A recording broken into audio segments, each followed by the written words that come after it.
The story begins with a scene of absolute devastation in a city. Panic is written all over everyone's faces. Right in the middle of the chaos is our protagonist, Tian. He looks up at the sky and then scans his frantic surroundings. Suddenly, he feels a strange surge of energy wrapping around him. His eyes are filled with pure anxiety. An invisible force yanks him upward. Tian is suspended in midair, his entire body cocooned by that mysterious energy. He screams in agony as the energy starts to condense into a single point. It slowly descends, sinking deep into his body. Tian's eyes snap open. He finds himself back in his own bedroom, breathing hard. He's skeptical, wondering if he was just in the middle of awakening his talent. Were those visions just hallucinations triggered by the awakening process? He slowly sits up and gazes out the distant window. He falls into deep thought. 100 years ago, countless spatial rifts tore open across the Earth's sky. Dimensional beasts flooded through, threatening the very survival of the human race. However, that same dimensional energy also triggered special talents within humans. A select few awakened their talents, leading humanity into the era of talents. As he is lost in thought, there is a sudden knock at the door. A sweet voice calls out, "Are you feeling better, big brother? Did you finish awakening your talent?" Tian doesn't even notice the person outside. He is staring intently at the black object in front of him. It's an inferior-tier talent. Seeing this, he lets out a helpless sigh. An inferior talent? Does this mean my life is pretty much over before it even started? He slowly stands up and tosses the object onto the floor, his heart heavy with sadness. If I can't become a warrior, how am I supposed to protect my little sister? Getting no response, Yeyu opens the door and walks in. She looks at him with sparkling eyes and asks, "What's wrong? How did the talent test go?" Tian looks down and lies through his teeth. It went great, of course. Hearing that, she's absolutely thrilled. Really? He forces a smile and tells her not to worry, saying he'll definitely become the strongest warrior ever. Yeyu jumps for joy.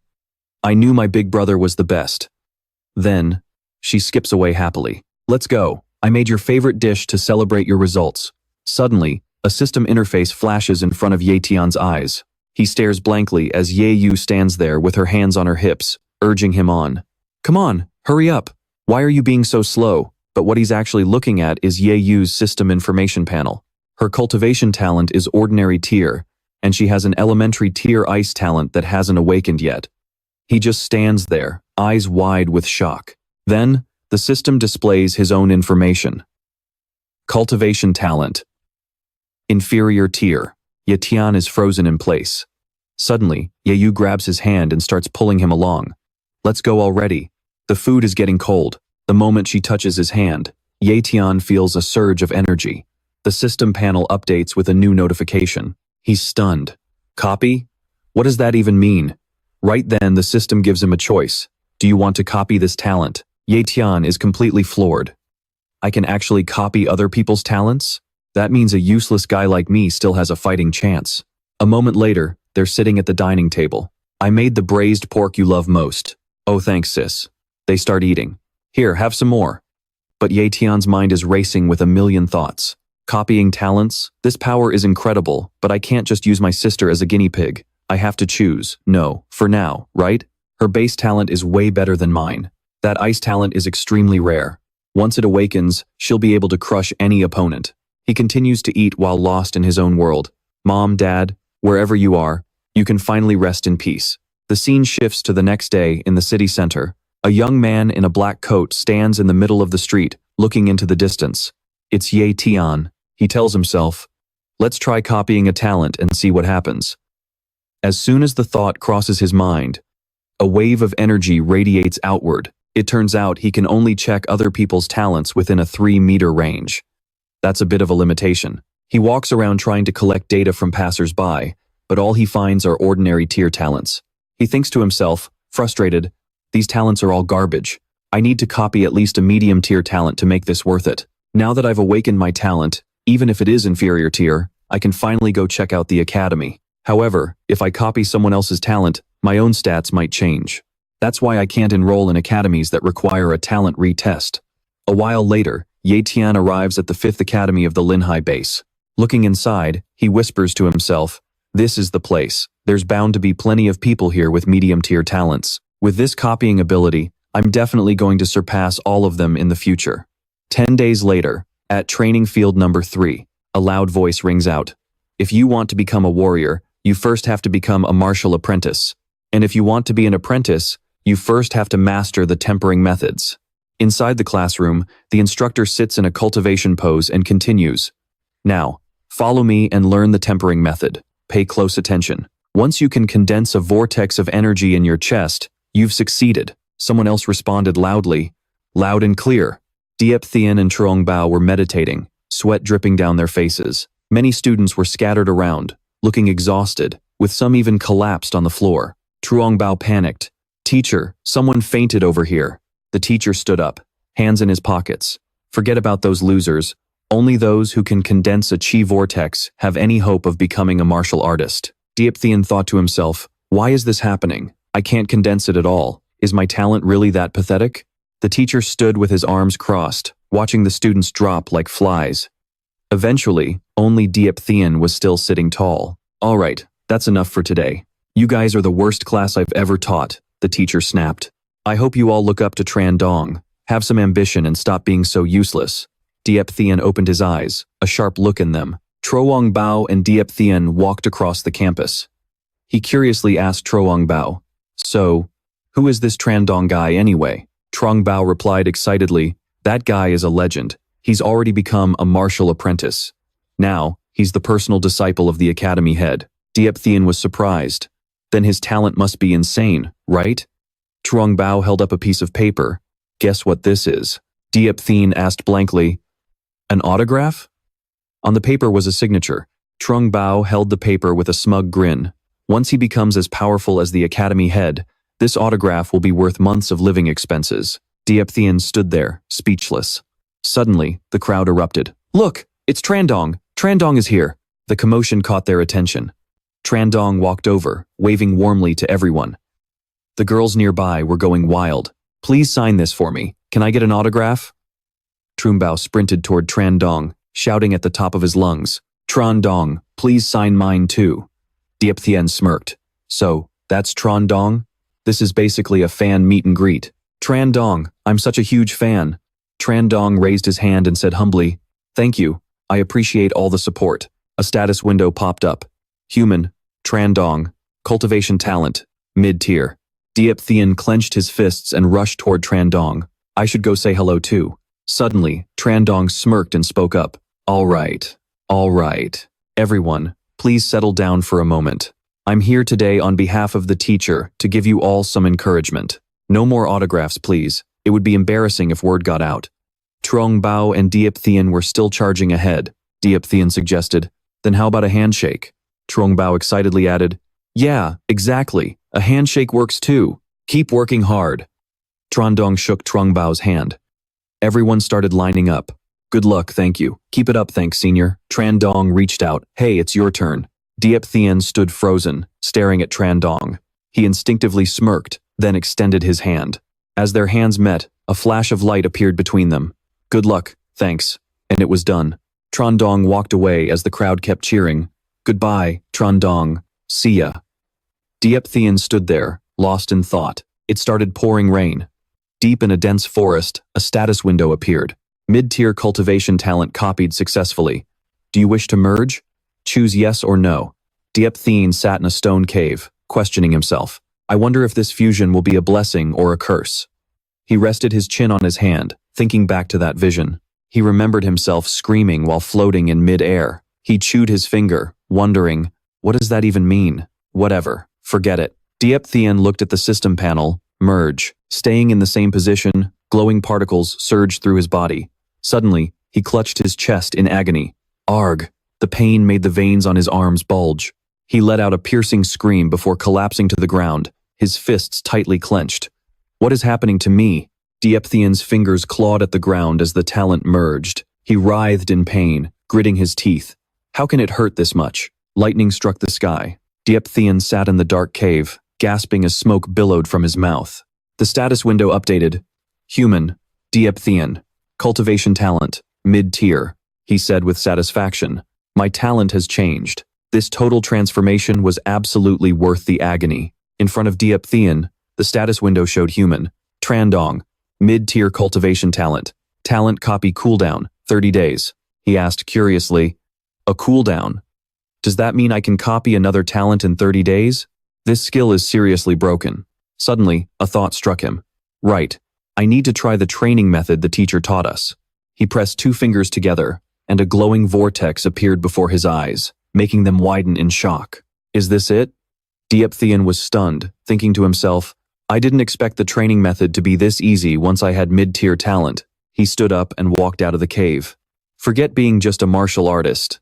I'm going to become an elite martial artist, and then a grand martial artist. Outside, the rain got even heavier, but his face was full of pure satisfaction.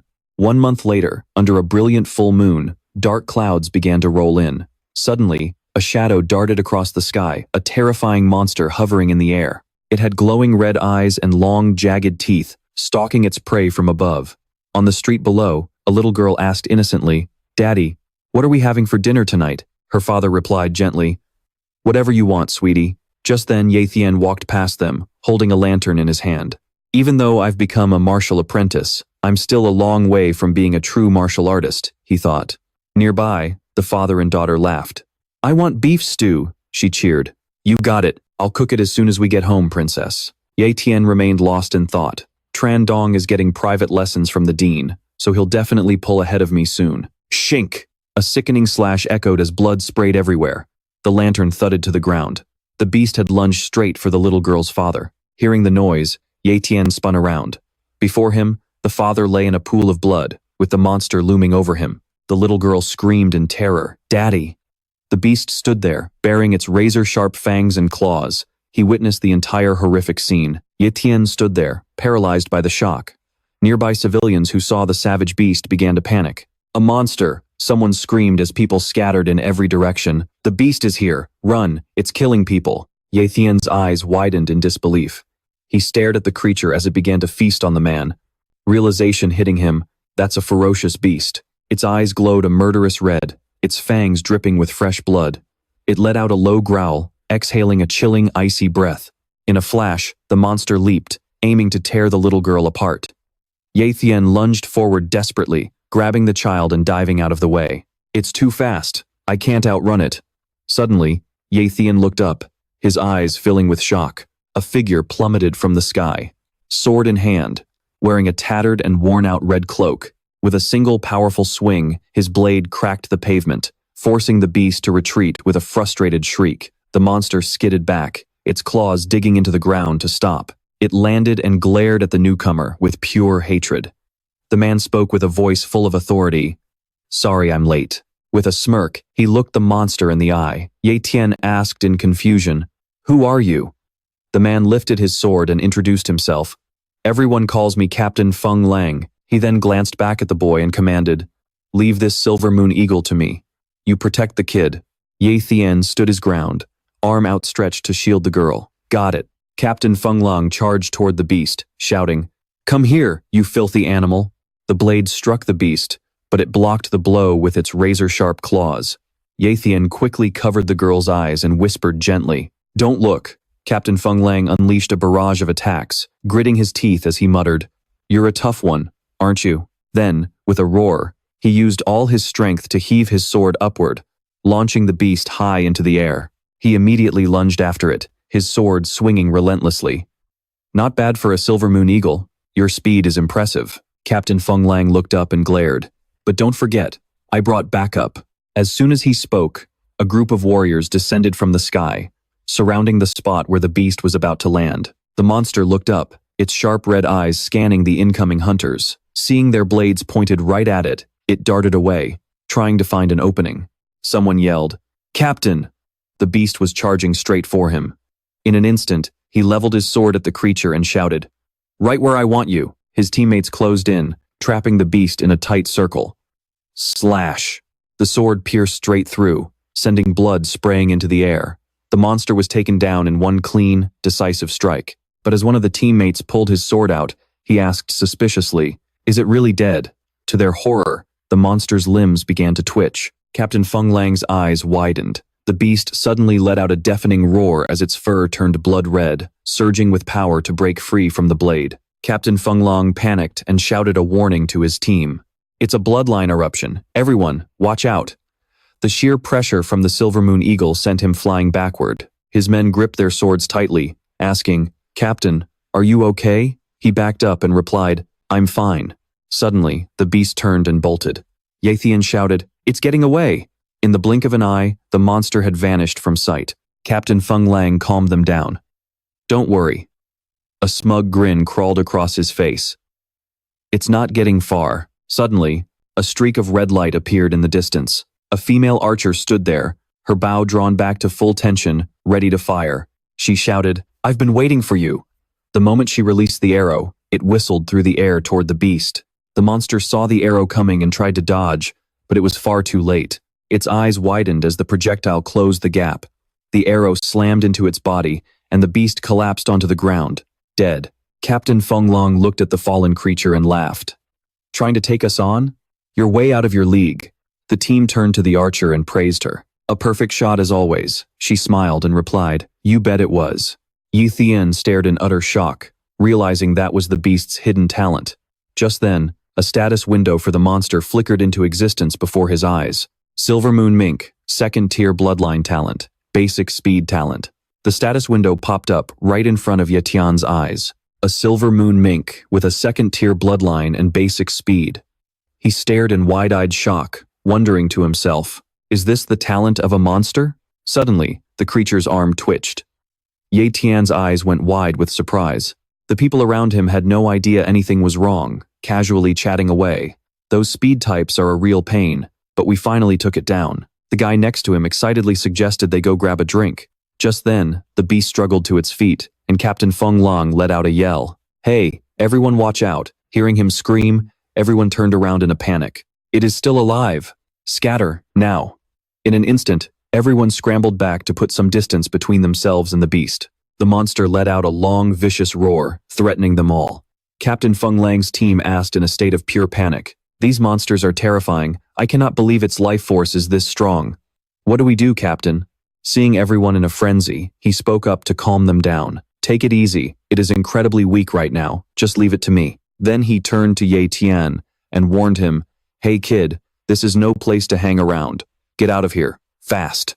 Further back, Tian just stood there, unmoving. Seeing this, the captain barked angrily. "Did you hear me? Move your tail." Tian did not seem to hear a word, Captain Feng Lang said. His focus was entirely on the beast. A smirk played on his lips as he realized, "This is my chance." He lunged toward the monster with everything he had. Captain Feng Lang gasped in total disbelief. Tian balled his hand into a tight fist, leaped into the air, and punched the beast with all his strength. The system voice rang out, "Talent copy successful." With his fist still clenched, Tian flipped through the air and landed right on top of the monster's back. The system announced again, "Monster talent copied successfully." Tian launched himself high into the air, raising both hands for a final strike. He brought his hands down hard on the creature. The system kept chiming, "Talent copy successful. Talent copy successful." Tian landed blow after heavy blow, sending blood flying everywhere. He was completely lost in the rush of the moment, attacking again and again. Tian let out a satisfied smirk. Just as he was about to deliver another strike, Captain Feng Lang suddenly grabbed his arm and yelled, "Stop, it is toast." Tian stopped, asking skeptically, "Is it really dead?" He could not help the excited grin spreading across his face, thinking to himself, "Of course I know it is dead." He lifted the hand he had just used to pummel the beast. "I only did that because I successfully copied the monster's talent." Once he was sure the beast had truly kicked the bucket, Captain Feng Lang shouted, "All right, let's clean up this mess. You guys take the man's body and the Silver Moon Mink back." He remembered the little girl and added, "And you, look after the kid."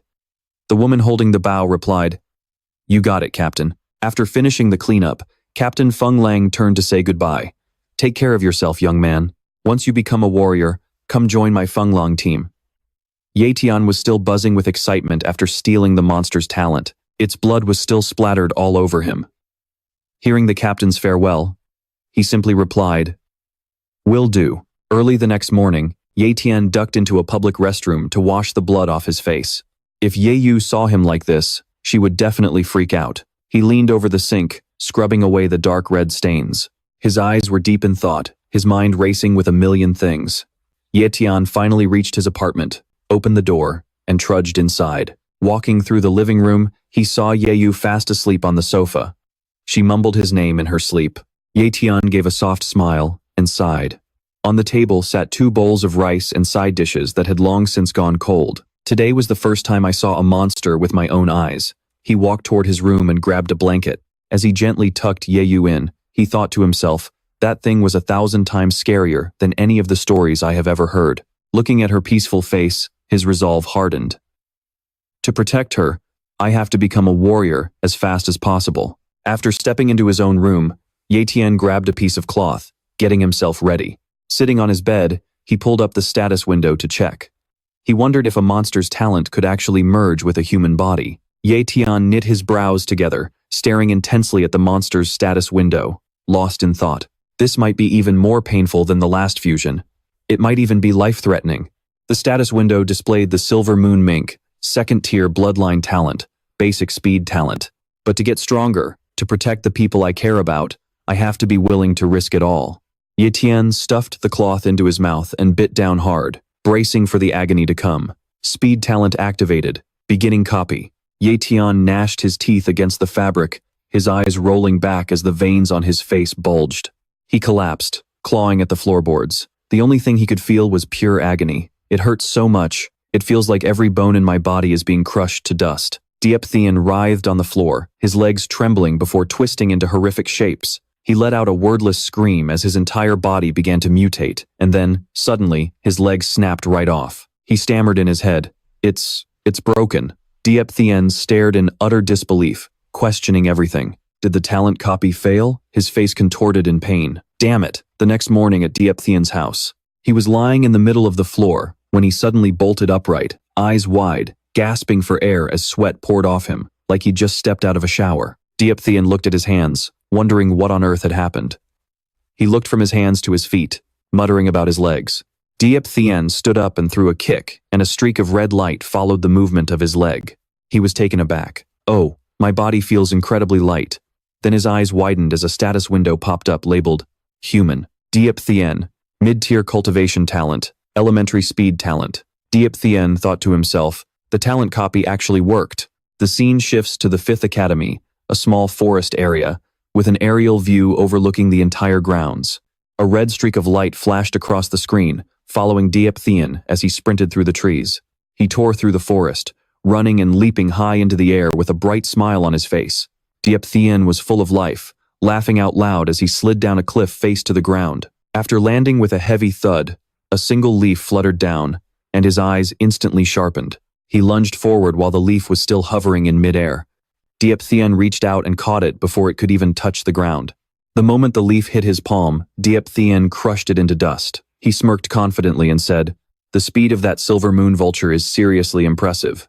Having said that, he hopped onto a nearby boulder and crossed his legs, entering a meditative state. The surrounding air began to swirl, forming a circular vortex in front of him. He thought to himself, in terms of speed alone, I can keep up with a warrior, but my overall power is still lagging way behind. If only I could find a way to speed up my cultivation even more. Tian closed his eyes, lost in thought. From a distance, Trong Bao waved and called out his name. Tian looked over, wondering what he wanted. Trong Bao walked up and said, I couldn't find you at the academy. Turns out you were out here secretly training? Trong Bao was amazed. Whoa. He reached out to touch Tian's arm. Man, you're built like a tank, aren't you? You're already a warrior apprentice, right? Tian replied calmly. Yeah. Trong Bao covered his mouth and whispered, do you want to get stronger, even faster? Tian gave a slight smirk and asked, you got away? Trong Bao clenched his fist with a mischievous grin and asked, have you ever tried drinking beast blood? Tian shook his head. No, never. Trong Bao pointed a thumb at himself and said proudly, honestly, I've been drinking beast blood, and that's why I'm progressing way faster than you. Tian's eyes widened in surprise. He thought to himself, does beast blood really have that kind of effect? He thought back and realized, holy crap, there was so much blood from that silver moon vulture back then. What a total waste. Trong Bao wagged his finger and said, I know a way to get our hands on some beast blood right now. You down to try? Tian perked up instantly. How? Tell me. The leader of our Linhai base has set up a wilderness zone outside the city, specifically for the 5 major academies to hold a trial. The reward for the trial is beast blood, kept in a fancy, shimmering chalice. Tian asked suspiciously, "What's the rank of this wilderness zone?" Trong Bao replied, "It's very low level. The actual beasts have been cleared out, leaving only their descendants, the fierce beasts." Tian rubbed his chin and nodded. "That sounds pretty solid. It's worth a shot." Trong Bao was thrilled. "Exactly. See? I'm being a real pal here, right? So, join my squad, and let's go grab that beast blood together." Tian rubbed his chin, considering the offer. He clicked his tongue. "Join your squad?" "About that." Trong Bao pointed at him, calling out his name in disbelief. "What's with that look on your face? I'm telling you this because I consider you a best friend, man." Tian closed his eyes and gave a small smile. "Sorry, I'll definitely team up with you next time, don't worry." The two of them started walking, one after the other. Trong Bao walked behind him, wiping away fake tears. "I thought we were close, but I didn't realize you were so heartless." While Trong Bao was acting all hurt, he noticed the distance between him and Tian was growing rapidly. He started sprinting to catch up. "Hey, wait for me. Even if we don't team up, we're still bros. Wait up," Tian thought as he walked. "Large groups are too complicated. If my special ability ever gets exposed, it'll definitely lead to my death. Being a lone wolf is better. I have to get that beast blood to break through to the warrior realm." 1 month later at the 5th Academy, the teacher sat with his hands clasped on the desk, looking incredibly stern. "Unless you've received an official notice about the trial, none of you should be here to sign up." "Who leaked the news about this trial anyway?" Tian spoke up. "Sir, I'm already a warrior apprentice, so I'm eligible to sign up." The teacher heard this, put a finger to his face, and smirked. "I was going to let you kids live a few more days." He stood up from his desk and hurled a piece of paper right at Tian's face, shouting, "I didn't think you'd be so eager to find your own grave." Tian leaned over and picked up the paper. He stared at the death waiver in disbelief, but the header clearly labeled it as a low-class certification. The teacher, sipping his tea with a scowl, grumbled, "That is right. If you want to join the trial, you have to sign your life away." Tian lowered his head, scanning the document. "So, this is how it is." The teacher, losing his patience, screamed in a rage, "If you are afraid to die, then get the hell out. Do not waste my time." Tian shot him a sharp glare in the school hallway, before turning to walk away with a confident smirk. The teacher let out a heavy sigh, turning his back to face the window. "Do you really think this trial was designed for lowlifes like you?" He chuckled with pure disdain. "What an arrogant little brat." Back at Tian's house, Vu finally woke up. She rubbed her eyes and stepped out of her room, calling for her brother.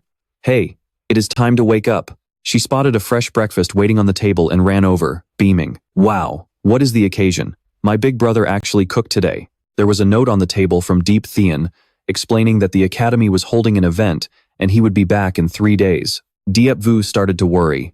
An event for 3 whole days? She could not help but wonder if it was going to be dangerous. The scene shifts to the trial grounds, where the sky is eerily dark. Red-eyed crows swarmed the air as dilapidated skyscrapers loomed overhead. A massive crowd of students stood in the street, waiting for the signal. Tian was amazed by the crowd. "There are so many people here," Trong Bao replied with a grin. "Well, the top 5 academies are all here." "Did I hear someone from the 5th Academy?" A voice sneered. It was Bak and his entourage. The young master of the Mac family scowled and let out a cold laugh. "Trash from that academy actually dares to show up for this trial?" His lackey bowed his head with a sinister chuckle. "Young master, this trial is not just for hunting monsters. We can hunt people too. The more trash there is, the better, right?" Bak laughed mockingly. "Being hunted by the strong is the only purpose the weak serve." The crowd began to whisper excitedly. "Did you see him? That is Bak, the genius from the 1st Academy." Trong Bao added, "He is the rising star of the Mac family's younger generation." Tian realized. "So, he is a Mac. No wonder he is so damn arrogant." From a distance, the screech of a blade, dragging against the pavement, cut through the air. A young man in purple clothes approached the 1st Academy's sector. The students there shouted to intimidate him. "Hey, stop right there. Who do you think you are, dragging a blade through 1st Academy territory?" He ignored them, stepping forward and roaring, Bak, get your ass out here. I am going to carve you up." Bak smirked. "You already lost to me once. Do you really want to get humiliated again?" They locked eyes, and the air grew heavy with tension. Back at the trial grounds, The sky remained oppressive over the crumbling ruins, with black crows circling above. Diep asked, "Who is that guy?" Trong Bao immediately answered, "Li Van. He is a blade genius from the Second Academy, but he was defeated by Bok once before." The teacher spat on the ground in disgust. Another lowlife who does not know his place. He curled his lip and narrowed his eyes, utterly clueless. Diep was fuming, feeling a surge of annoyance at the man. "I think you are the one who is clueless," Diep muttered. Suddenly, he raised his hand and cheered, "Go for it, Li Van, I am rooting for you." Instead of feeling encouraged, Li Van felt awkward. Who the hell is that guy? Is he not afraid of Bok? This is so embarrassing, he thought. Just then, an announcement blared over the speakers. Fighting is strictly prohibited outside the wilderness zone. Any violators will be immediately disqualified from the trial. Li Van huffed in frustration. "Consider yourself lucky, Mac." He spun his blade and slammed it into its scabbard, turning away while still shooting daggers at Bok. "Just wait until we get into the wilderness. I will show you what is what." Bok gave a sinister laugh. "Right, just like a mad dog barking at nothing." Li Van walked over to Diep and called out, "Hey you!" With his hands on his hips, he asked, "You actually dared to cheer for me? You have got guts. What is your name?" Diep did not hesitate to introduce himself. "Diep from the Fifth Academy." Suddenly, Diep eyes lit up. Li Van stood there with his arms crossed, muttering, "That is a pretty good name. A single leaf can hide the sun, lawless and unrestrained." A status window suddenly appeared, revealing Li Van info. Low-tier cultivation talent, mid-tier blade talent. Having secured the info, Diep thought to himself, "A blade talent, huh? Not bad at all." Then Diep extended his hand with a smile. "Make sure you surpass Bok during the trial." Li Van eyes widened in surprise, but he quickly closed them and smiled, shaking Diep hand. "You too. Make sure you survive, and make it back alive." "Definitely," Diep replied. As their hands gripped tightly, Diep power was activated. Blade talent copy successful. The announcement blared again. "The trial begins now." The massive wooden gates slowly creaked open. "First Academy, you may enter first." A wave of students in red uniforms from the First Academy rushed through the gates. Among them were Bok and his lackey, their faces twisted into triumphant smirks. Trong Bao was buzzing with excitement. "Whoa, it is starting. I need to find my squad. See you on the inside, Diep." Diep called back, "Stay safe out there." Li Van stretched his arms. "The First Academy goes first, then us from the Second Academy. You guys from the Fifth have to wait until the very end. That is just how cruel this world is." His words were a stinging reminder of that low-class certification the teacher had tossed at him earlier. Li Van turned to head out, waving as he called back, "I'm heading to my squad now. Good luck out there." Tian just gave him a quick nod.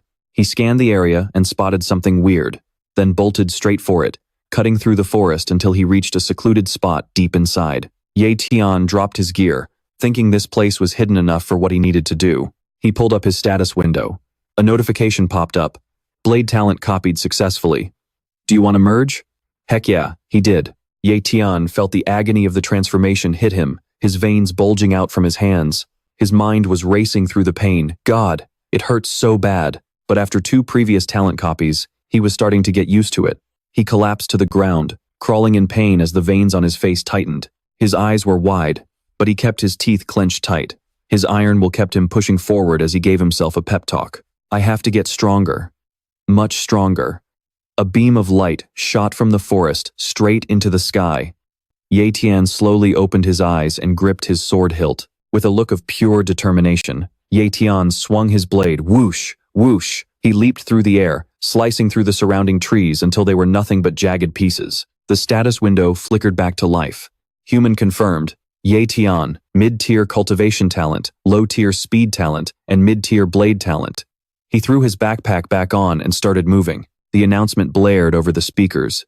"The first 4 academies have entered the trial zone. Next up, the Fifth Academy. Take the field." The students from the Fifth Academy marched in with serious looks on their faces. The landscape was a wasteland of ruins and crumbling buildings. Everything in sight was smashed to pieces, while birds shrieked overhead, circling under a dark, gloomy sky. His boots crunched on the withered grass as the young man with the backpack stepped firmly into the heart of the trial zone. Tian could feel the bloodthirsty presence of something dangerous closing in. His senses had always been incredibly sharp, even before all this. A beast like a serpent slithered across the ground toward him. Suddenly, out of a cloud of purple smoke, a dragon-headed snake monster lunged. Without skipping a beat, Tian drew his sword. His aura surged as he stared down the green monster without a hint of fear. He pushed off the ground, spinning mid-air and swinging his sword with everything he had, slicing the serpent clean in half. The monster didn't even have a chance to fight back before it was split in two. Tian used his sword tip to pop out its eye. Holding it in his hand, he muttered, "That is 1 point." This thing was weaker than I expected. He stuffed his trophies into his large bag. He knew the rules. The more beasts he hunted, the higher his rank would be. I wonder how many points it takes to hit rank 1.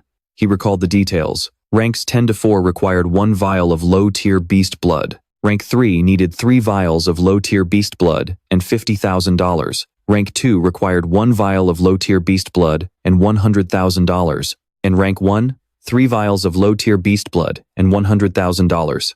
It was going to be a long road. Tossing the bag over his shoulder, Tian leaped into the air again. He needed to track down more targets and rack up those kills. Suddenly, a desperate cry for help reached his ears, a clear shout of, "Save me!" Tian heard it, and quickly landed on a high vantage point to see what was going on below. It was Trong Bao, cornered by a pack of wolves. He looked pale with terror, shouting, "Get away from me!" Tian recognized him immediately. Trong Bao held his weapon with shaking hands, looking completely helpless. "I do not want to die yet. I haven't even gotten married." The wolf didn't care about his life plans. It lunged, baring its fangs to tear him apart. Trong Bao let out a scream and turned to run. Tian saw the opening and instantly pulled an arrow. He let it fly with incredible force, pinning the savage wolf. Trong Bao's eyes went wide, paralyzed by fear. A second later, Tian closed the distance, landing right near the pack. He looked at the guy and said, "Hey, do you mind if I take the points for these kills?" Trong Bao looked at him, sweating and stuttering, "Tian." Then his face twisted back into pure panic.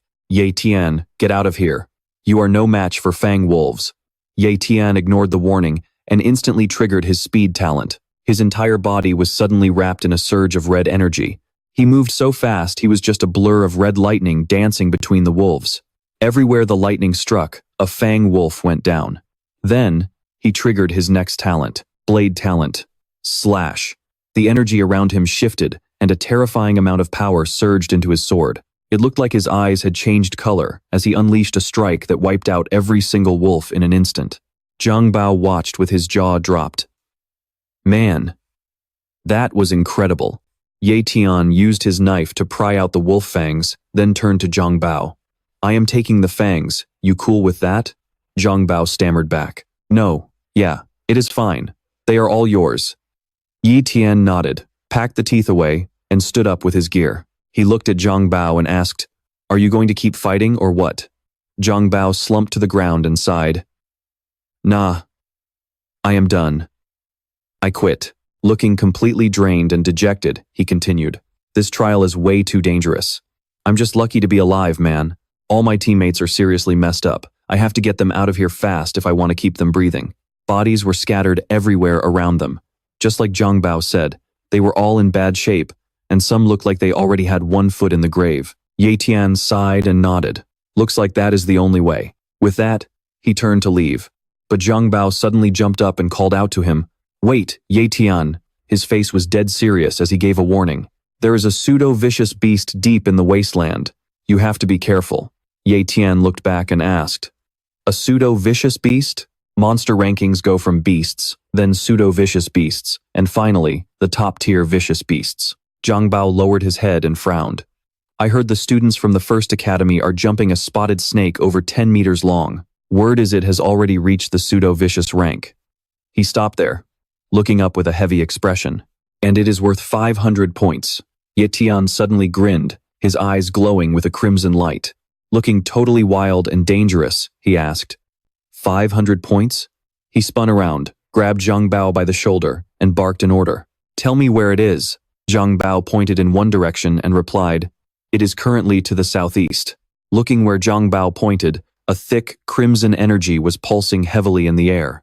Before he could even finish his sentence, Tian lunged forward, the force of his kick shaking the ground as he left Trong Bao behind and bolted toward the southeast.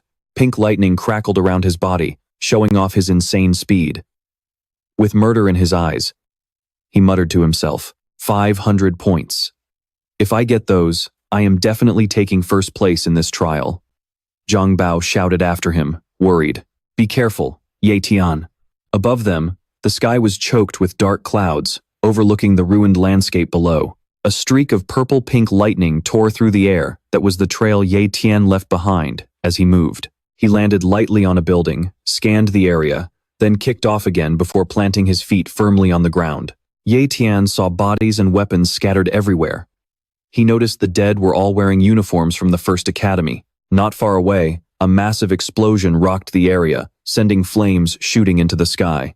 Ye Tian stared at the fire. It is over there. Without hesitating, he flew straight toward the blast zone. He stopped on top of a skyscraper to check out the situation. Below him was a literal sea of fire. Ye Tian laid low to get a better look, his eyes widening. Is that the pseudo-vicious beast? He saw a massive monster with horns and a snake-like lower body, looking absolutely terrifying. It was locked in a fierce battle with a group of people. Suddenly, Mo Xiaobei roared, "Charge! Kill this damn beast, no matter what!"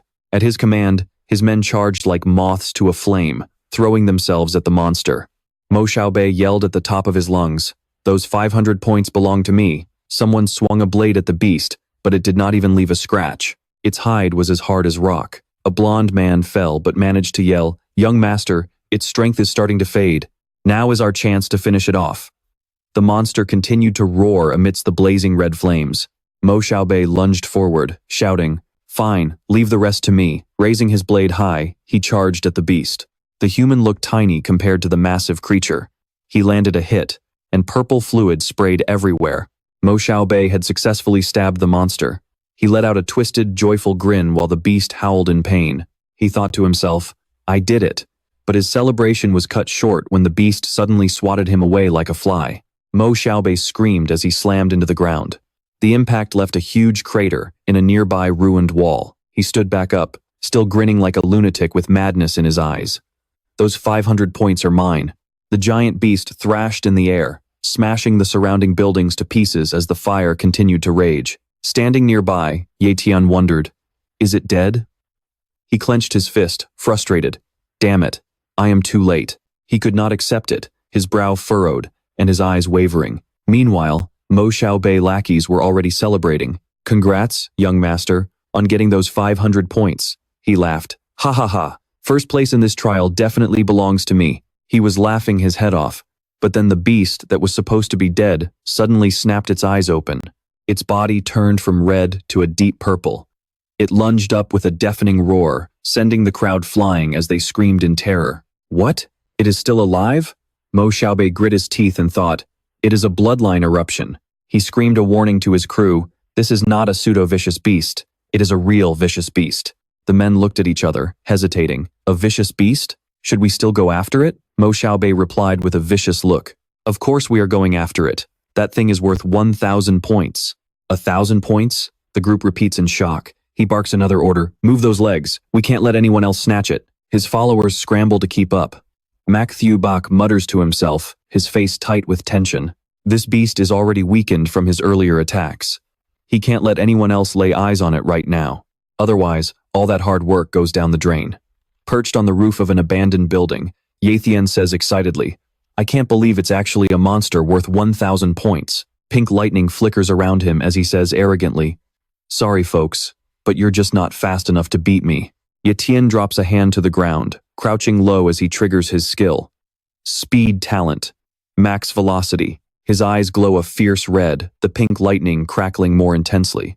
Finally, Ye Tian unleashes his will, and an explosion rocks the ground where he stood. He streaks through the ruins, chasing after the monster's path, and leaving a glowing pink trail hanging in the air.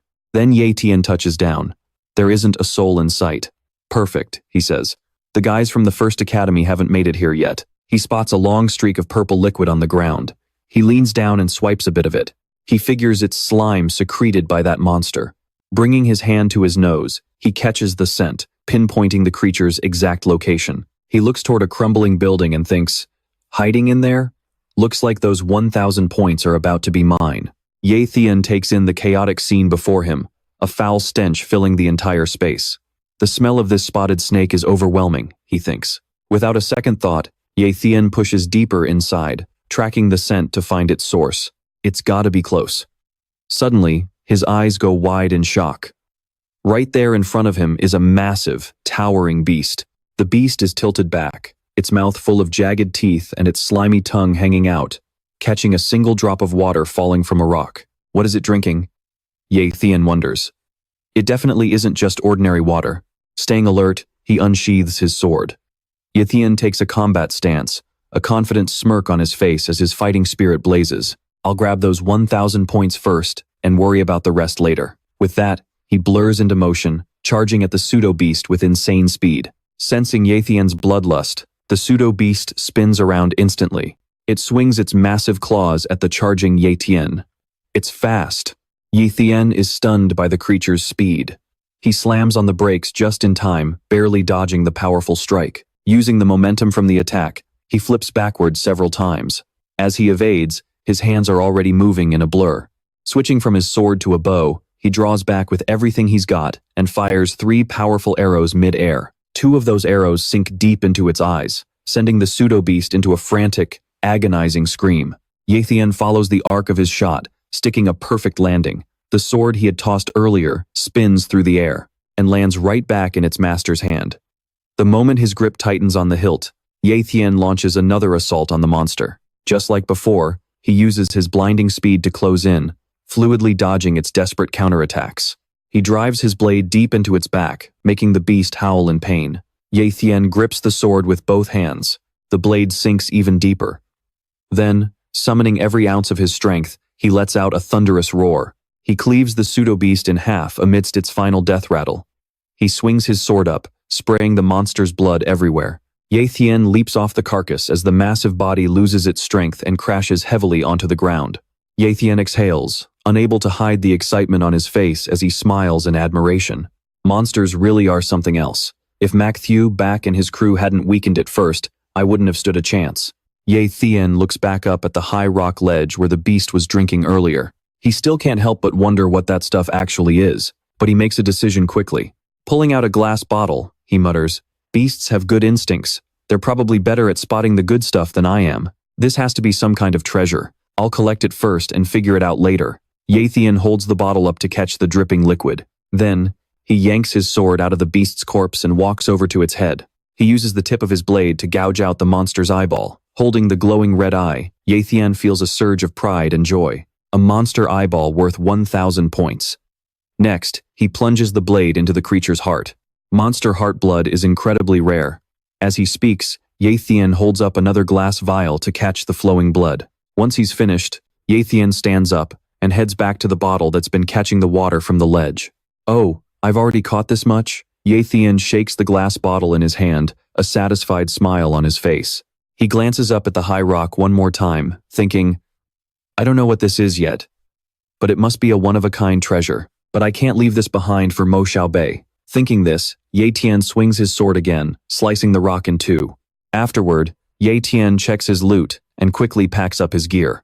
He couldn't help but think happily to himself that these points would be enough for him to clinch first place in the trial. A devious and satisfied smile spreads across his face, as if he just thought of something. It was time to get out of there, and Tian quickly made his move. Shortly after Tian vanished, Mo Xiaobei and his crew came charging into the ruins. They gathered around the corpse of the pseudo-beast. Shouts of regret and fury filled the air as they saw the beast's eyes had been gouged out and its heart blood completely drained. One of Mo Xiaobei's lackeys looked at the scene and reported to his boss with frustration, "There is nothing left but a carcass. Young master, what should we do now?" Mo Xiaobei clenched his fist so hard the veins popped, hissing through gritted teeth. Who was it? Who the hell did this? Blinded by rage, he screamed out a death threat. "How dare you steal my 1,000 points? I am going to kill you." Night began to fall along with a torrential rain. Inside the abandoned city, a familiar figure sat perched on a pile of rubble. Tian silently observed the area. He had been waiting for Mo Xiaobei's group to emerge, his eyes tracking them like a predator watching its prey. He thought to himself, there they are. Mo Xiaobei and his followers walked by, venting their anger. Young master, the thief who stole your points probably fled already. What is our next move? Mo Xiaobei's face darkened at his bodyguard's words. Even the cold rain could not cool his temper. He stared at the mangled remains, wondering who had the guts to snatch his prize, and spoke with a cold, sharp voice. Search everyone you run into. I do not care who they are. Find that thief for me. His fury hit its peak, his face contorted, and his eyes ice cold as he emphasized that this would not end easily. His lackeys shouted in unison, understood, watching everything from a distance. Tian knew that danger was closing in. He stood up, looking down at the group with a cold gaze, and thought, looks like I need to disappear. He activated his speed talent and leaped to the ground, his body blurring as he bolted forward. With agility and grace, he jumped from one building to another without any trouble. Thanks to his intense training, he cleared every obstacle with ease. Right now, he was like a silver moon martin, moving at an incredible speed. As he moved, Tian muttered to himself, I can hide for an hour, but I cannot hide forever. The trial ends in 3 days. Once the scores are tallied, everyone will know I was the one who killed that beast. He suddenly stopped and started planning. I need to use the remaining time to cultivate and boost my strength as fast as possible. Tian looked up at an abandoned building in front of him. After observing for a moment, he thought, this spot looks secluded enough. Stepping inside, he set his bag down and held a vial of clear blue liquid in his hand. I wonder how much power this beast blood will give me. After hesitating for a minute, he took his first sip. He felt like bursting into tears, his eyes watering and nose running from the foul taste. If he had some snacks to wash it down, maybe it would not be this hard to swallow. Thinking about the future, Tian looked at the disgusting liquid and motivated himself. Forget it, to protect my sister and become stronger. Bottoms up. In that moment, he steeled his resolve and downed the whole thing without hesitation. As if by some strange intuition, Yeyu suddenly sneezed back at her school. Rubbing her nose, she muttered, who is talking about me? She looked out the window at the falling rain, feeling a sense of unease. Big brother, are you doing okay out there? Tian began to cultivate. Waves of essence surrounded his body as his eyes glowed brightly. He was stunned by his own progress. Good grief, my cultivation speed just increased nearly 4 times? It was like an epiphany, and he realized the truth as his eyes widened. No wonder guys like Chen Dong cultivate so fast. It turns out they do not just rely on talent, they have external resources helping them too. Tian looked at the pile of support medicine next to him, his fighting spirit beginning to boil. He told himself that he had to focus everything on cultivation for the next 2.5 days. About 3 days later, at the scoring area, many teams had gathered. Everyone was lining up to submit their loot and wait for the results. The judges were busy checking items and making announcements. Zhang Xia, 10 points. Bao Lei, 23 points. Xu Hai, 0 points. A mysterious young man walked up and tossed his bag onto the table. He said arrogantly, ma'am, please calculate my score. The lady in charge opened the bag, inspected the items, and calmly read the result. Li Yunxing, 195 points. Hearing this, the students could not help but gasp.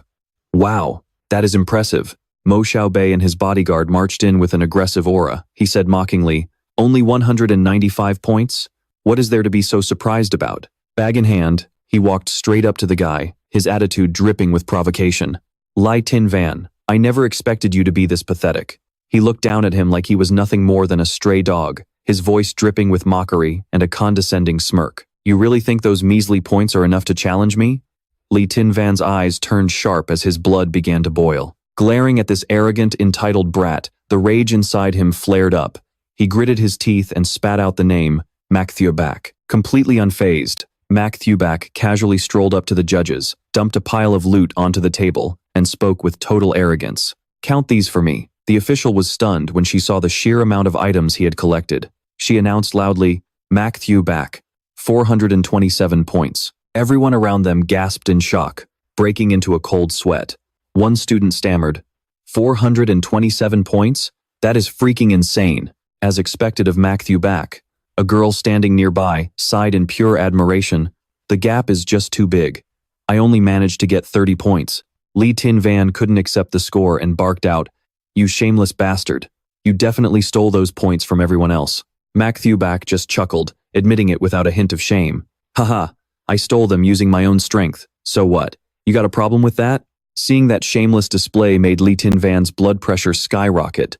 He furrowed his brows and ground his teeth, his voice low and threatening. "You piece of work." A group of girls crowded around him, showering him with praise. "Congratulations. 427 is definitely going to take first place." Upon hearing the words first place, Matthew Bach's expression shifted as he replied, "No, first place will probably need over 1,000 points." The crowd was floored. They asked in unison, 1,000 points? How is that even possible? The headmaster of the 5th Academy watched the scene unfold and asked, "Is that everyone? Have all the survivors made it out?" The official in charge calmly replied, "Yes. Anyone who hasn't made it out by now is likely dead." He immediately dropped his kind facade, revealing a vile and greasy smirk as he sneered, "Well then, it looks like Matthew Bach is our champion." Suddenly, the sound of approaching footsteps shattered the atmosphere. A figure emerged from the training zone, drawing every eye in the place. A student let out a yell. "Huh? Look! Someone else is coming out." The headmaster was startled and whipped his head around, asking, "What?" He walked in with total confidence, every step radiating authority, power, and unshakable courage. Tian stepped forward and tossed his items onto the table. The judges gasped in horror. "Those are monster eyeballs." Tian remained expressionless, his eyes cold and piercing. "Exactly. So, what's my total?" The judge shouted out in a panic. 1,163 points. "Congratulations. You have taken first place in this year's practical exam. Your prize is 3 vials of beast blood and 100,000 yuan.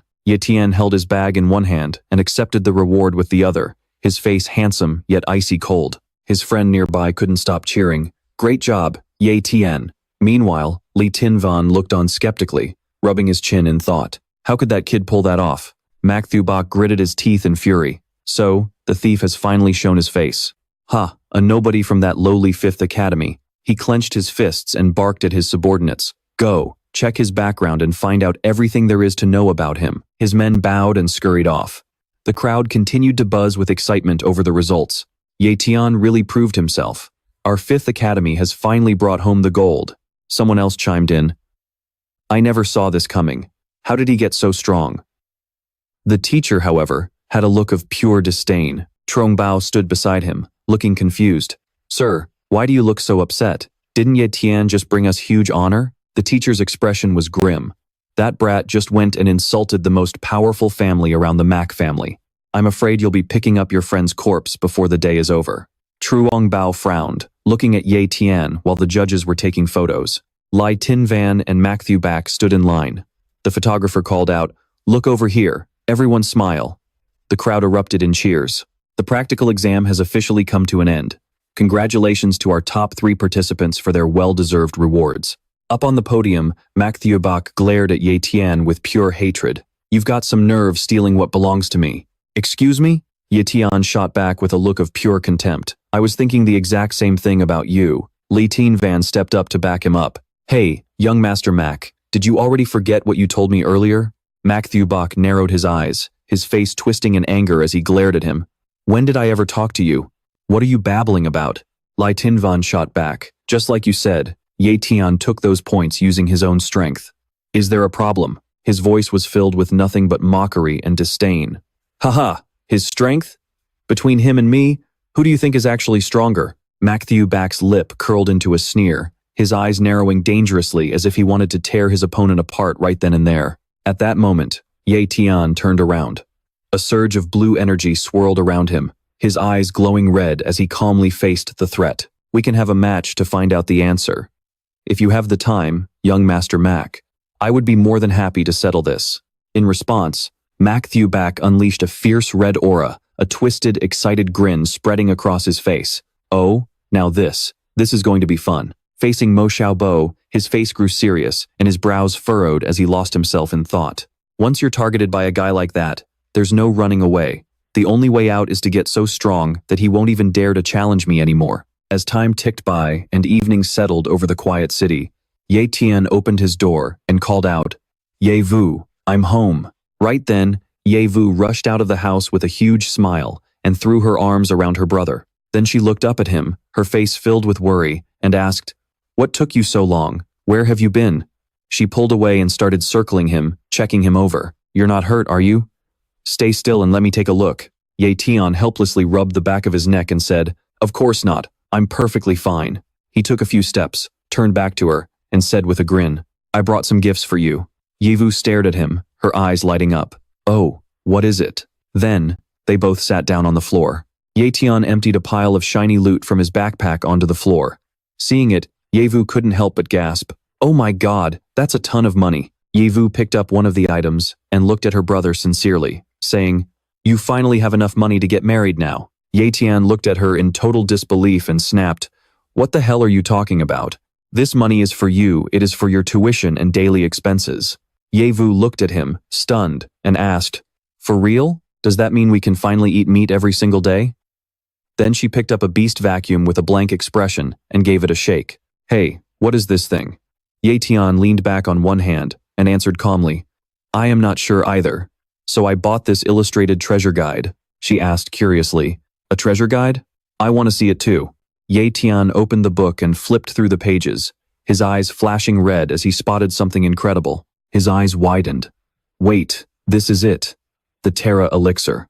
The page he was looking at was titled, "The Legendary Terra Elixir." The treasure's effect is a liquid substance formed from Terra vein stones after absorbing the essence of heaven and earth for hundreds of years. It can boost cultivation talent, but it is only effective for mid-tier resources or lower. There is also a small chance of finding Terra stones, an enhanced version, near where the elixir is produced. For more info, please see the section on Terra stones. Tian suddenly remembered something. That snake from before. It probably became a monster by using this Terra elixir. I never thought this thing I got so easily would be such a miracle item. Yevu held the beast vacuum up in front of him. "Here, since this stuff can boost your power, it will definitely be useful for you." Tian looked at his sister, then looked down. "No, I do not need it anymore." His gaze turned sharp. "Instead, I am going to make you stronger. Drink it, Yevu." Yevu looked like she had just heard something terrifying, her eyes wide. "Huh? Me?" Night fell over the city, and the busy day suddenly turned into a quiet evening. Inside their small apartment, the light was just bright enough to see each other as Yevu sat across from Tian. She spoke up, sounding surprised. "You want me to drink it? But I have not even awakened my powers yet. Would not that be a total waste?" A status window appeared. Name, Yevu. Cultivation talent. Poor. Frost power. Unawakened rookie. Yevu was wearing a yellow shirt, red pants, and grayish-blue socks. She sat on the floor with one leg crossed and the other tucked up, holding the bottle of green magic liquid. She could not help but doubt herself. Cultivation talent levels include poor, rookie, average, and advanced. Tian sat across from her, resting his hand on his chin as he thought to himself, "My sister's cultivation talent is only poor. If she drinks this Terra essence, it will definitely go up. I just do not know by how much." Yevu said excitedly, like a little kid, "Oh, we could sell this. With such an amazing item, we could definitely get a ton of money for it." Tian stood up and walked over to the bookshelf near the balcony window. The bright moonlight shone through, highlighting his tall, lean figure. He said, "The book says that where this liquid forms, there are also earth energy spirit stones. But I destroyed it already. When the time comes, if a buyer wants to buy that stone from me, they definitely will not believe it is gone. In the end, it would just lead to danger and disaster." Tian made a throat-slitting gesture, his thin lips curling into a meaningful smirk. Yevu was still holding the green magic liquid in her hand. She raised the bottle slightly and said regretfully, "Ah, why did you destroy it? What a waste." Tian walked up behind her and gently took the bottle, popping the cap. That is when he spoke up. "If you do not drink it, it will be an even bigger waste." Then, he quickly grabbed Yevu's chin. She had no idea what was happening. Before she could even process it, Tian quickly poured the entire bottle of magic liquid down her throat. She struggled, thinking, "Help! My brother is trying to kill his cute little sister." After emptying the bottle into Yevu's mouth, Tian asked, "How does it taste?" Cough, cough, cough. "It tastes absolutely horrible." Yevu responded with a fit of coughing. That warmth.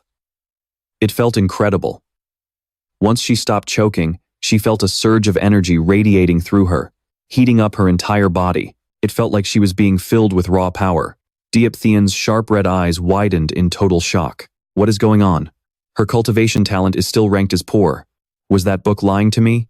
Status window, open. Name, Diep Vu. Cultivation talent, poor. Frost power, unawakened rookie. By now, Diep Vu had scrambled onto the sofa, rubbing her eyes. Maybe it was just getting dark, or maybe it was a side effect of the medicine. She was starting to feel really drowsy. She mumbled, "Big brother, I am so sleepy. I will make you something to eat later, okay?" He replied, "Don't worry about it. Just get some rest." Diep Tian didn't see any immediate change from the divine elixir and started to overthink. That is weird. Why isn't it working? I guess I just have to wait. Maybe the effects haven't kicked in yet. On the wall, the clock continued to tick away. An hour passed while Diep Tian remained on the floor, focused on his cultivation. The room was eerily quiet until, suddenly, a massive wave of power erupted. He whipped his head around to look. Diep Vu was still fast asleep on the sofa, but she was completely enveloped by a swirling aura of energy. So that is how it works. Even without training, as long as she rests, her power increases because of that miraculous potion. Diep Tian quickly pulled up Diep Vu's status window again. Name, Diep Vu. Cultivation talent, average. Frost power, unawakened rookie. Seeing her new stats, he couldn't hide his amazement. Her talent jumped to the average rank. That is 2 whole levels up. Average talent combined with rare frost powers. This is huge. He then pulled out 3 more magic flasks. These were filled with the blood of high-level beasts, and he lined them up on the floor. Diep Vu is definitely going to become a top-tier warrior. He looked at her and thought, "Just you, try me, Mac Thubak." Diep Tian gripped a bottle of beast blood tightly, his voice full of conviction. "I am definitely not losing to someone like you." Silence returned to the room. Outside, the high moon was halfway hidden behind dark clouds, as if signaling that the Mac family's reign at the top wouldn't last much longer. Diep Tian threw his head back and downed the beast blood in one go, loud gulps echoing in the room. Oh man, this stuff tastes even worse than before. After finishing the thick red liquid, he slumped down heavily by his desk. He reached out, grabbed a handful of snacks, and started shoveling them into his mouth, chewing loudly. He thought to himself, I wanted to eat these so bad back in the cave. Finally, a real meal. Once he finished eating, that disgusting aftertaste finally started to fade. He sat cross-legged and began to circulate his energy, gathering all the surrounding aura and pulling it deep into his body. He wondered, if this is what mid-tier beast blood does, how much would high-tier blood boost me? I have to push my body to the limit. This should give me an 8-fold increase. The power inside Diep Tian exploded, giving him a massive surge of motivation to reach the rank of an official warrior. He thought, the support from this mid-tier blood is insane. If I had enough of this, I could break through to the warrior realm right now. He looked down at the floor at the remaining containers. Damn, only 2 bottles left. What am I supposed to do now? 10 days later, at the Academy's small forest, the air was crisp and the sky was breathtaking. At the edge of the woods, a small oriole perched on Diep Tian's head, chirping away.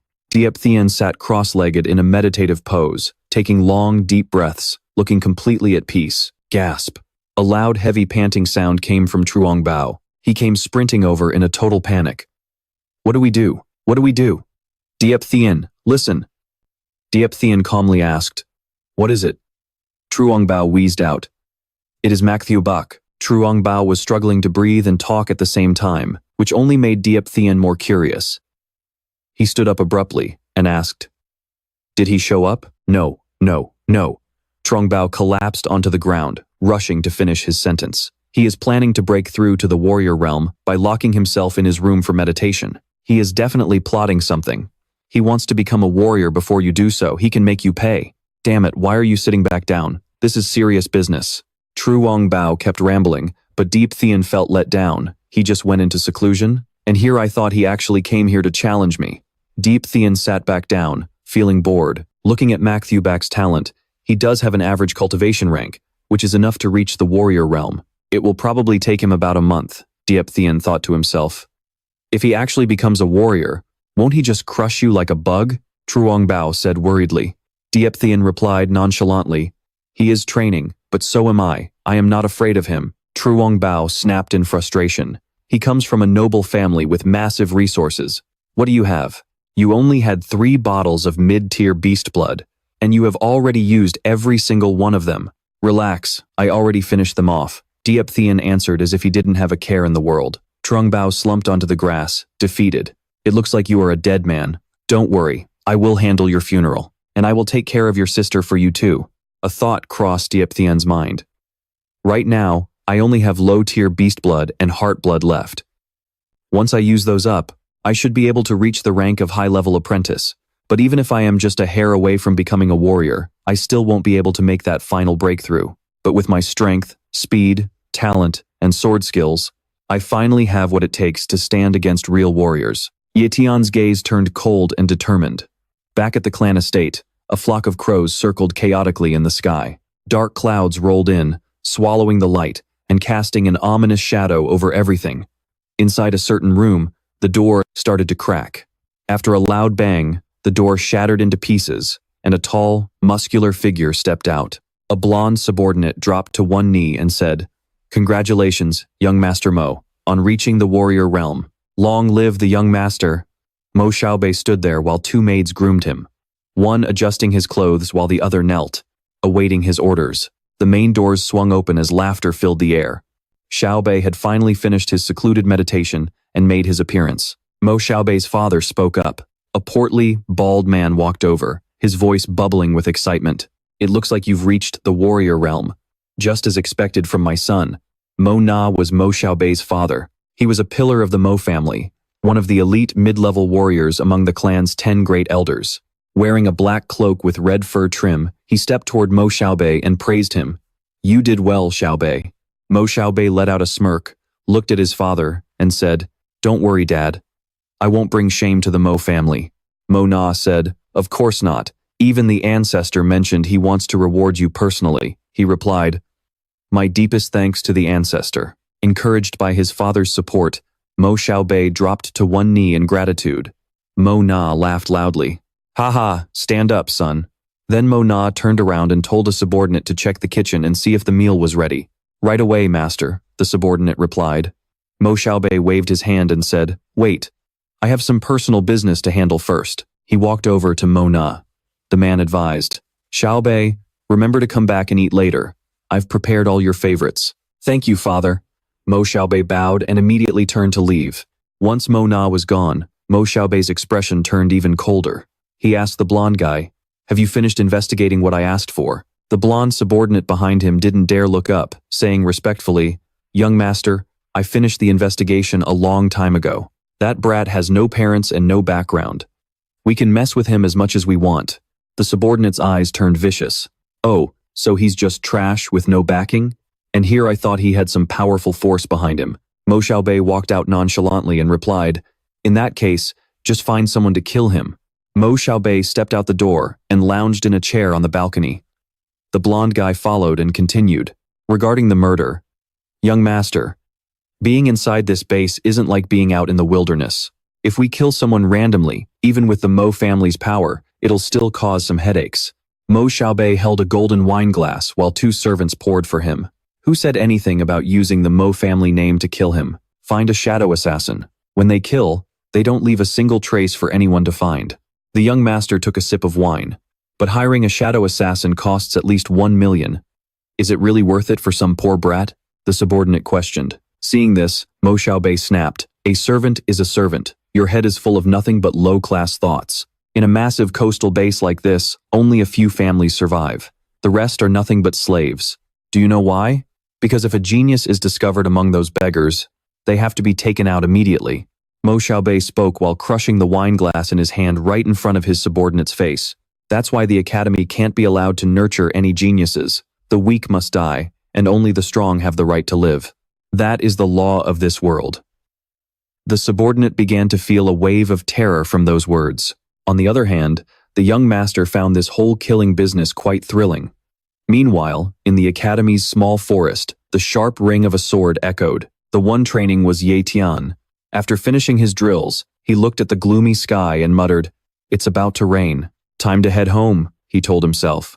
On the streets, the rain poured harder, and he hurried his pace toward home. Suddenly, a glowing screen appeared in the air. He asked in shock, "What is that?" The status window displayed the name Li Kun, cultivation talent, shadow power, rookie realm.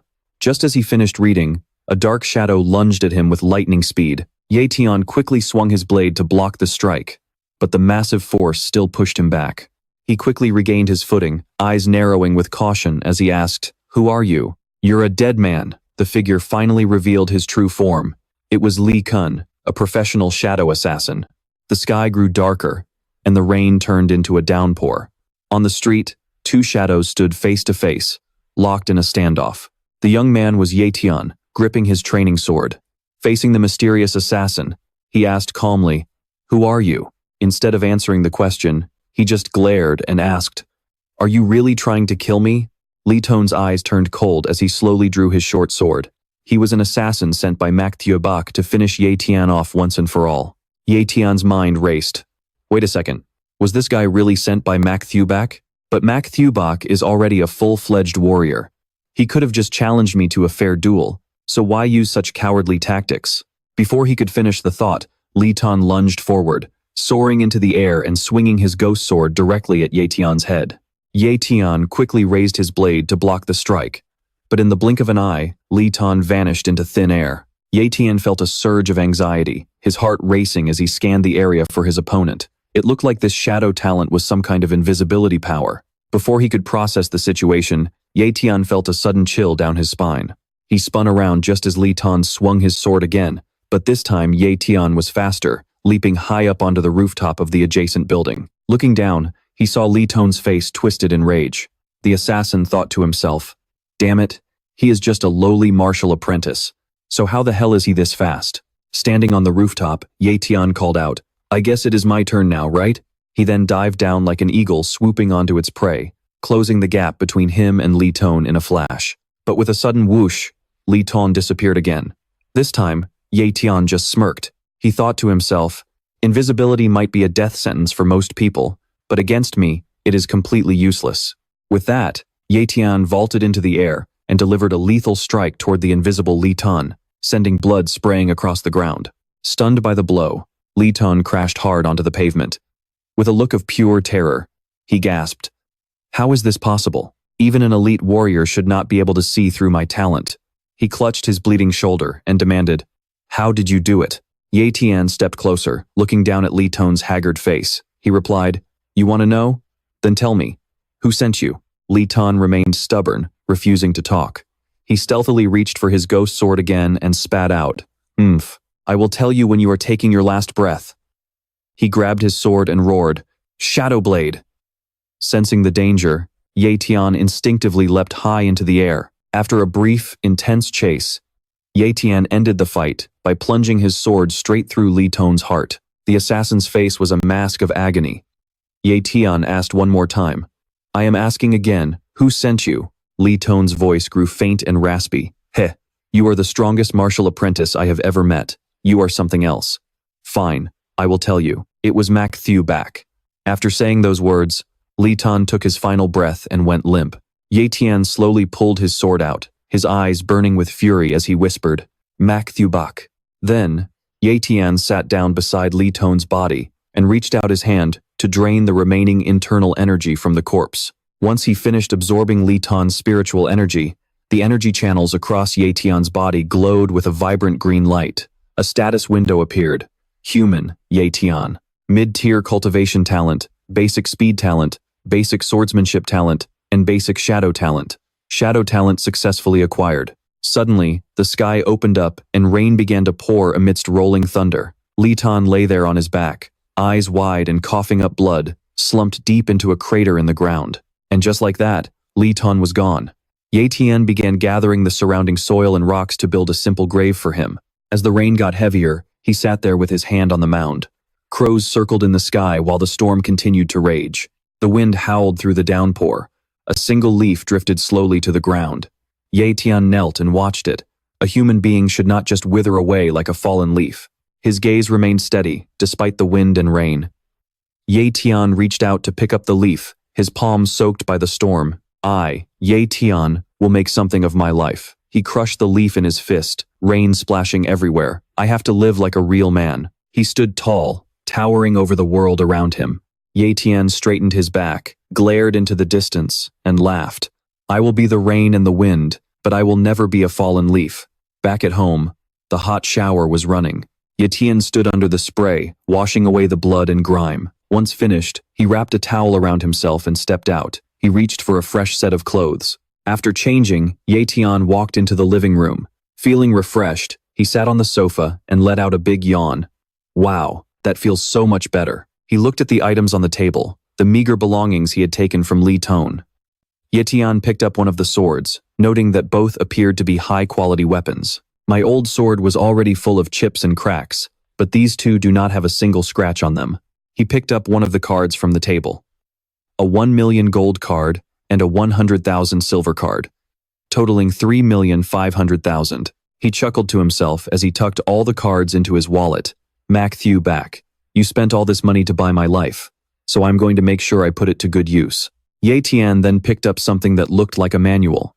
The cover read Shadow Sword. He wondered, what is this? He sat cross-legged to study it, reading the title aloud, Shadow Sword, a bronze-tier swordsmanship skill. Tian was thrilled. This is perfect. A swordsmanship skill will allow me to fully unleash the power of my sword talent. This is exactly what I need right now. I've got to take this and start my training immediately. Tian slammed the door shut and sat on his bed, flipping to the first page.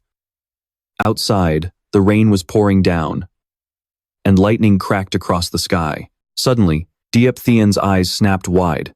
Wait a second. He bolted upright and yelled, why hasn't Ye come home yet? He started running like his life depended on it. If Matthew Bach sent people to assassinate him, then that bastard must have every bit of his personal info. His hand gripped the doorknob. That means... He threw the door open and leaped from the balcony. Purple energy flared around him as the realization hit. Ye is in danger too. Tian grabbed the safety rail on the outside of the building and slid all the way down to the street. He took off at a full sprint. Ye, please. Please be safe.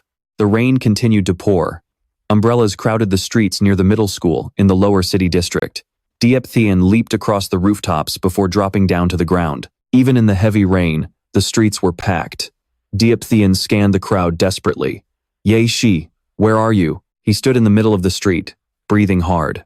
This was just a normal school. No one with real power would be bold enough to commit a murder out in the open like this. Tian thought grimly, but does a monster like Matthew Bach even care about the warrior's code? Suddenly, an umbrella poked him in the back. Don't move! Tian blurred behind the person in an instant, his fist glowing with massive power, ready to strike them down. He stood behind them and hissed a warning. No, you're the one who shouldn't move. The person pulled back their hood, revealing exactly who Tran was looking for. She giggled and waved at him. Hey, big brother, it's just me. It's still pouring out here. A hand reached out holding a snack. Here you go, kid. Take your grilled sausage. Ye took it with a smile. Thank you. Tian held the umbrella over both of them as they walked, eating and laughing together. The rain hammered down as the heavy traffic crawled by. On the walk home, they chatted back and forth. Oh, by the way, what do you want for dinner tonight? I'll cook for you. He replied, make that braised meat specialty of yours. Suddenly, a suspicious black car appeared on the road. Tian caught it out of the corner of his eye. Are we being followed? Let's get inside the house. Later, Ye brought the food out and called, hey, dinner's ready. That same black car was indeed parked right outside their building. She was completely oblivious as she rushed her brother. Come on, help me carry these dishes. Tian kept his eyes locked on the car and answered, coming. The next day was bright and sunny, and a voice called out for Ye. The teacher called on her. Ye, come solve this problem. She stood up and walked to the front of the class. Yes, teacher. Meanwhile, up on the school rooftop, a figure stood watching. It was Tian. He had his hood up and his hands in his pockets, his gaze fixed intently on the school building. Tian turned his head toward the parking lot. For 3 days straight, that same black car had been there. Tian's brow furrowed. You dare keep your eyes on Ye? You bastards are crossing the line. When the black car finally started to pull out of its spot, Tian's eyes narrowed in disbelief. They're leaving? Tian launched himself from the roof, tailing the car to find out who these strangers were. He leaped from one building to the next, staying right on the car's tail. The vehicle eventually pulled into an empty lot at an old warehouse. The car door opened and someone stepped out. Tian looked down from above. So this is the place? He watched in fury as Matthew Bach emerged. A man in black landed a brutal punch that sent another guy crashing to the floor. Blood sprayed across the ground as the man screamed in agony. He lay there, broken, and began to beg for his life. Master Mac, I swear, I really don't have the money. He crawled on the floor, sobbing. As soon as I have it, I'll pay you back everything. Please, just have mercy, Mac Thewback sneered. If you don't pay now, the debt doubles tomorrow. My money isn't exactly easy to borrow, you know. He sat on a stack of wooden pallets, his hands interlaced as a heavy, suffocating pressure radiated from him. He glared at the man. Don't you agree?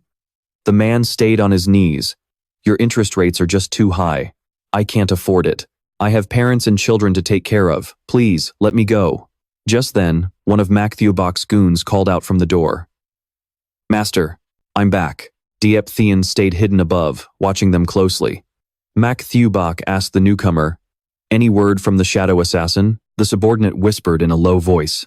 I can't get a hold of him. Let me try contacting some other leads to see what happened. Hearing this, Tian thought to himself, I knew it.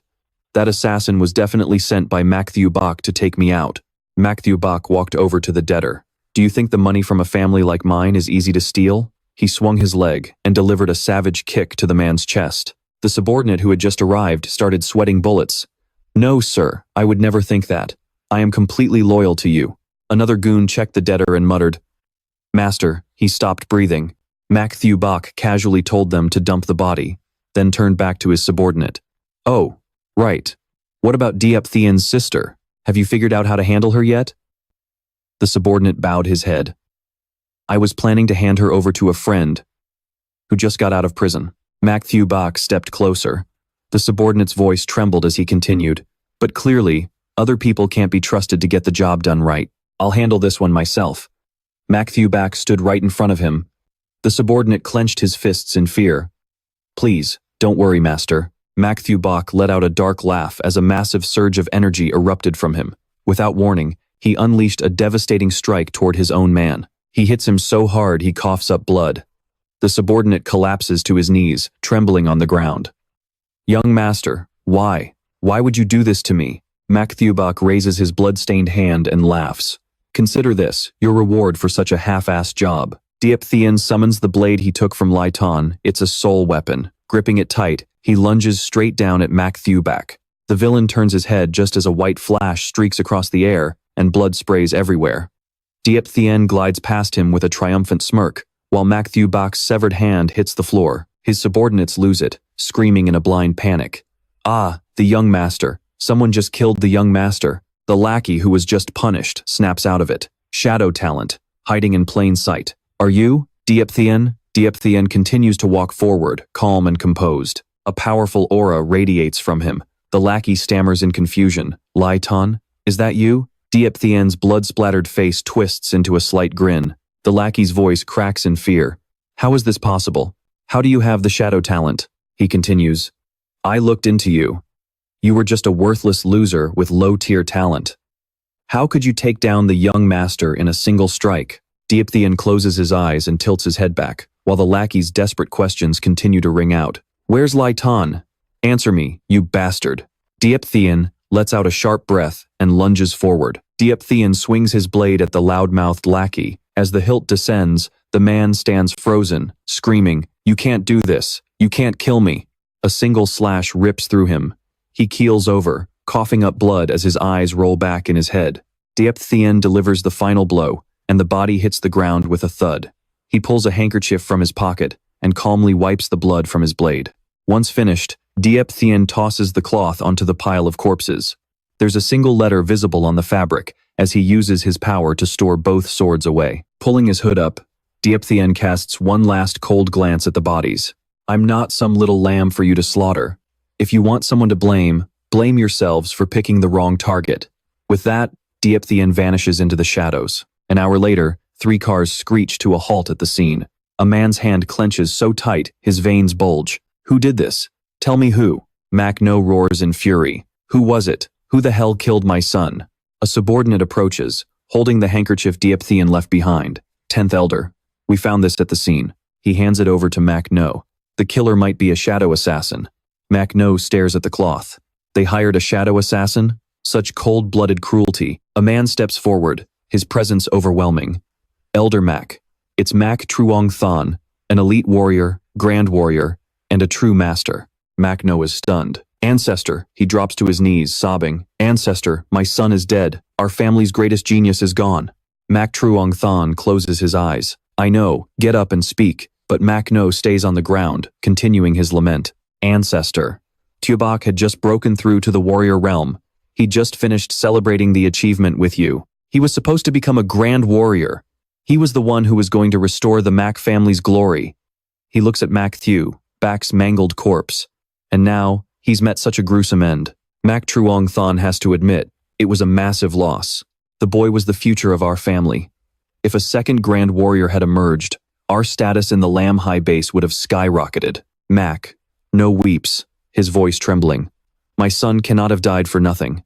He holds up the handkerchief. Ancestor, please, avenge Tuebok. The old man takes the cloth. Mak Truong Than examines it, his mind racing. The rival families must have hired a shadow assassin to do this.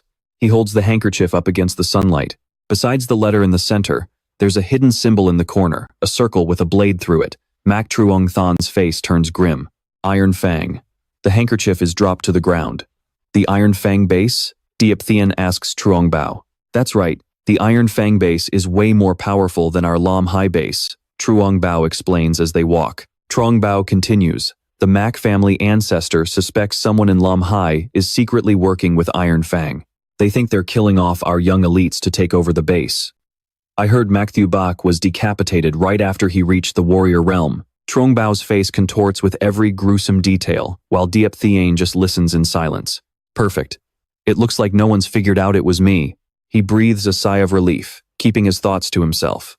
Meanwhile, Trong Bao keeps rambling on. Since Mak Tuebok broke through, you definitely would have been his first target. But now he's the one in a body bag. You're one lucky guy. Tian trails behind Trong Bao, whispering under his breath. That handkerchief with the shadow mark belonged to Lai Tun. I left it there on purpose. I just wanted to throw the Mak family off my trail and point them somewhere else. But that old Mak ancestor actually found an Iron Fang symbol on it too? He wonders to himself, did I just stumble onto a real conspiracy by the Iron Fang base, by sheer luck? Or is that old man just making things up to start a war between the bases? His silhouette fades into the distance. Cut to 4 a.m. the next morning at Tian's house. He woke up feeling tired, let out a long stretch, and rolled out of bed to get dressed and grab his pack. He walked to the door and was just slipping on his shoes to head out, when a soft, sweet voice called out from behind him. Without turning around, he asked quietly, "Did I wake you up? Where are you going so early in the morning?" She rubbed her eyes sleepily and watched him. He slung his backpack over his shoulder and said, "I am heading out to the wildlands to train on my own.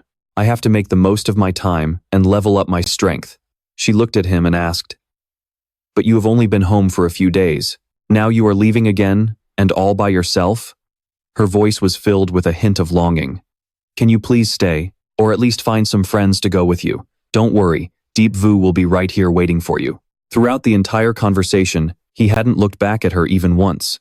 He slowly started walking toward the door. Suddenly, she ran up from behind and threw her arms around him. He softly called her name, Diep Vu, but she cut him off. "You better come home soon, okay?"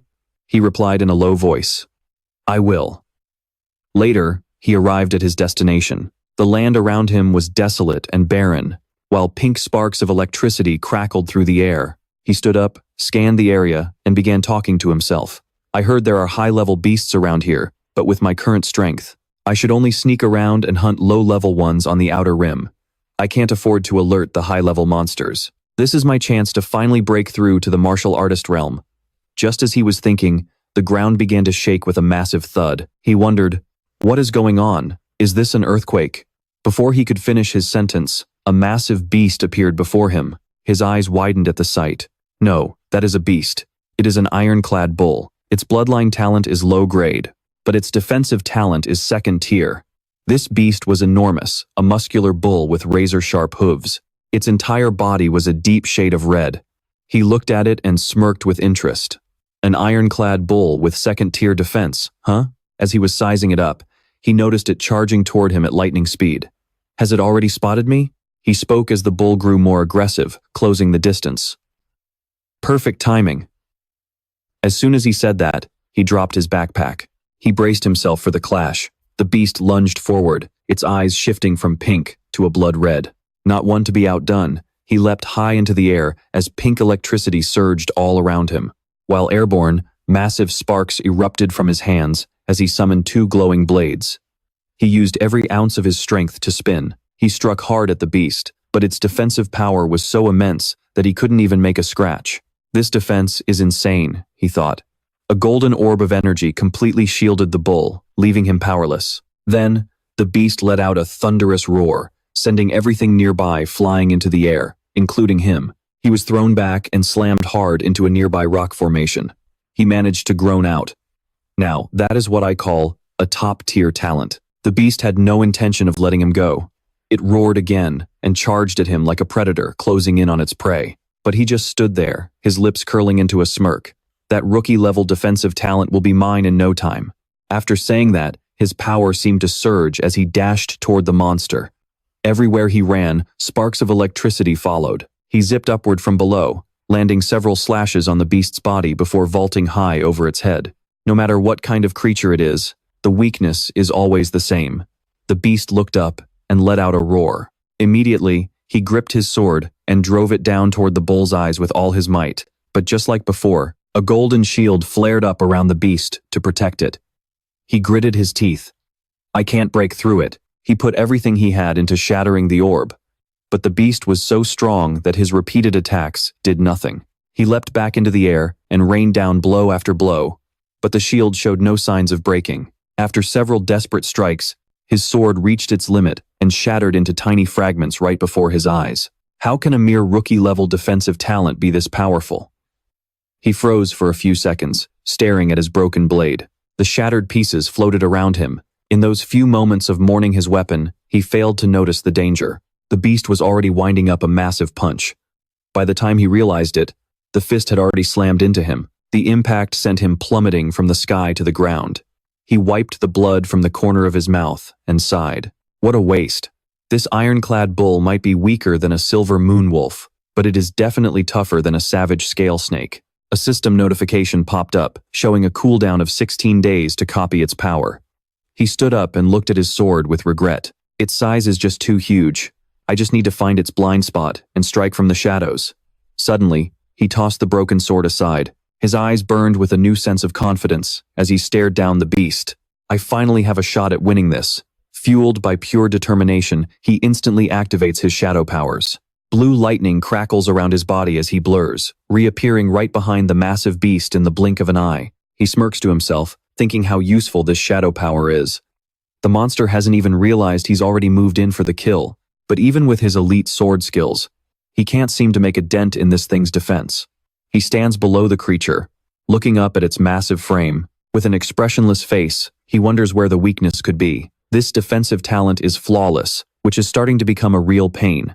Feeling a bit stuck, he sits down and stares at the beast, racking his brain for a solution. As he scans its body for a weak spot, his eyes suddenly drop lower. Wait, the defense is wide open right here, he exclaims, staring straight at the beast's rear end. Could its butt really be the weak point? Only one way to find out. Hehehehe, he chuckles mischievously. Without a second thought, he drives his blade straight into the most sensitive spot.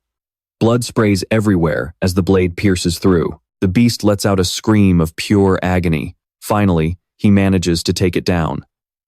It turns out that once it's dead, his knife can actually cut through the hide. He talks to himself while collecting the beast's blood into the jars he brought along, carefully sealing each one tight. After filling enough jars, he stands up and lets out a long breath, wiping the sweat from his forehead. It seems like no matter how powerful your talents are, once you're dead, it's all over, he says, looking down at the carcass.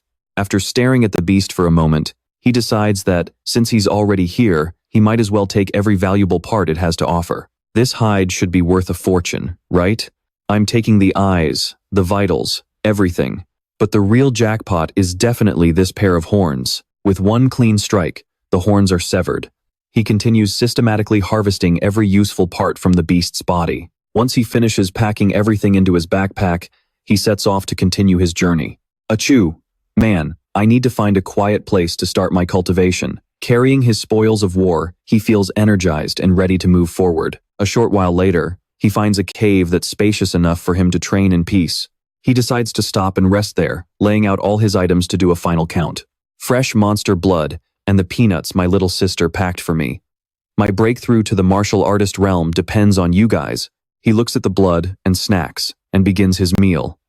He downs a whole bottle of fresh blood, chasing it with a handful of peanuts. After finishing his meal, he begins his cultivation. He sits cross-legged, hands resting on his knees, with his eyes squeezed shut.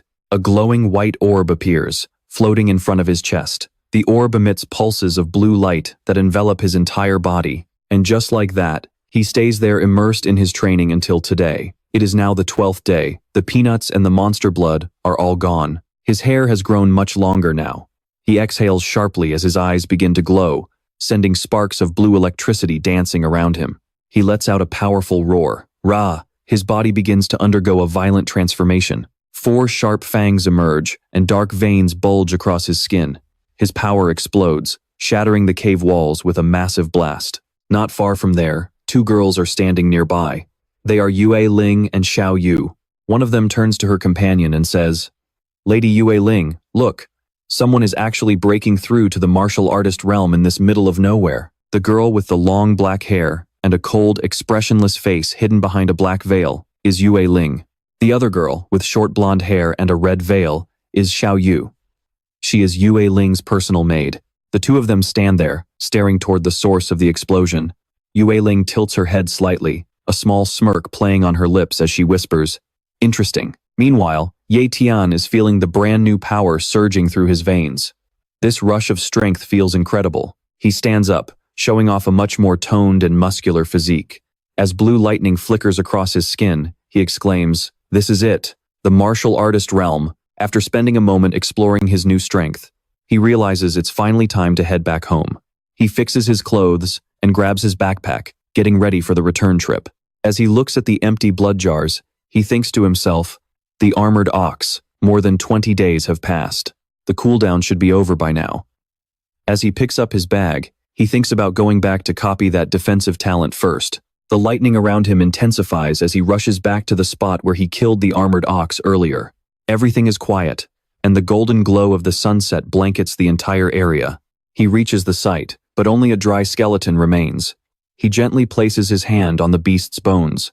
A status window pops up with a notification. Target for copying is incomplete. Copying failed. Please select another target. He's caught off guard and asks, "Wait, there's a rule for this too?" Then he answers his own question with a sigh. "Man, I really shouldn't have butchered you so early."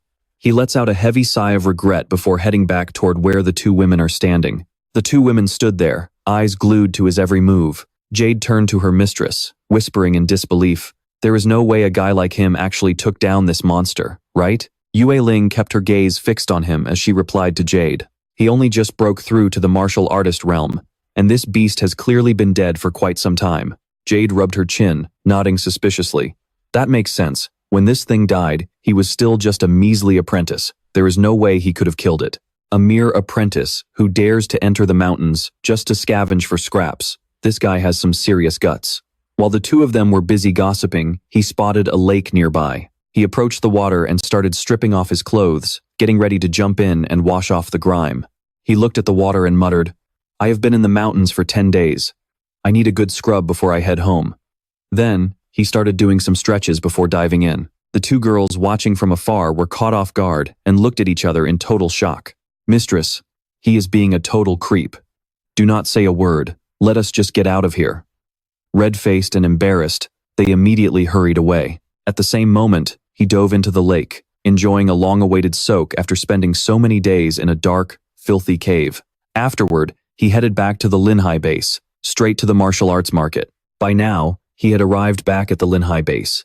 He stood in front of a massive building in the heart of the market. He stared at it and mumbled, "This looks like the biggest shop in the market." A small purple sign hanging over the door read Marshall Pavilion. "Let us see what is inside." After a moment of hesitation, he stepped in. Just as he was entering, the 2 girls from earlier happened to walk right past him. Jade's eyes widened the moment she saw him, and she quickly turned to Yue Ling. "Huh? Is not that the scavenger guy from the Wildlands?" Startled by her voice, he turned around to look. At the same time, she turned to face him too. He looked at her, his face filled with confusion. Tian could not believe his eyes as he stared at the girl in front of him. He instinctively whispered his younger sister's name. "Ye Wu?" Yue Ling's expression remained cold as she wondered, is he calling me his sister? Tian shook his head and slapped his forehead. No, that is not right. How could Ye Wu be here? He covered his face with his hand, stealing a glance at the beautiful girl before him, and thinking to himself, this girl is a true genius. Seeing how Ye Tian addressed her mistress, Jade screamed out, Hey, who are you calling your sister? She continued to mock him aggressively. You have got a lot of nerve for a lowly scavenger. Ye Tian lifted his hand to sniff himself, thinking, I definitely took a bath, right? Do I still smell or something? Seeing that Jade was going too far, Yue Ling stepped in to remind her. Jade, watch your mouth. Jade waved her hand dismissively and said, Ah. That almost slipped out. Yue Ling covered her mouth and whispered a few instructions to Jade. Jade nodded in agreement, then turned to him and bowed her head in apology. Master martial artist, please forgive my rudeness earlier. My mistress has taught me a lesson, so I hope you can let it slide. Ye Tian scratched his head in confusion at this sudden change of heart. As he watched Yue Ling walk away, he tried to ask a question, but Jade grabbed his wrist and cut him off. My mistress has some business to attend to, so she had to leave first. She spoke while pulling him along by the arm. You were planning to sell some materials at the Marshall Pavilion, right? Well, my mistress happens to be the manager here. I am sorry for what I said earlier. To show our sincerity, whatever you want to sell, we will buy it from you at double the market price. Ye Tian was stunned by the tempting offer and asked again to be sure. Double the price? Jade confirmed with a firm nod and gestured for him to enter. That is right, please, come inside. Stepping into the Marshall Pavilion, Ye Tian saw rows upon rows of high-quality weapons. He could not help but admire the place. Wow, this is all top-tier stuff. It definitely lives up to its reputation as the biggest shop in the market. A female staff member approached with a warm, welcoming smile and a cup of tea. Master martial artist, please have some tea. Ye Tian politely thanked her. The staff member's voice rang out. The horns of the armored ox come to 2,467. In total, we owe you 200,000 credits. Since we are doubling the price, you will receive 400,000 credits. Hearing the amount, Ye Tian nearly spat out his tea. He rubbed his forehead and agreed to the deal, thinking to himself that making money here was way too easy. Jade quickly brought over the payment. Here are 4 silver cards, each worth 100,000 credits. She said politely, please take them. Ye Tian accepted the money and thanked her. Looking at the cash in his hand, he thought, if Ye Wu saw this much money, she would be so happy. Jade then made another enthusiastic offer. My mistress also said that to show our goodwill, if you want to buy anything, we will give you a 50% discount on everything. Ye Tian let out a smirk. In that case, I will not hold back. But as he looked at the price tags, he thought, man, this stuff is expensive. No wonder martial arts cultivation is monopolized by the big families. How could an ordinary person ever afford these resources? He decided to buy 1 primordial strength body refinement manual, 1 ferocious beast encyclopedia, 3 vials of intermediate beast blood, and 3 bottles of clear essence liquid. I will start with these for now. Upon hearing his order, Jade nimbly went to fetch the items. Yes, sir. Please wait a moment. Ye Tian's items were carefully packed into a very elegant box. Jade quickly did the math. After the 50% discount, these items come to 785,000 credits. I will round it down for you. You only need to pay 700,000 credits. Ye Tian immediately paid using a gold card worth 1 million credits. I'm feeling pretty lucky right now. I managed to score a massive payday from that creepy assassin who was stalking me. Here's your change, sir. Please take it and double-check to make sure it's all there. I took my things and headed out, lost in thought. The Marshall Pavilion gave me such a huge discount. There's no way they did that just because I said I was picking up scrap. Something definitely feels off. But I'm just a broke nobody. What could they possibly see in me? My head was spinning with questions.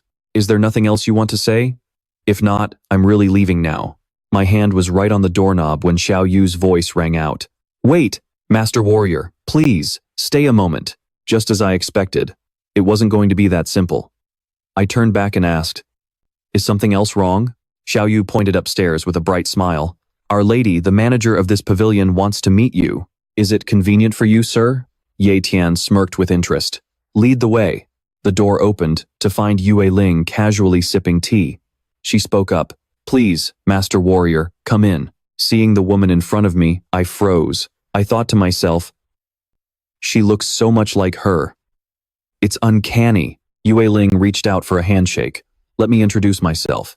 Yue Ling, from Sea City Base. Yue Ling was a peak elite warrior from the massive Sea City Base, currently managing the branch here in Forest City. Our hands met, and I could feel an intense surge of power between us.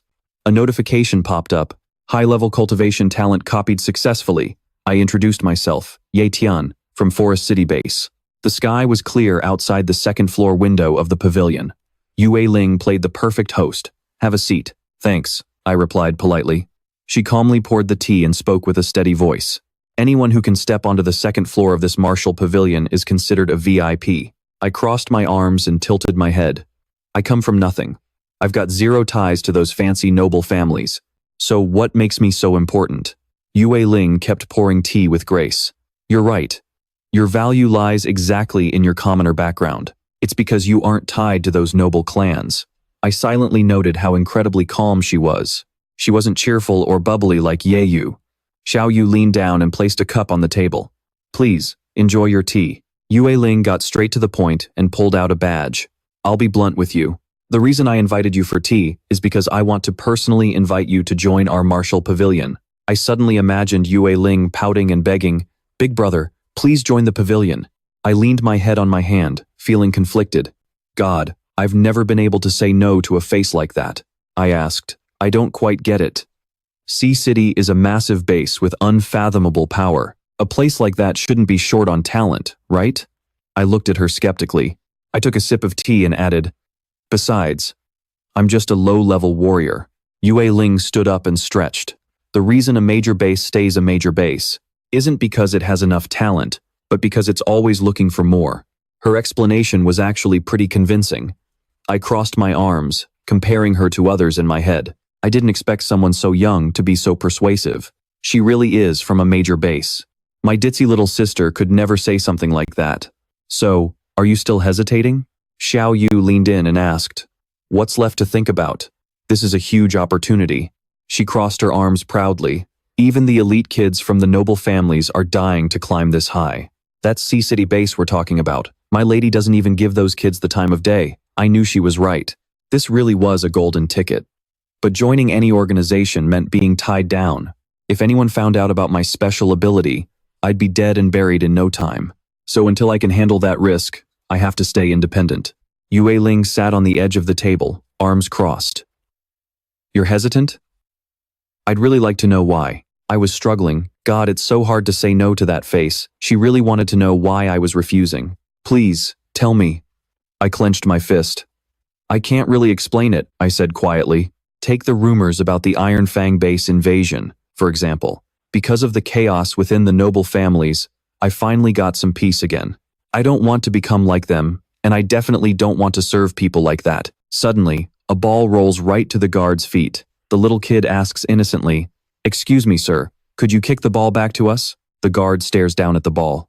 Tian clenches his fists in frustration. Why is it that on top of living in fear of monsters, they have to deal with these martial artists bullying them too? The guard scoffs and crushes the ball under his boot, leaving the child in tears. The two martial artists just smirk, enjoying the cruelty. Looking down from the top of a skyscraper, a fire ignites in Tian's soul. He realizes he's still not high enough in this world. I haven't reached the top yet. I need to become even stronger. A notification pings. High-level cultivation talent copied successfully. Do you wish to merge? At that moment, Tian vows to climb until no one can look down on him. He confirms the merger. Sunlight streams into the apartment building where the siblings live as the door finally swings open. Tian steps inside and calls out, Yeyu, I'm back. Yeyu, who was busy cleaning the kitchen, spins around and gasps, Big brother. She drops everything and rushes over, throwing her arms around him. You're finally back. I missed you so much. Tian gently pats her head. It's only been 20 days, but he looks much more muscular than before. Yeyu giggles, reaching out to poke his arm. As he changes his shirt, Tian casually drops the bombshell. Well, of course I am. Your big brother is officially a martial artist now. Yeyu's eyes go wide. A martial artist? Our family finally has a martial artist, she screams, jumping for joy. This is amazing. We don't have to hide from anyone anymore. You're the best, brother, she cheers, dancing around the room. Tian leans back on the sofa, watching his sister act like a total goofball out of pure happiness. Once your talent awakens, you'll be a martial artist too. And don't worry, I'll find the right treasures to help you reach the top. Tian watches her, his gaze filled with determination. The system window pops up. Human Yu. Mid-level cultivation talent. Unawakened beginner-level ice talent. Suddenly, she grabs a pair of scissors and turns to him. All right, Mr. Martial Artist, get over here. She waves the scissors playfully. How about your little sister gives you a haircut? Tian looks at her, confused. Huh? Look at your head. It's like a bird's nest. Now that you're a big-shot martial artist, you need to look the part. Yu gives him a stern look, and Tian sheepishly rubs his nose. She pushes him down into a chair. Sit still. He obediently stays put. All right, here I go, she says from behind him. Okay, I'm counting on you. Just give me the usual cut. He replies with a soft smile. She chuckles. Don't worry, it's the only style I know how to do anyway. Soon, the sound of rhythmic clipping fills the room. As Yu meticulously trims his hair, Tian realizes just how fast time has flown by. Ever since their parents passed away, Yu has always been his barber. He remembers how her tiny, trembling hands used to struggle with those heavy scissors. Young Tian sits on a stool, face bruised and battered, waiting for his sister to start. But little Yu hesitates, her eyes welling up. Brother, I'm scared to touch it. She sniffles, clutching the scissors. Maybe we should just go to the hospital? Tian brushes it off. It's just a scratch, don't worry about it. The hospital is way too expensive. His face was swollen from the beating, yet he acted like it was nothing to keep her from worrying. I just took a few hits, it's no big deal. Just trim the hair around it so we can bandage it up, okay? The scissors clatter to the floor as Yu wipes her tears. I wish you had the powers of an immortal jellyfish. Tian looks at her, totally confused. An immortal jellyfish? What kind of power is that? Yu looks at him like he's crazy. Did you forget already? It's from that fairy tale you used to read to me. She sits down, cupping her face in her hands. The immortal jellyfish has the power to heal itself. No matter how bad it gets hurt, it heals up in the blink of an eye. Tian finally remembers and closes his eyes with a sigh. That's just a story for kids. Why are you still believing in fairy tales? You don't understand. It's real, she insists. He just smiles and rubs her head. All right, I know you're just worried about me. Who knows? Maybe when my talent awakens, I really will get some kind of healing power, he says, trying to comfort her. When that happens, I'll never get hurt again, and I can protect you forever. He gives her a wide, reassuring grin. Suddenly, it clicks.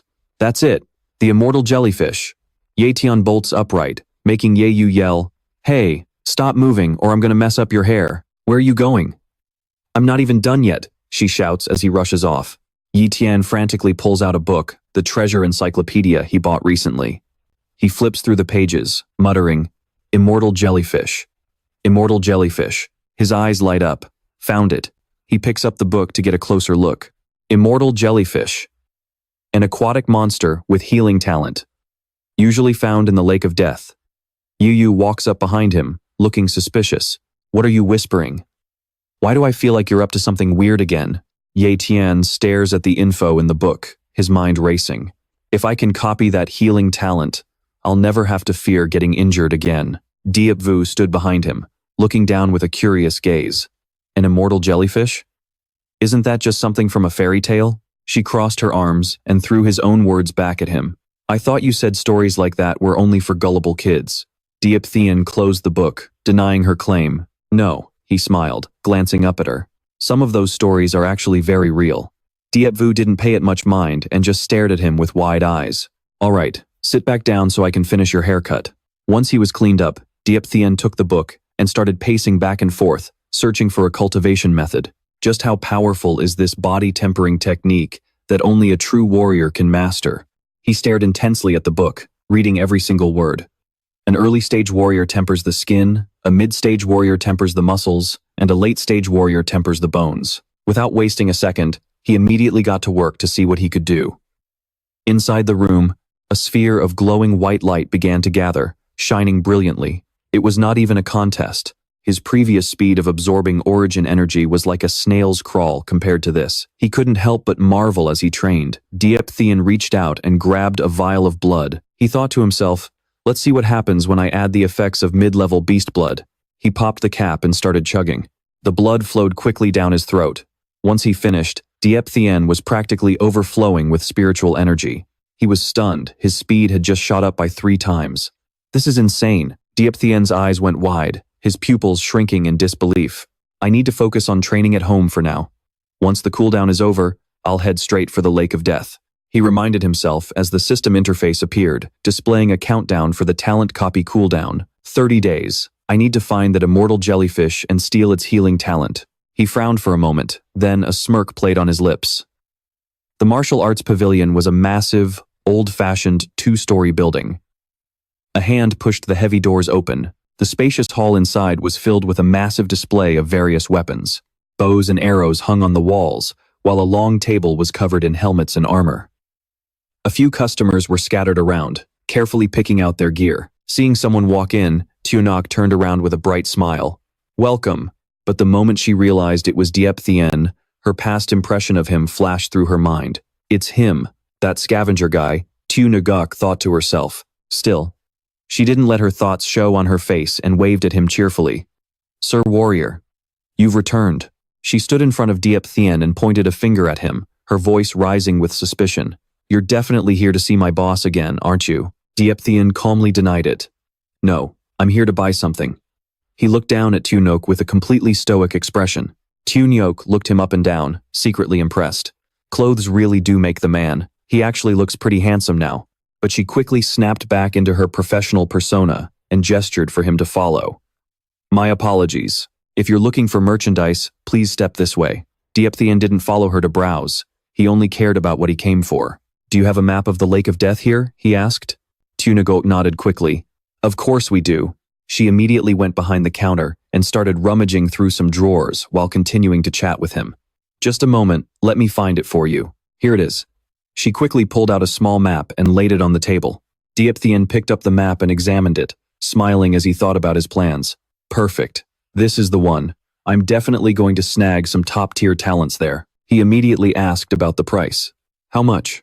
Tian carefully checked the price list and informed him. This one is 30,000 credits. Shall I take that for you? Tian didn't even try to haggle and handed over his card. She quickly replied, Thank you. Tian stood behind the counter watching him leave, wondering to herself. Is he going to a new spot to scavenge for junk? Then she started to worry, remembering what Nyak Lin had told her. But the boss said the Lake of Death is crawling with terrifying aquatic beasts. Even elite warriors struggle to get out alive. Tian watched Tian's retreating back and whispered a silent prayer. I hope he doesn't get into any trouble. Meanwhile, among the jagged mountain ranges, a streak of light like a falling star zipped across the sky. Tian landed firmly on the ground, startling a bright red chameleon perched on a nearby rock. Looking down from above, the Lake of Death was a chaotic landscape shrouded in a thick, eerie mist. Tian looked at the scenery before him and sighed. This place is definitely cursed, but then he gave a satisfied smile. I'm bound to find some incredible talents in a place like this. Tian looked at the crumbling houses, quickly assessing the area. Looks like this place has been abandoned for a very long time. He stepped through the ruins, observing the thick fog that blurred his vision. He remained on high alert. The strange atmosphere felt like danger could strike at any second. Tian used his hand to wave away the toxic mist in front of him and turned his head. Suddenly, his eyes widened in surprise. A patch of water in the lake began to churn violently. Moments later, a massive column of water erupted into the air, forming a gigantic water spout. Tian stood his ground, every nerve in his body on edge. Is that a monster? Tian couldn't help but be on guard. He narrowed his eyes, staring intensely at the massive pillar of water rising before him. He quickly decided to hide for now, choosing to observe the situation before making his next move. With a low shout, Shadow Talent, a shroud of dark light instantly enveloped Tian. Having triggered his ability, Tian lunged upward, positioning himself on a mountain peak to get a clear view from above. From a distance, he watched as the water pillar in the lake condensed into a shimmering orb of light. Tian still couldn't tell what it was. Suddenly, the orb shattered, revealing 2 figures inside. A tall man holding a red umbrella floated in midair, shouting to the girl in black beside him. We got it! Young lady, we have to go now. That girl was none other than Yue Ling. She clutched a metal box tightly and replied, Let's go together. Tian recognized her immediately. Just then, a massive beast surged from the depths of the lake, right beneath them.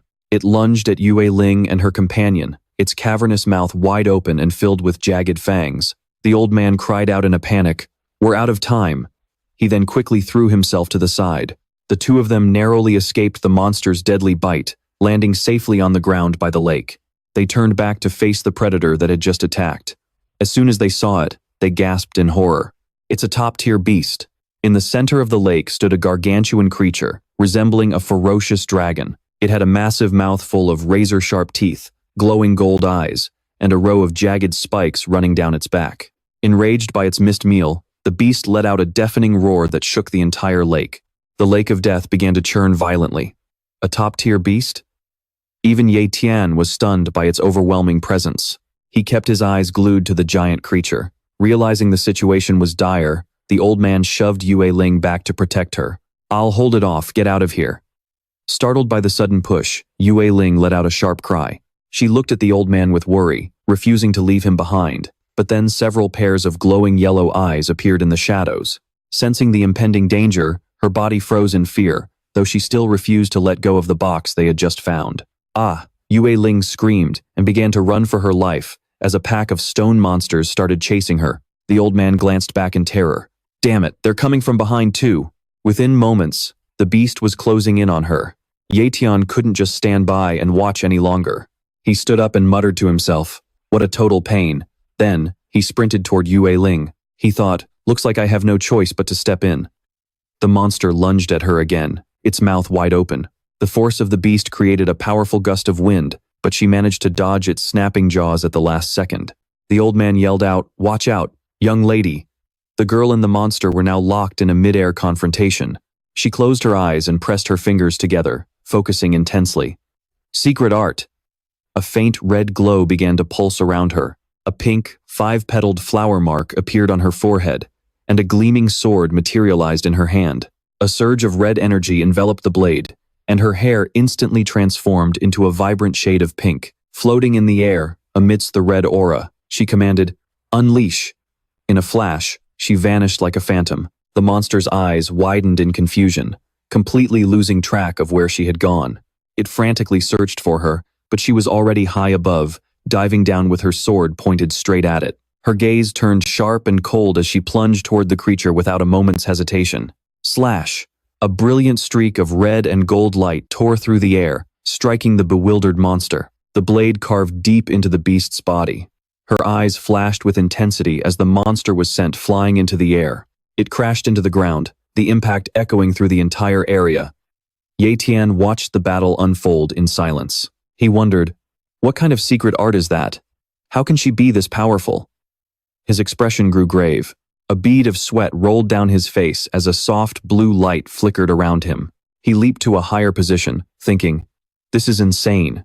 This isn't a fight I should be meddling in." Yue Ling didn't stop, raining down slashes that carved the monster into multiple pieces. Her movements were lightning fast. Tian estimated that she was already at the peak of the elite martial artist level. Clutching the box in one hand, she used the other to relentlessly slice through the monsters below. A furious beast exhales a thick cloud of smoke, its eyes glowing with pure rage. He thought to himself that after activating her secret art, she seemed to possess the power of a great martial artist. Her strength was truly staggering. This pink energy ripples through the vast expanse below. Countless monsters she slaughtered lie scattered across the ground. As for him, he just watches, scratching his cheek as a bead of sweat rolls down. He can't help but feel a bit helpless. He is definitely no match for her. Suddenly, a sea monster leaps from the water, looking absolutely livid. An old man screams, "My leg!" His face is twisted in agony, his eyes rolling back as he yells, "My lady, you have to run." He is trapped right in the sea monster's jaws, and it is about to swallow him whole. Even so, he forces himself to shout, "Your secret art won't last much longer. The treasure is more important." Blood sprays from his mouth as he speaks. He squeezes his eyes shut in pain.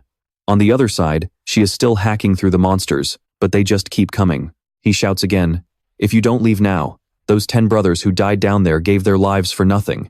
She freezes, sweat pouring down as she glances at him. She closes her eyes, tears welling up, and grinds her teeth. Damn it, he wonders to himself. 10 people already died down there. What kind of treasure could be worth that kind of sacrifice? His expression grows serious. She kicks off, sprinting through the air once more with a swarm of monsters hot on her heels.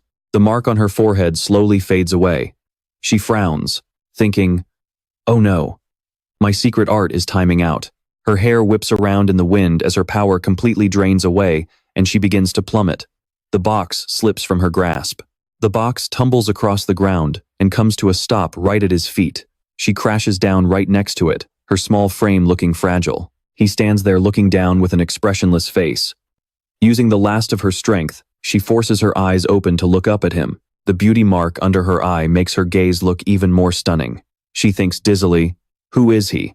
All she can see is the blurry silhouette of a young man. It is a dark-haired guy whose face she cannot quite make out. He slowly looks down at the box, his eyes glowing red. As he leans down to touch the box, he whispers, "I wonder what kind of treasure is hidden in here." She still manages to groan out a warning. "Don't touch it," he replies. "Don't? All right, I am not going to steal it from you." Suddenly, 3 monsters appear behind him. He glances back and thinks, how annoying. He gently picks her up in his arms, carrying her like a princess, and says, "Forgive the intrusion." He looks at her lying in his arms, along with the box, and makes a quiet suggestion. "I think it would be smarter to find a cave to hide in. What do you think?" She can only half open her eyes. She is too exhausted to answer. Without waiting for a reply, he says, "Silence means consent then." A flash of power surges forward like a bolt of lightning. The monsters can only stand there, gnashing their teeth as they watch them escape. In another area filled with caves and crows, the air is thick with tension. Yue Ling is lying on the ground, and he has draped his yellow coat over her as he sits nearby, watching over her. He rests his chin on his hand, thinking, "She reminds me so much of my little sister." He gazes at her tired face and that tear-shaped mole under her eye. He gently rubs the mole with his finger and wonders, "It is not coming off. Is it real?" As night falls, the atmosphere becomes gloomier and colder than during the day. He stands over her as she remains unconscious. Thinking to himself that she still has not woken up, he squats down to check on her. How long is this woman going to stay out? A soft sound comes from her. He is surprised and asks, "You are awake?" She slowly sits up, and the coat covering her slides off.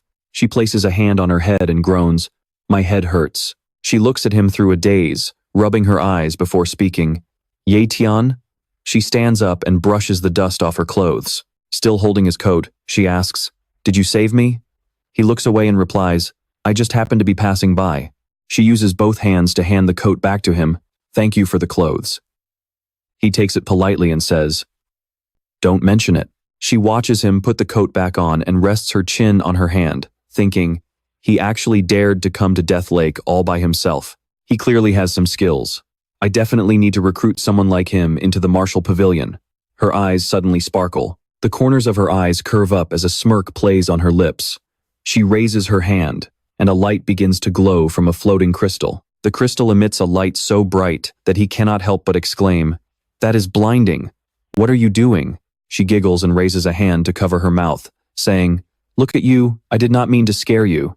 The gem slowly hovers in the air. She explains, "This is called a light stone. It stores and emits light. Just think of it as a lamp." The surrounding area brightens up as the gem floats higher. He asks in surprise, "Where did you get something like that?"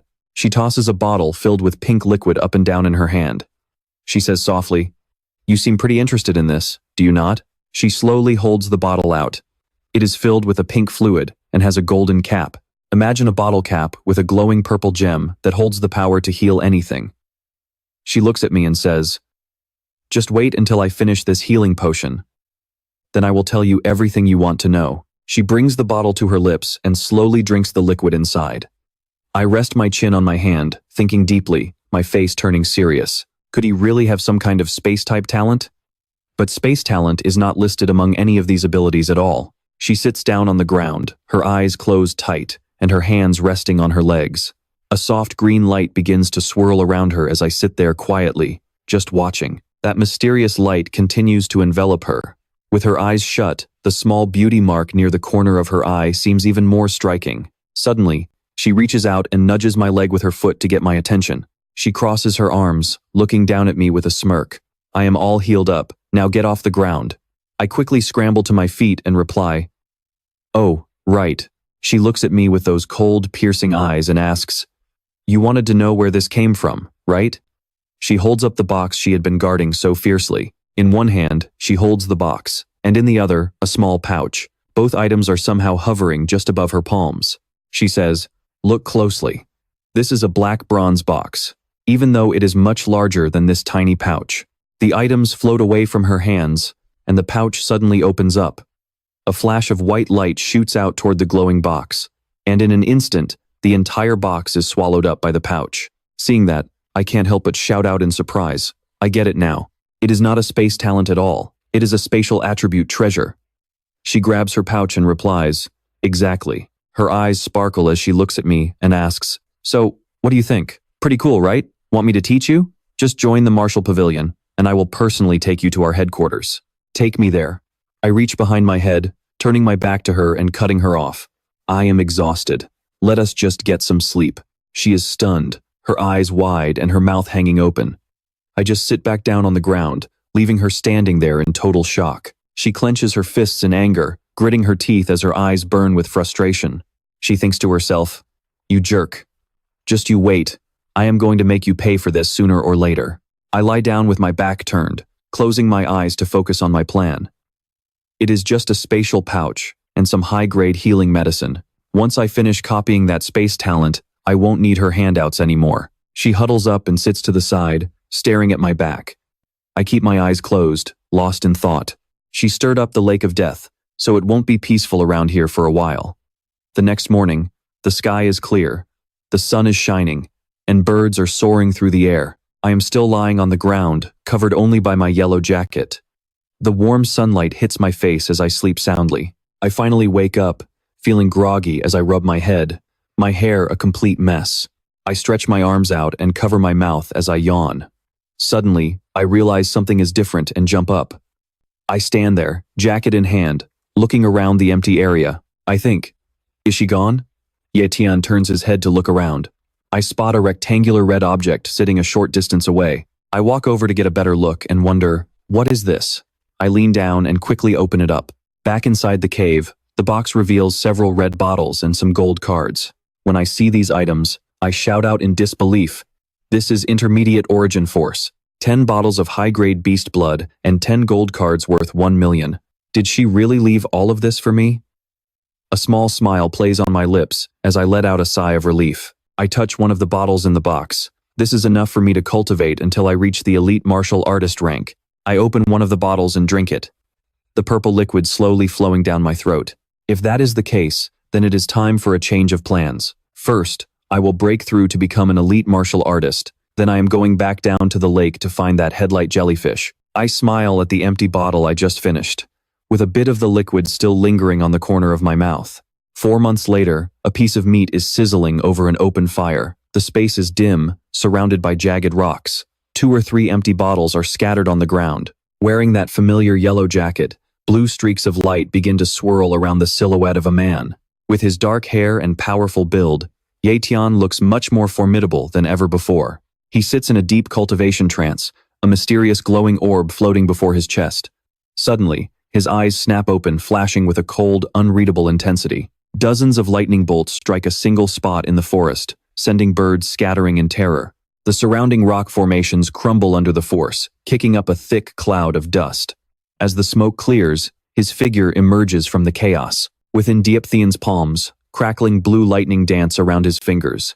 His eyes glow a predatory red as he smirks, clenching his hand into a powerful fist. His muscles bulge with veins as that surging blue energy wraps around his entire body. Tian thinks with pure exhilaration, is this truly the power of the elite warrior realm? He picks up his shirt from the ground and throws it on.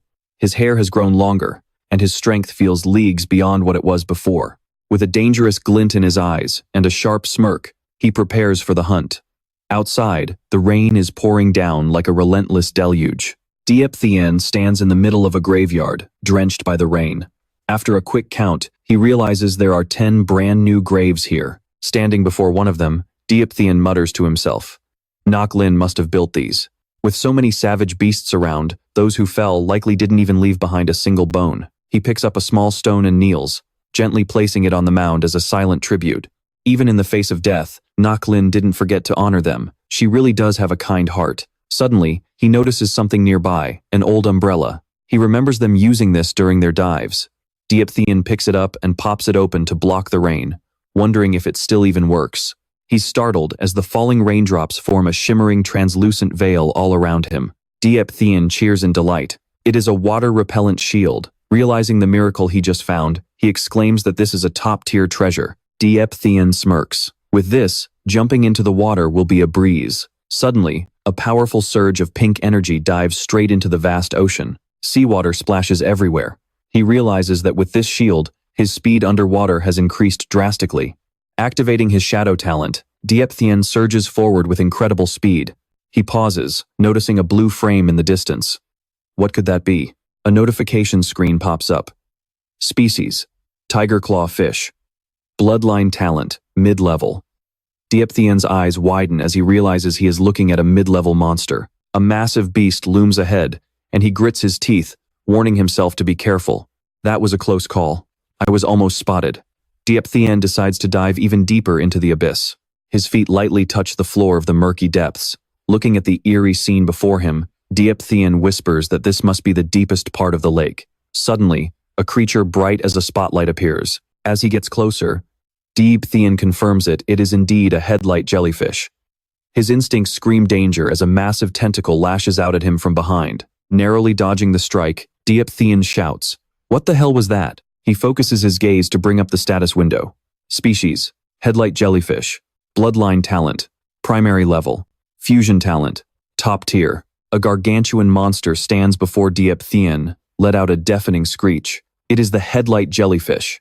As it lunges to attack, he immediately unleashes his own power to strike back. Tossed aside by its prey, the headlight jellyfish growls in fury. One of its tentacles is blistered from the hit, but it regenerates almost instantly. Tian is stunned. It heals that fast? That is definitely the power of a top-tier fusion talent. Without warning, the jellyfish charges again. As it closes in, Tian reaches out and touches it, activating his ability. A notification flashes. Top-tier fusion talent successfully copied. Immediately after, the jellyfish slams into him, sending him flying back into a jagged rock. He swallows a mouthful of water as he crashes to the ground. Despite the pain, Tian lets out a triumphant laugh, whispering that he finally has the top-tier fusion talent in his hands. He pushes himself up, his hands glowing with the newly acquired light of the fusion talent. Right then, the jellyfish spits out a cloud of deadly poison. Tian grits his teeth and quickly raises his umbrella to block the attack. The potent venom shreds the umbrella to pieces in seconds. The toxins seep onto Tian's skin, making him scream in agony. Seeing the broken umbrella float away, he curses under his breath. He quickly shuts his mouth to keep from drowning. Tian realizes the umbrella is trashed, and his water-repellent shield can no longer hold. His eyes flash as dozens of notification screens fill his vision.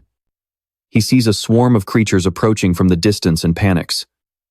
Is that a whole pack of headlight jellyfish? Clenching his fists, he calms himself down. He already got the top-tier fusion talent. There is no reason to waste any more time with these damn monsters. Tian turns tail and makes a run for it as the rain continues to hammer down on the lake of death. He bursts through the surface of the water, gasping for air. Right behind him, massive red octopus tentacles erupt from the depths, chasing him. These things are a real pain to deal with. Tran shouts as he leaps high into the air, narrowly escaping the crushing weight of the giant tentacles. He quickly activates his speed talent, and bolts of lightning surge through his legs. Pushing his power to the absolute limit, he becomes a blur of light, streaking toward the safety of the shore. The entire landscape is swallowed by the gray veil of the torrential downpour. Tian stumbles into a cave to take shelter from the storm. He collapses onto the ground, leaning back on his hands as he lets out a long, exhausted sigh. Finally, he is safe. Now, the most important thing is to integrate this new talent. Tian mutters to himself as he swipes his hand to open the virtual interface. Line after line of text appears on the screen, updating Tian on the status of his newly stolen power. Status window. Top-tier healing talent successfully replicated. Do you wish to merge? The moment he selects yes, the virtual screen flashes with a brilliant light. Tian's eyes widen in shock. It feels like thousands of volts of electricity are surging through his veins, the agonizing pain forcing him to collapse onto the ground. Ye Tian grits his teeth and endures the torture, desperately trying to keep his composure. He's been through this process so many times that his body has started to get used to the torment. Soon, the virtual screen flickers back to life. A notification appears. Top-tier healing talent successfully merged. His updated status immediately pops up. Human. Ye Tian. High-level cultivation talent, basic speed talent, and mid-level blade talent, basic shadow talent, and now, top-tier healing talent. Ye Tian exhales a long breath and mutters to himself. That merging process was actually smoother than I expected. He sits on the ground for a moment, catching his breath. He looks at his hands, knowing he needs to put this power to the test. Ye Tian raises his injured palm to inspect it. A nasty, deep red wound runs across his wrist. The venom from a Turritopsis jellyfish is a lethal toxin. One tiny drop is enough to send a normal person straight to the afterlife. Ye Tian whispers, recalling what he knows. He immediately activates his healing talent, and the mangled skin on his hand begins to knit back together instantly. That hideous wound on his wrist vanishes in the blink of an eye, leaving behind nothing but smooth skin. Ye Tian unleashes a barrage of heavy punches against the cliff face, the dust from the impact slowly settling. It reveals a wall of stone that's been completely pulverized. Ye Tian stares at the deep cracks he left behind. He's beyond satisfied, and best of all, there are absolutely no side effects. This talent is seriously broken, but as he looks at his arm, which is still crackling with faint sparks of energy, a hint of worry creeps into his mind. He thinks to himself, right now, most of my talents are just utility or support types. If I want to take down the real heavy hitters, I absolutely have to replicate an offensive talent. Finally, he makes a choice. It's time to head back. Outside, the rain continues to pour down without mercy. The downpour blurs the horizon. On another sunny day back in the city, Ye Tian is flipping through a book, weighing his options. Great strength bears, firebirds. None of these are quite right. Yi Yu is busy trimming Ye Tian's overgrown hair. She can't stop nagging him. Stop moving. You were gone for weeks without a word that was way out of line. Ye Tian keeps reading, giving her a sheepish, awkward laugh. Haha, my bad, Ye Yu, I'm sorry. Suddenly, a specific page catches his eye. He stops and stares intensely at the text. God Force Ants. Low-level beasts known for their insane physical strength. They usually hunt in massive swarms. Ye Tian continues reading. The page shows an illustration of an ant, along with some crucial notes.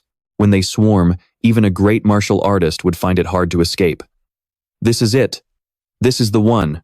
Ye Tian smiles, thrilled to have found his target.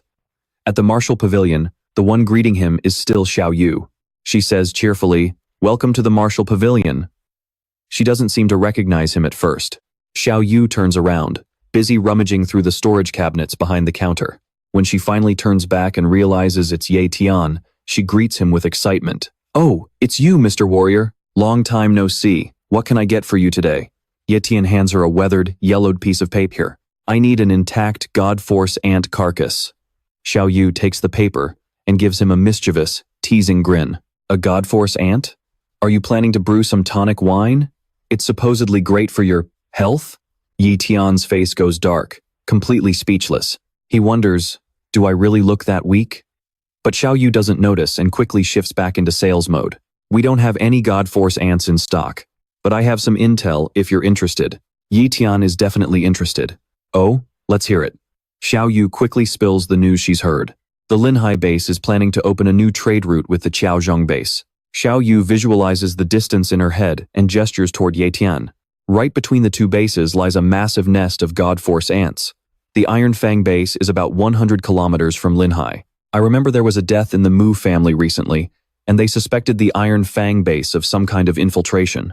The Mu family investigated and cleared up the misunderstanding, then used their influence to strike a deal for the trade route. With the Mu family involved, Ye Tian starts thinking seriously. He has a feeling this isn't going to end well. Right then, Xiao Yu cried out, "Found it!" She held a dark brown card in her hand and immediately handed it over to Ye Tian. "Sir Warrior, please take this." Ye Tian reached out in surprise to take it, asking, "What exactly is this?" Xiao Yu waved at the brown token in Ye Tian's hand and spoke with total confidence.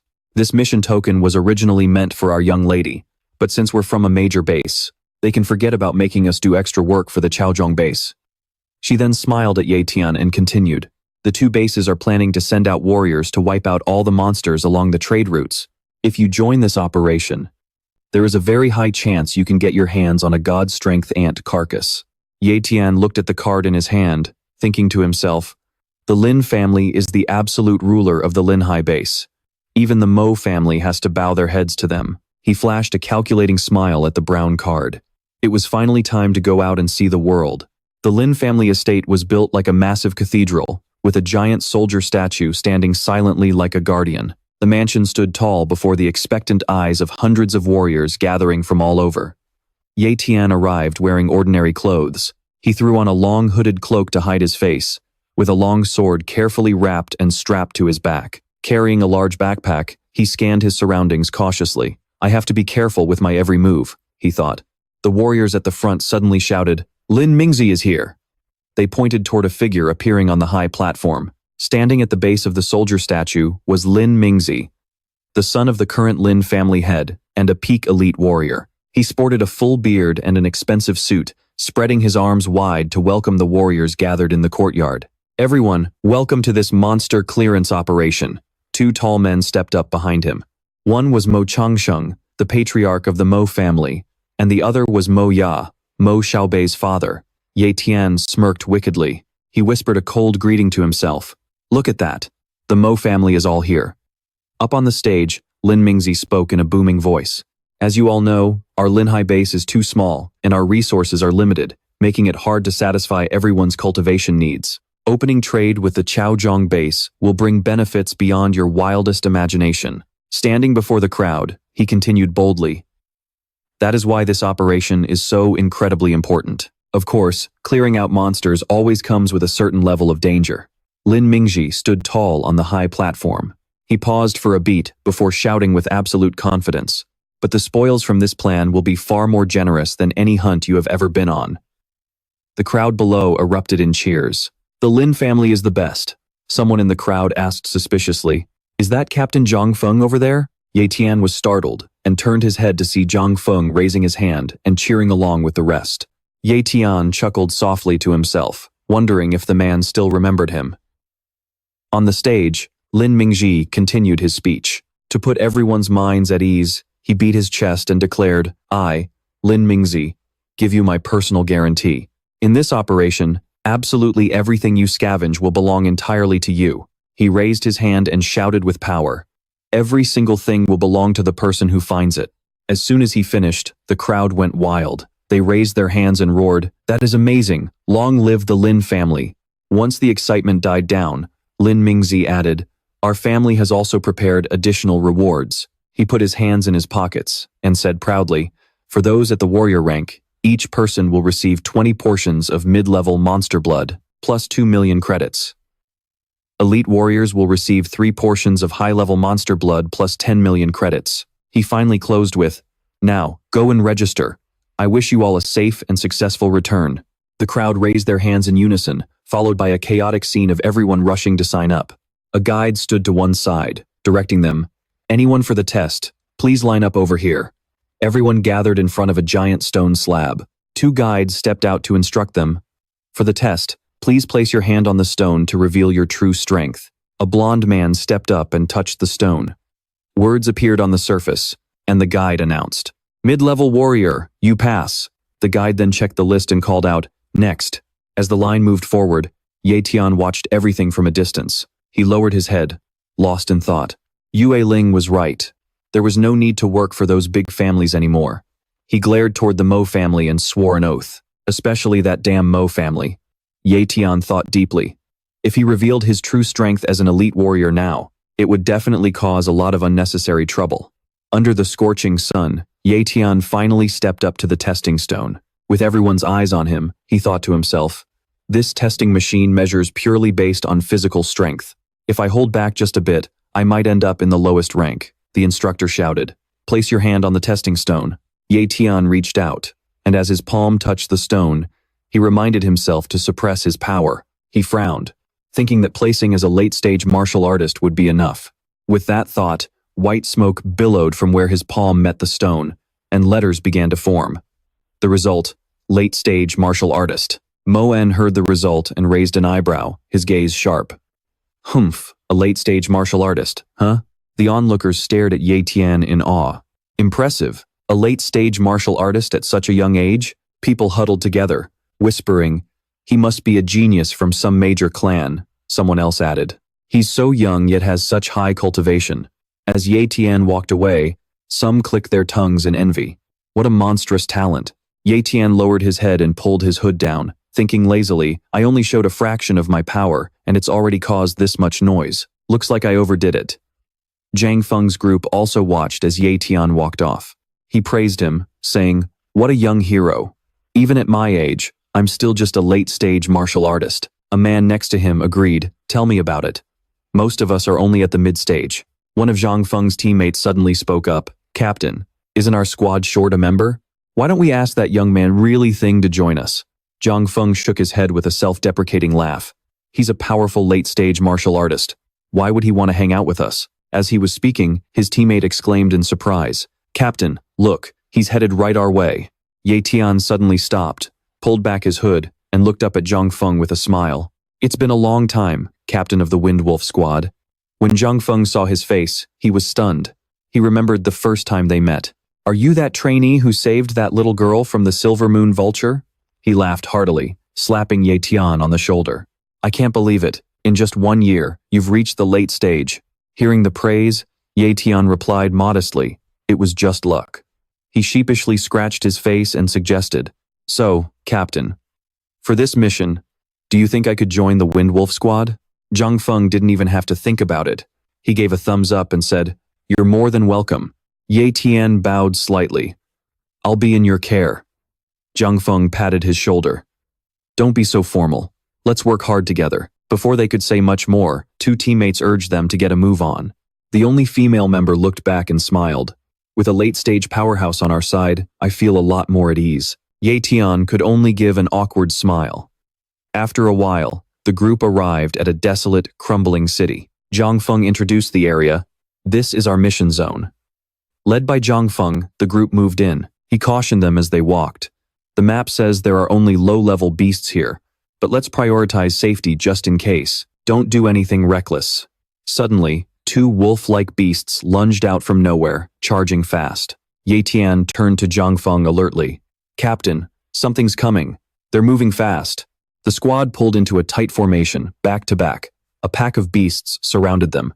Zhang Feng yelled, stay calm, everyone. Don't panic. Under the beasts' ferocious glares, he added, the appetizers are here. He shouted out his commands.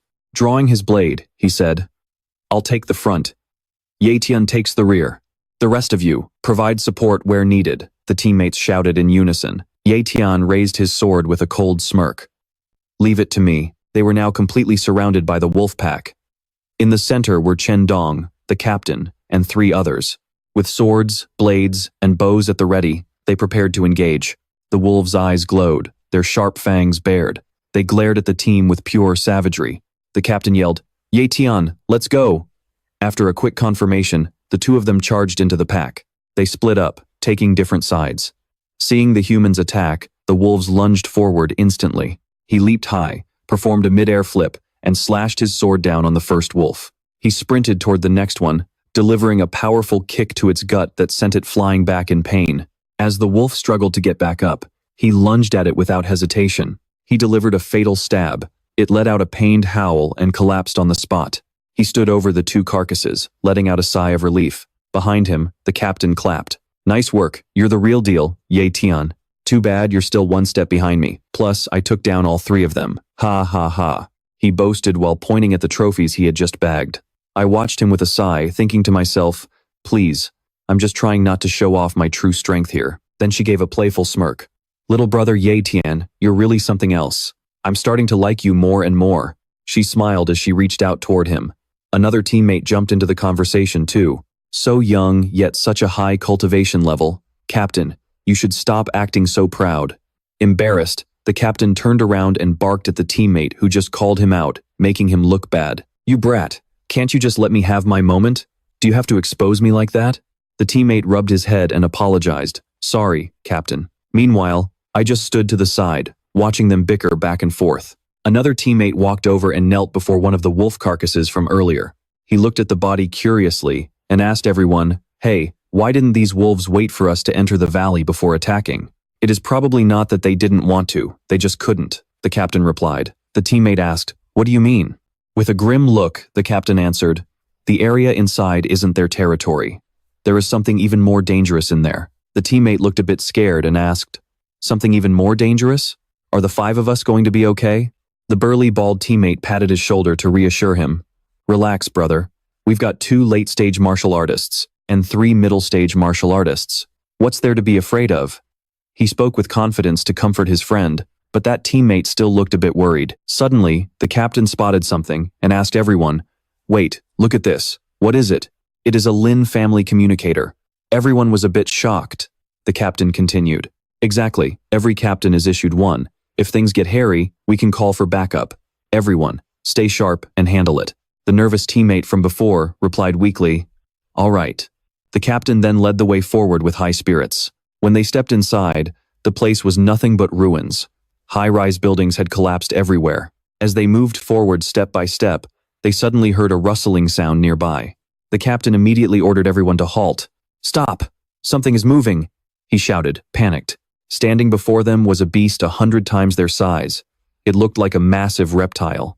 Iron-like scales covered its back, legs, and tail. It stood right in front of the group. It bared its razor-sharp fangs as a status window popped up. Species: Fire Lizard. Bloodline talent: Low level. Fire talent: Low level. It braced itself to attack the group. I looked at it and noted, it has a fire attribute talent. It unleashed a blast of fire at the group, but they were ready and managed to dodge just in time. After the failed attack, the beast paused, let out a massive roar, and prepared for a second strike. The burly teammate stepped forward to face the beast and said to the others, "Captain, you guys already had your appetizer. Leave this beast to us." As soon as he finished speaking, he grabbed his weapon, ready for battle. The captain warned from behind, "It is just a low-level beast, but watch out for its flames." Then, the other 3 teammates charged at the monster together.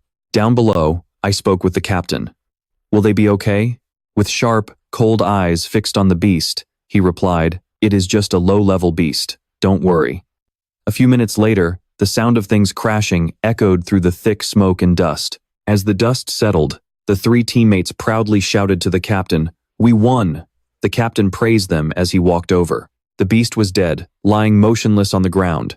One of the teammates who fought sat on top of the beast's corpse. Below, she supported the burly teammate while praising the others. "It is lucky we had you too. I didn't really do much to help." The teammate next to her was injured, but still replied, "If you hadn't drawn its attention with your bow, it wouldn't have gone this smoothly." The one sitting on the beast yelled down, "Too weak. It is just a low-level beast. It barely took any effort. I could take on 2 or 3 more of these things, no problem." While he was bragging about his achievement, a sudden surge of power shot straight at him from behind. Luckily, Tian reacted instantly, leaping up to pull him out of the line of fire. Everyone panicked. What is going on? Is there another one? It is a fire attribute, likely the same species. Team near Sector B, we are in danger. Requesting backup, requesting backup. The captain grabbed his radio and screamed for help. 3 terrifying beasts are slowly closing in on them, narrowing the gap with every step. But the radio in the captain's hand only emits a cold, rhythmic, beeping sound, showing no sign that backup is on the way. Gritting his teeth, the captain glares at the device and growls. "Those scumbags are actually ignoring our SOS. Damn it." He frantically mashes the buttons on the radio, cursing under his breath in pure rage. Meanwhile, his teammates stand nearby, their faces twisted with bitter realization. "Captain, it looks like you gave the Lin family too much credit. They don't give a damn whether people like us live or die." At this point, the captain's fury has reached its boiling point. His eyes turn predatory, and he gnashes his teeth so hard the veins on his face bulge with tension. "I really thought we joined the right side this time, that I could finally lead my brothers to greatness. I never expected the Lin family to be just like the rest." With a roar of frustration, he crushes the radio in his grip, shattering it into 1,000 pieces. It seems Blue Sea Base has truly rotted to the core. Fearing for the lives of his comrades, he grips his weapon, preparing to face all 3 beasts by himself. "I'll hold them off. You guys need to get out of here, now," he shouts, consumed by the guilt of leading his team into a death trap. Hearing his command, the squad shouts back in unison, "Captain, if you think we're just going to leave you, then you don't see us as brothers at all." If we're going together, one of the men declares firmly, but the captain barks back, "That's an order." A female teammate gasps in helplessness. "Captain!" Beside her, another comrade can only look at the leader and let out a heavy sigh. Suddenly, the recruit the captain had just saved bolts into the distance, shouting back, "You're all a bunch of idiots. You want to stay and die? Fine by me." He doesn't look back as he deserts them. "You morons have fun playing hero. I'm getting the hell out of here." The rest of the team can only watch in shock as their so-called comrade abandons them to save his own skin without a second thought. The burly teammate glares at the retreating figure and spits out in anger. "I knew that new guy was bad news. If I make it out of this alive, I'm going to kill that bastard myself." The captain then turns to the young man beside him. "Tian, brother, your talent is off the charts. It would be a tragedy for you to die here." He places a heavy, trusting hand on the boy's shoulder. "Do me a favor and take these two brothers of mine and run." The other two teammates chime in. "Right.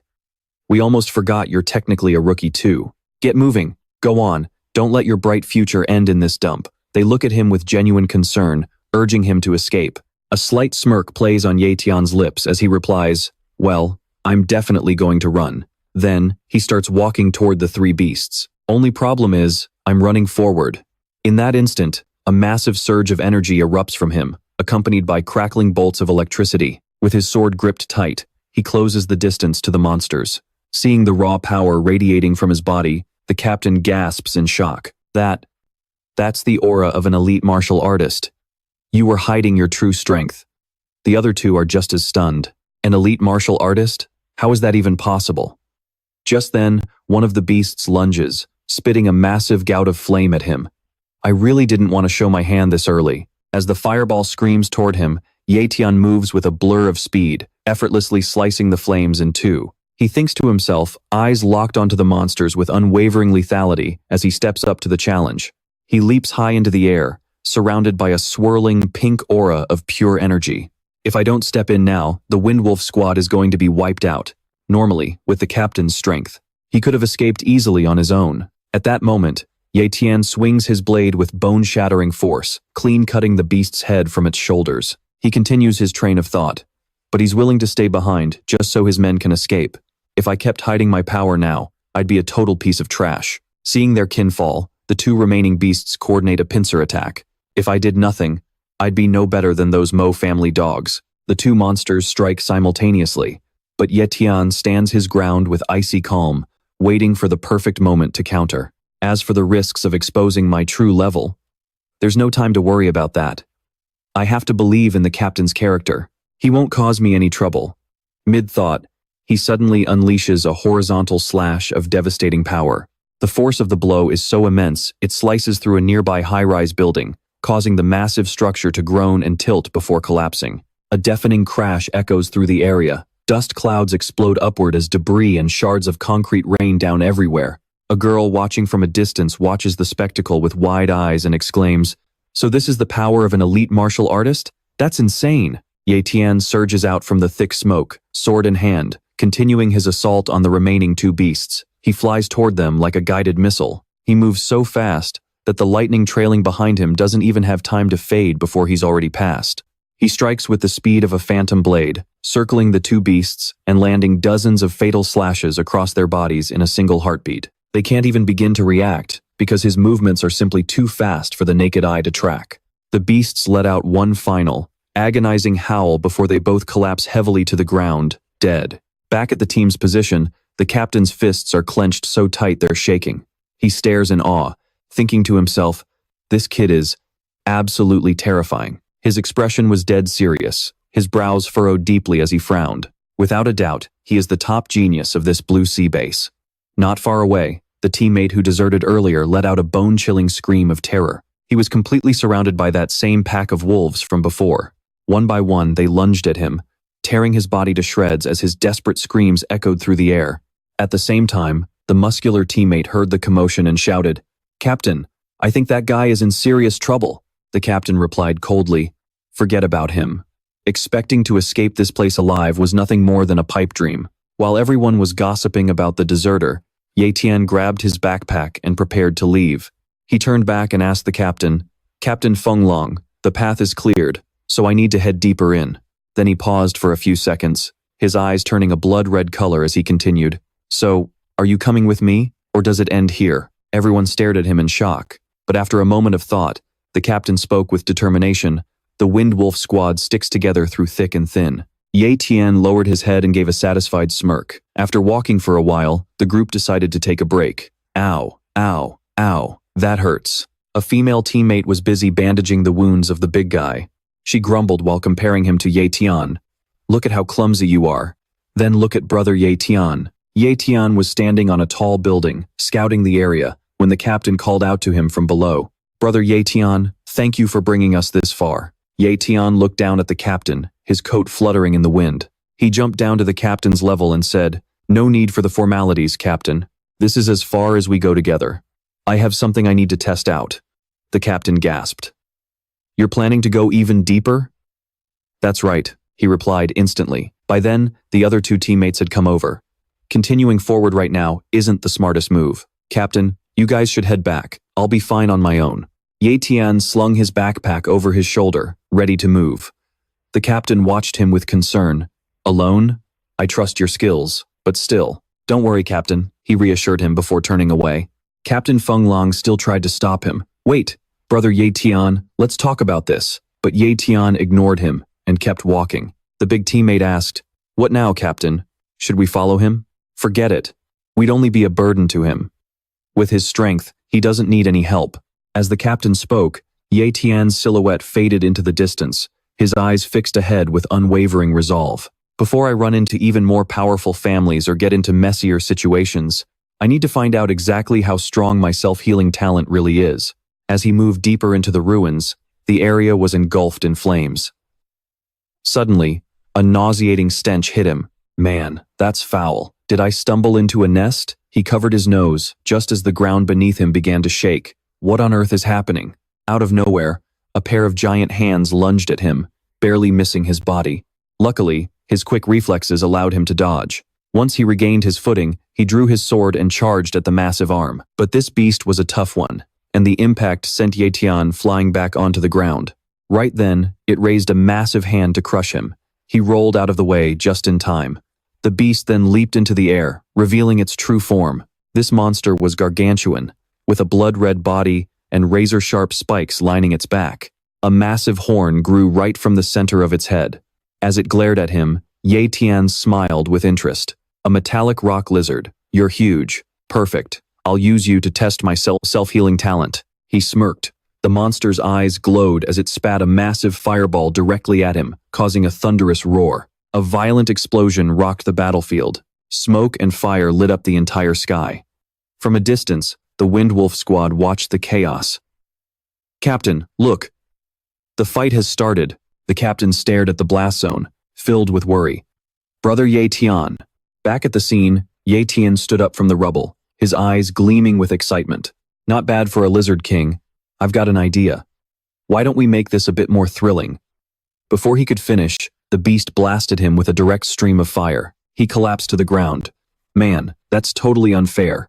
But before the beast could celebrate, he stood right back up. "Let's see if you can burn me to death before I wear you down." He rested his sword on his shoulder. His eyes flared with power as he locked onto the beast and leaped high into the air.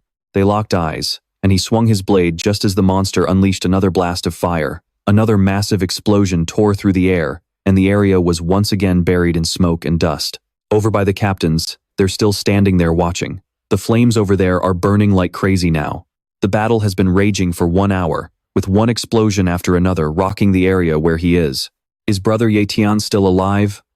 I honestly don't know, but there's no way we can even stick our noses into a fight like that. A long while later, the scene shifts back to him, and his sword is buried deep in the beast's body.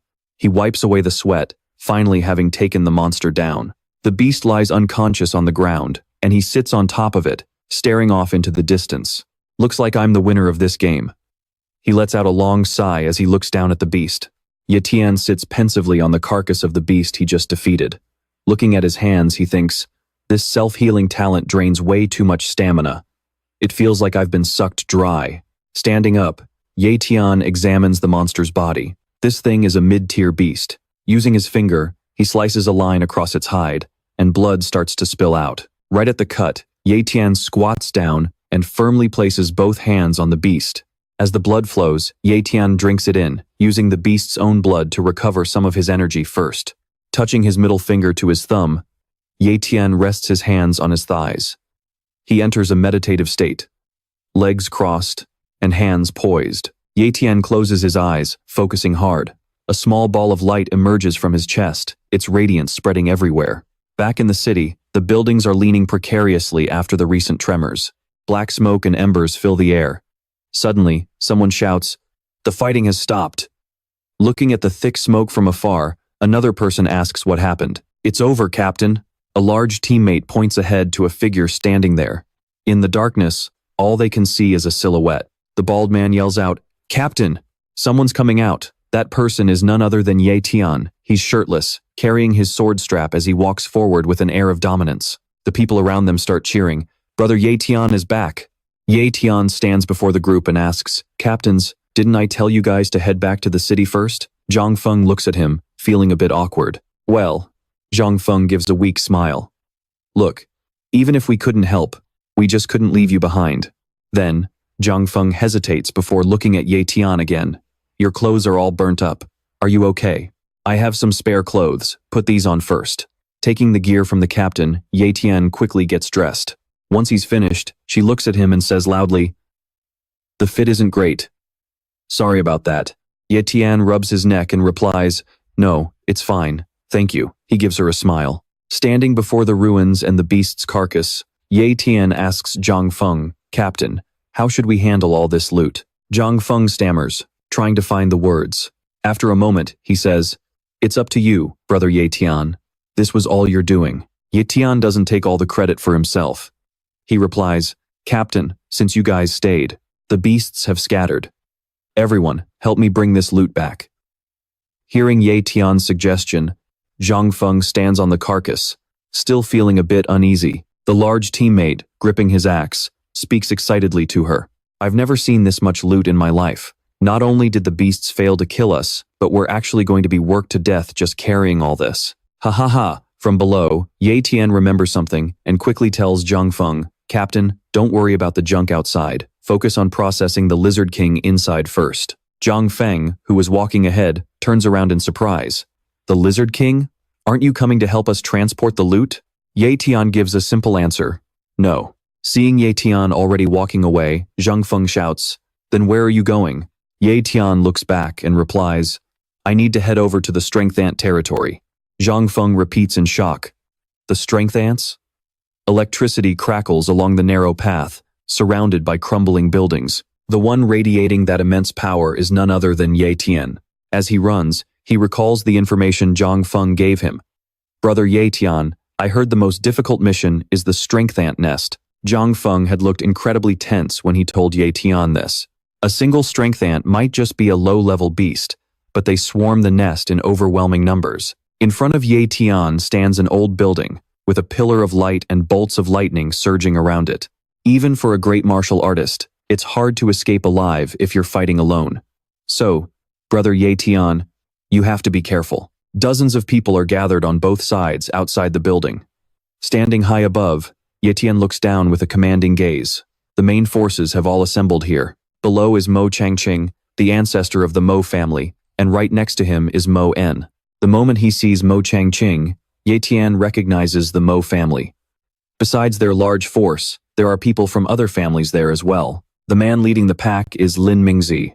Tian watches him closely. This is Lin territory. Up ahead, there is a man wearing a blindfold. Tian still can't place him. Which clan does this old geezer belong to?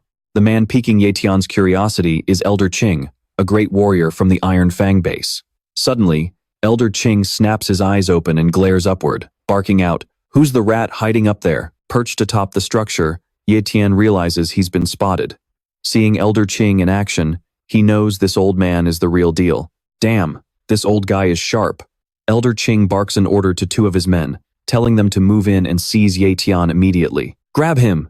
Tian stares down in shock, heart racing, but he tries to keep his cool. "What am I even worried about? I needed to find a way into this group sooner or later anyway." The two men quickly snatch Tian and drag him before Elder Qing. One of them reports, "We got the brat." They pin Ye Tian down so he can't make a run for it. Just one look at the kid, and Elder Qing can tell this boy is an elite warrior. Elder Qing strokes his beard and asks in a surprisingly calm voice, "Kid, who are you? Why were you lurking in the shadows?" Ye Tian flashes a smirk and replies, "I'm just a warrior from the Linhai base. I heard there was a massive mission going down, so I figured I would come and lend a hand." Hearing that, Elder Qing immediately snaps at his guards. "Let him go." Elder Qing keeps stroking his beard, sensing something is off. He glances around the group and asks, "Which family does this boy belong to? Why isn't he with his squad?" The surrounding warriors quickly speak up. "He is not one of ours." One after another, they all deny knowing him. "Never seen him before. He is definitely not with us." Looking Ye Tian up and down, Elder Qing speaks again. "An elite warrior at such a young age. That's a rare sight indeed. But if you are such a prodigy, how come nobody recognizes you?" Ye Tian lowers his head, acting hesitant, like he is struggling to find the right words. Right then, Lin Mingzi steps forward, deciding to intervene and bail Ye Tian out. "Haha, you are joking, Elder Qing. How could he be a stranger?" Lin Mingzi slaps a hand on Ye Tian's shoulder, clears his throat, and speaks up. "He is one of my Lin family's men." Ye Tian glances at him, forced to play along with a fake smile. "As soon as this old guy heard I was an elite warrior, he jumped at the chance to claim me. I guess he didn't become head of the Lin family for nothing. He is even faster at poaching talent than the Mo clan." Lin Mingzi crosses his arms and barks, "Ye Tian, what are you standing around for? Get your butt in line." Ye Tian quickly replies, "Yes, sir." Lin Mingzi smirks to himself, feeling like he just hit the jackpot by snagging an elite warrior for free. But someone is watching them through a pair of binoculars. Far above the crowd, two women are watching the scene unfold. One of them scoffed. "Humph. The pathetic Lin family actually thinks they are worthy of someone like Ye Tian?" Xiao Yu lowers the binoculars and looks at her mistress. "Am I right, miss?" Yue Ling lets out a faint smile. "Ye Tian belongs to my martial arts pavilion, and no one else." The sky is overcast as carrion birds circle high above. Below lies the desolate ruins of Xiaodiao City.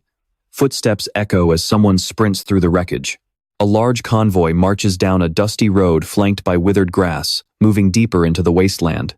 Elder Qing takes the lead, with Lin Mingzi and Mo Chongqing flanking him. Behind them follow Mo En and the warriors from the three great families. Ye Tian walks in the back, lost in thought. Now that everyone knows I am an elite warrior, keeping a low profile is going to be impossible. He looks up at the massive earth fortresses ahead, the very place they are about to raid. But honestly, Ye Tian thinks, with my current power, I have got nothing to be afraid of. They reach a clearing when suddenly, a sphere of light erupts, pulsing with raw energy. "Halt!" Elder Qing commands. He shifts his hand, and sparks of energy begin to dance around his fingers. A hooded man drops to one knee before him. "Elder Qing, the array has been deployed. Everything is ready for your command." Elder Qing strokes his beard. "So, it is that mountain up ahead then."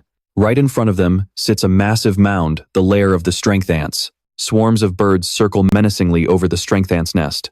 The nest is riddled with tunnels. Seeing it, Ye Tian can't help but grin. He is finally close to getting what he came for. Finally, it's time, Ye Tian thinks excitedly. Elder Qing steps forward, dismissing the formation master. "You have done well, fall back." The man bows deeply. "Yes, sir." Elder Qing turns to the rest of the group. "Everyone, get back." A warrior whispers to his comrade, "What is the old geezer planning this time?" Elder Qing closes his eyes and joins his hands together. Suddenly, a massive magic circle manifests right over the ant's nest. He raises his hands high, energy swirling around them, and slams them both into the earth with a deafening crash. A glowing magic circle materializes right beneath Elder Than's feet. Elder Than lets out a thunderous roar, and the moment his command echoes through the magic circle, the force ant's nest erupts in a massive explosion. Flames engulf everything, and after a moment, the dust finally begins to settle. Elder Than remains in his stance, while the rest of the group watches from behind, completely stunned. Lam Minchi is the first to break the silence after the array's activation. "An array master? The Tinya base is way more powerful than we thought." Ye Tian shuts his eyes tight, using his hand to shield himself from the flying shards of rock. He thinks to himself as he deflects the debris, "That array is incredible. I have to learn how to do that someday." Up above, Yue Ling and Xiao Yu are watching intently, refusing to blink. Xiao Yu blurts out, "Miss, has that old man completely lost his mind?" Who uses an array that expensive just like that? Yue Ling replies calmly. Teen Ya base clearly has their own agenda. Yue Ling looks intrigued by the chaos. Trading one blaze orb to save the entire Linhai base? That is a steal. The ground is shattered from the force of the array, and the crowd below erupts in cheers after witnessing such a spectacular display. Look, everyone. The force ant's nest has been completely blown to smithereens. Massive craters gape in the earth, with thick gray smoke billowing out. Everyone around is showering Elder Than with praise for his powerful array. That magic was insane. Those monsters must have been turned to dust because there is not a single force ant corpse left. The group quickly rushes forward to investigate. Tian follows them, meticulously checking every hole where the nest used to be. He searches desperately, muttering to himself, "Nothing. I can't find anything. Did they really all get incinerated into nothingness?" Tian grits his teeth, his face turning pale. It looks like his original plan is falling apart. If there are no intact corpses, he can't copy their talents. From her vantage point, Yue Ling crosses her arms and sighs. That old man just ruined a perfectly good array and managed to kick a hornet's nest while he was at it. Two team members discover a massive dark pit. One of them lies down to peer inside and asks, "What is this black hole doing here? It's pitch black. I can't see a thing." But suddenly, his face twists in pure terror as his eyes widen. Deep in the darkness, countless glowing eyes are staring back at him. A massive force ant lunges out of the pit, soaring through the air toward the terrified man. Before he can react, the creature sinks a jagged pincer right through his chest. The man collapses right in front of the group. Looming over them are the force ants, the very monsters they thought were wiped out by the explosion. The force ant unhinges its jaw, revealing rows of razor-sharp teeth. It lets out a massive suction force, swirling the dust and debris into a frenzy. Moen stares in horror, whispering, "A force ant? Here?" A teammate behind him stammers, "How is this even possible?" But while everyone else is panicking, Tian actually cracks a smile. Exactly what he was looking for has finally appeared. Behind that first ant, an entire swarm emerges, lining up and ready to tear everyone apart. Someone screams, "There are way too many of them." Elder Than waves his hand, signaling the group, "Get ready for battle." The warriors let out a collective war cry, unleashing their full power. They prepare to face the force ants head-on. Lam Minchi won't be outdone. He tosses his cloak aside and roars, "Warriors of Linhai base, follow me into battle." The warriors shout in unison, "Kill them all." At his command, everyone charges forward with everything they have, clashing with the swarming ants. Tian is ready. Gripping his sword, he lunges forward, delivering a devastating strike that slices clean through one of the monsters. The powerful blow drops the force ant instantly, killing it before it even has a chance to strike back. Tian lands gracefully next to the carcass and shouts, "That's one down, keep killing." He glances down and lightly touches the dead ant. Immediately, a surge of power flows into his hand. The system chimes in, high-level strength talent successfully copied. A trail of dark purple smoke swirls around the dead ant. Tian watches closely, trying to figure out where that energy is coming from. Tian clenches his fist as black smoke drifts from his palm. Then, the system notification appears. Talent status window. High-level strength talent has been successfully copied. Would you like to merge it now? The yes and no options appear before him. Tian stands there, surrounded by the corpses of the fallen monsters. He rests his sword on his shoulder, his muscles bulging and a fierce look in his eyes. He mutters, "I need to find a safe spot for this." He puts all his weight into his legs, and energy like crackling lightning begins to coil around them. The ground beneath his feet shatters into pieces from the sheer pressure. He launches himself high into the air, surrounded by pulses of energy. He thinks, "Speed talent." But then he spots something, his eyes narrowing in suspicion and annoyance. Scree! Scree! The spider monsters let out blood-curdling screeches as they lunge straight at him. He quickly unleashes his shadow blade technique. Drawing his sword as a vibrant emerald light envelops the blade. Shadow kill. In an instant, a flash of light erupts from the blade, slicing clean through the bodies of the two spiders closest to him. His gaze is sharp and lethal as he executes the move. On the ground, a black hole opens up, revealing two piercing red eyes staring out from the abyss. A sinister red glow radiates from the pit. Suddenly, hundreds of massive figures emerge, charging past Elder Than and the others. That eerie red light clings to them. Elder Than's face pales, and he stares in pure terror, his one good eye bulging out. A high-level ferocious beast, he thinks. Powerful gusts of wind howl as the red light begins to swallow everything in the vicinity. Rocks tumble down.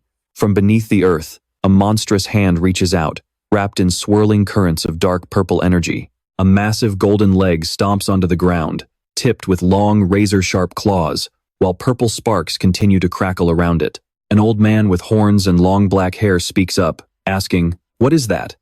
He looks down at the crowd below. Before he can even finish his sentence, he gasps, "It's a high-level divine might ant."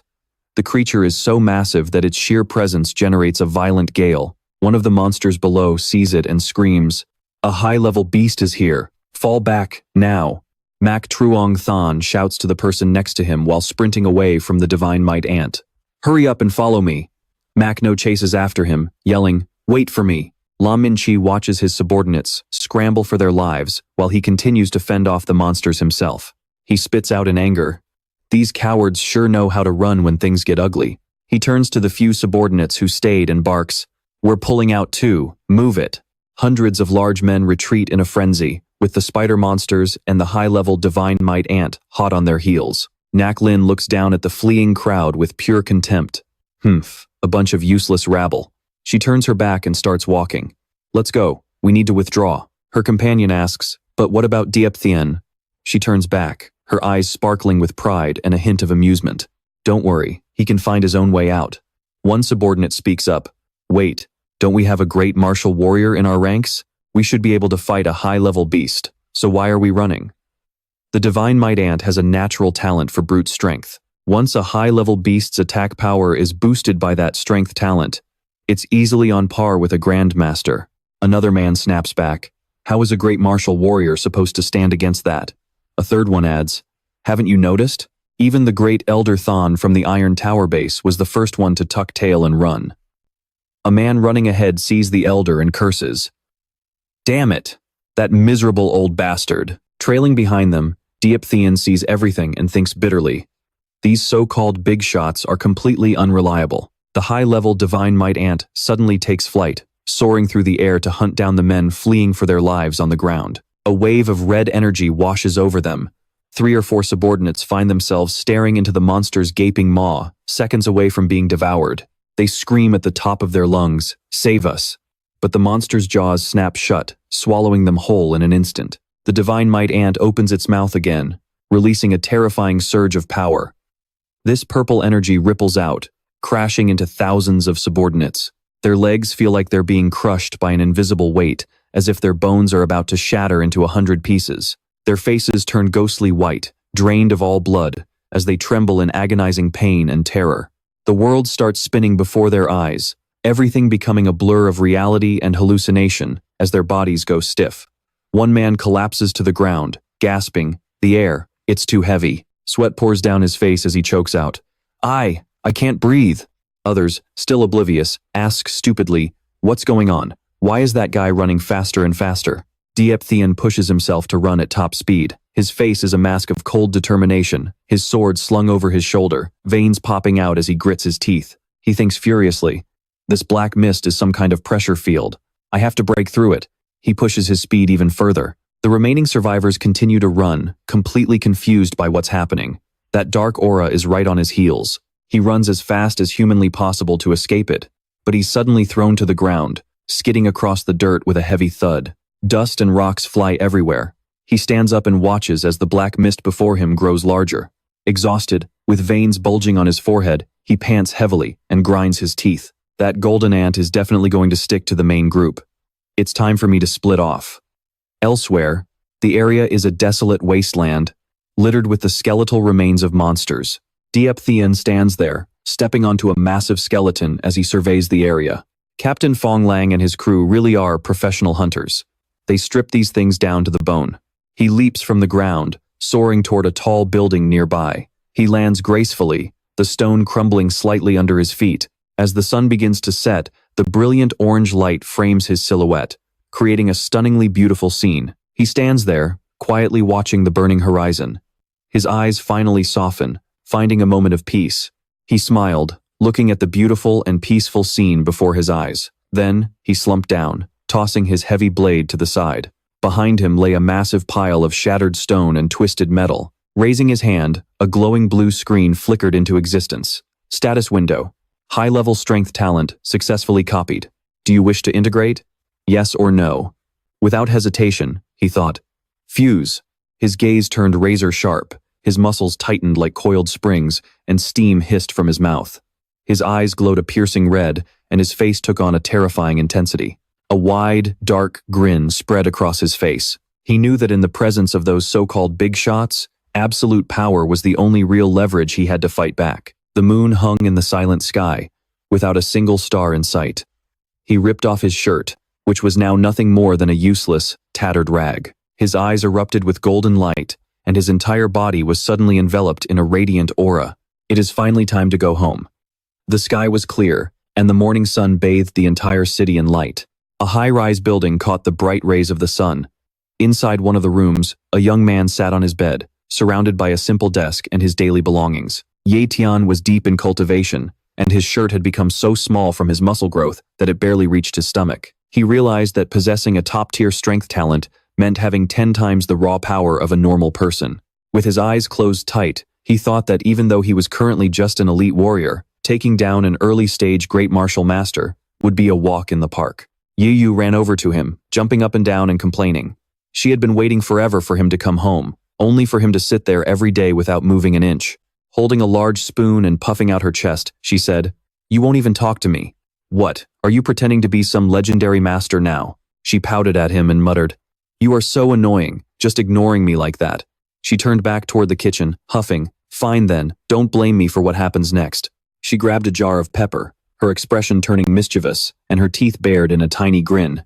She aggressively shook the pepper into the food, muttering, "Let's see how you handle this lady's cooking." Despite her meddling, the finished dishes laid out on the table looked incredibly appetizing. She shouted, "Brother, food's ready. Come and eat." He sat down at the table, looking at the feast she had prepared, and gasped, "You made all of this?" She leaned on the table and replied, "You have been working so hard out there. Of course I have to make sure you are well fed. I cooked all of these, especially for you." He happily picked up his chopsticks and said, "In that case, I am definitely finishing every bite." The house was quiet until a sudden knock at the door broke the silence. He hurried over, wondering, "Huh? Who could be calling at this hour?" She looked at him in a panic and said, "Hey, take a bite before you open the door." He opened it anyway, revealing a massive man carrying a green tactical bag. He asked politely, "Can I help you?" But once he recognized the face, he shouted in delight, "Captain Windwolf." The man greeted him with a wide smile. "Hey there, Tian." The two of them walked inside, with Tian leading the way. "Come on in, hurry." "So, what brings you here?" The captain followed behind him, laughing. "I am here to give you your share of the loot." He unzipped the bag, revealing it was packed with high-quality materials and valuable items. Tian was stunned. "This much?" He rubbed the back of his head and smiled. "Honestly, you guys could have just split it amongst yourselves." The captain tossed the bag over, and Tian grinned. "I couldn't do that. Everyone has to get their fair share." Feeling he had no choice, he took the bag and said, all right, thank you." The captain sat down at the table and exclaimed, "Wow, look at all this great food. I am not going to hold back." Tian rubbed his neck and replied, "Please, join us, Captain. I actually had something I wanted to ask you." Yu folded her arms and watched the two of them silently. The captain started devouring the food, praising it as the best thing he had ever tasted. His chopsticks were moving a mile a minute as he said, "Man, it has been forever since I've had a home-cooked meal like this." Tian set the bag aside and said, "Eat as much as you like, Captain. I am not really that hungry anyway." Yu clasped her hands together, looking awkward, and whispered, "You don't think it's too salty?" Windwolf, with his mouth full, replied, "Not at all. It's actually quite mild. You didn't use much salt, did you?" She took a sip of her tea and sighed. "As long as you like it.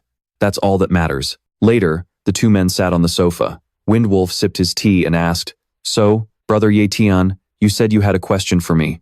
What's on your mind?" Tian leaned back comfortably and said, "I have been shut inside practicing for a few days, so I am out of the loop. What's the status of the monster clearing operation?" The captain picked his teeth with a toothpick and sighed. "I heard some news. Both the Iron Fang base and our Lin Hai base have taken some pretty heavy losses." Tian asked in shock. "Heavy losses? Are you sure about that?" The captain nodded solemnly. "I'm sure." He pointed toward a dish on the table and said, We have lost over 50 elite warriors already. Even 3 great martial masters have fallen. Ye Tian's expression turned grim. 3 great martial masters? Did they die fighting the God-Force ants? He chewed his food and nodded. Exactly.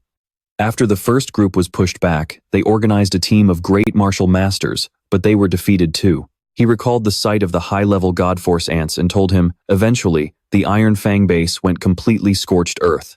They had to deploy a grandmaster just to handle those damn ants. Ye Tian bolted upright, eyes wide. A grandmaster? Does that mean the trade route is finally open? The captain replied. It's open now. But honestly, I have no idea what kind of scheme the Iron Fang base is actually cooking up. As Ye Tian washed the dishes in the kitchen, a booming voice echoed in his mind. Was paying such a high price really worth it? He fell into a deep silence, lost in thought. Outside the skyscraper, the sun had already dipped below the horizon, casting long shadows over the city. Feng Lang, who was just about to leave, called out, Ye Tian, bro, no need to see me out. We're brothers. We'll be seeing plenty of each other anyway. Hearing that, he stopped in his tracks and waved back. Take care, Captain. Just then, a figure approached him and asked, Excuse me, are you Lord Ye Tian? Mo Yuan stepped forward with an arrogant look on his face, holding a stack of papers. I am Mo Yuan, a steward of the Mo family. Ye Tian looked at him, puzzled. The Mo family? The man bowed slightly, holding out the envelope he was carrying. I have been ordered by the head of the house to invite Lord Ye Tian to the Mo residence for dinner. It was an earthy brown envelope, offered with both hands. Ye Tian cracked his neck slightly and declined. Sorry, I'm not really in the mood to go out lately. The man's eyes flickered with annoyance. He straightened his back, releasing a surge of green energy to intimidate him. Our invitation has been sent, and no one dares to refuse the Mo family. Seeing the tension, Feng Lang quickly stepped in with a smile. Steward, sir, let's just take it easy and talk this through. But the man ignored him, stepping toward Ye Tian in a rage. You with the surname Ye. He got right in Ye Tian's face, his eyes turning cold and cunning. I suggest you play nice and accept this. Don't be so ungrateful. Ye Tian glanced down at the hand resting on his shoulder, his expression darkening. He leaned back suddenly, shoving the man's arm away and catching him off guard. In a flash, he grabbed the man by the throat and slammed him into the ground. A surge of golden power erupted as his face twisted with fury. Feng Lang shouted in alarm. Ye Tian, bro, stop. Take it easy. The man scrambled away, screaming as he ran. You just wait. I'll kill you sooner or later. Feng Lang sighed. 10 years isn't too long for a gentleman to wait for revenge, but that guy is trouble. Ye Tian replied calmly. Don't worry about it. It's fine. He looked up at the sky, clenching his fist. He thought to himself, this top-tier strength talent is insane. I barely even tried, and I already snapped his arm. Meanwhile, Mo Yuan was back at his place, tearing a piece of paper to shreds. He slumped down, hissing in anger. How dare he mess with me? He ground his teeth, the veins bulging in his face. I'm not letting this go, Ye Tian. You're dead meat. Inside the massive Mo family manor, a pair of black boots clicked rhythmically against the floor. Mo Changsheng paced back and forth while an old man sat in a chair before him. Mo Changqing had his eyes closed when someone came rushing in, shouting, My lord, ancestor, it's Mo Yuan. He crawled forward on his knees, acting pathetic. You two, please, you have to help me. Mo Changsheng looked down at him with pure disgust. I told you to invite him, not try to kill him. What the hell happened? This was Mo Changsheng, the head of the Mo family and an elite warrior. He was the son of the family's ancestor, Mo Changqing. Wiping away fake tears, the man whimpered. I went to invite him just like you said. I was nothing but respectful, but for some reason, the moment that Brat heard I was from the Mo family, he told me to get lost. Mo Changsheng's eyes flared with anger. What? Mo Yuan stood up and continued his lies. He didn't just injure me. He tore up the invitation you personally wrote. Suddenly, a powerful gust of wind sent the man flying. Bottles and flower pots shattered against the floor. A furious voice boomed. What an ungrateful little brat. Mo Changqing was so enraged he began to cough violently. Mo Changsheng rushed to his side. Father! The old man looked up, his eyes sharp and deadly. I'm fine. Mo Changsheng turned to Mo Yuan and snapped, Get out of here. The man scrambled away, saying, Yes, right away. Mo Changsheng grabbed a medicine bottle and poured a white pill into his hand, offering it to the old man. Take your medicine first, father. The old man took the pill, washed it down with some water, and set the glass on the table with a heavy sigh. Even with the god strength, I pushed myself too far, using those secret techniques. The damage to my core is deep. I'm afraid I won't recover from this. Mo Changsheng reached out, trying to comfort him. Don't say that, Dad. You'll get better. The old man gripped the chair and pulled himself up. I know my own body better than anyone. He walked forward slowly. Once I'm gone, the Mo family will no longer have a great warrior to protect us. He looked out the window, muttering that it would be a total catastrophe. Mo Changsheng asked seriously, "Do you think Ye Tian is waiting for an offer from the Lin family?" The old man looked down, his voice cold. "We have to get to him before the Lins do." His eyes gleamed with a dark light as he exhaled a puff of smoke. "If he won't come willingly, then we take him by force." Mo Changsheng hesitated, "But Ye Tian isn't one of us. He's an outsider. Even if we kidnap him, how can we make him truly loyal to us?" The old man held up a small red vial. "This bottle is all we need." He stared at the potion in his hand. "This can wipe away a person's free will. I was going to use it at the banquet, but it looks like we'll have to use it sooner." He handed the bottle over. "Keep this safe." Mo Changsheng looked at the vial, a wicked grin spreading across his face. "Erase his free will, huh?" The old man poured a glass of wine and spoke coldly. "First, we'll wipe his consciousness clean, then fabricate a whole new identity to brainwash him completely." He turned to look at the other man and added, "Word is he's an illegitimate son who's been wandering the streets, so we'll just change his surname to Mo to bring him back into the family fold." Mo Changsheng gasped in surprise. "Your illegitimate son?" The old man casually sipped his wine and replied, "Don't overthink it. Nobody is coming for your position as the family head. We can even claim he's your secret son if you want. As long as he carries the Mo name, it's all the same to me." Hearing that, the man burst into laughter.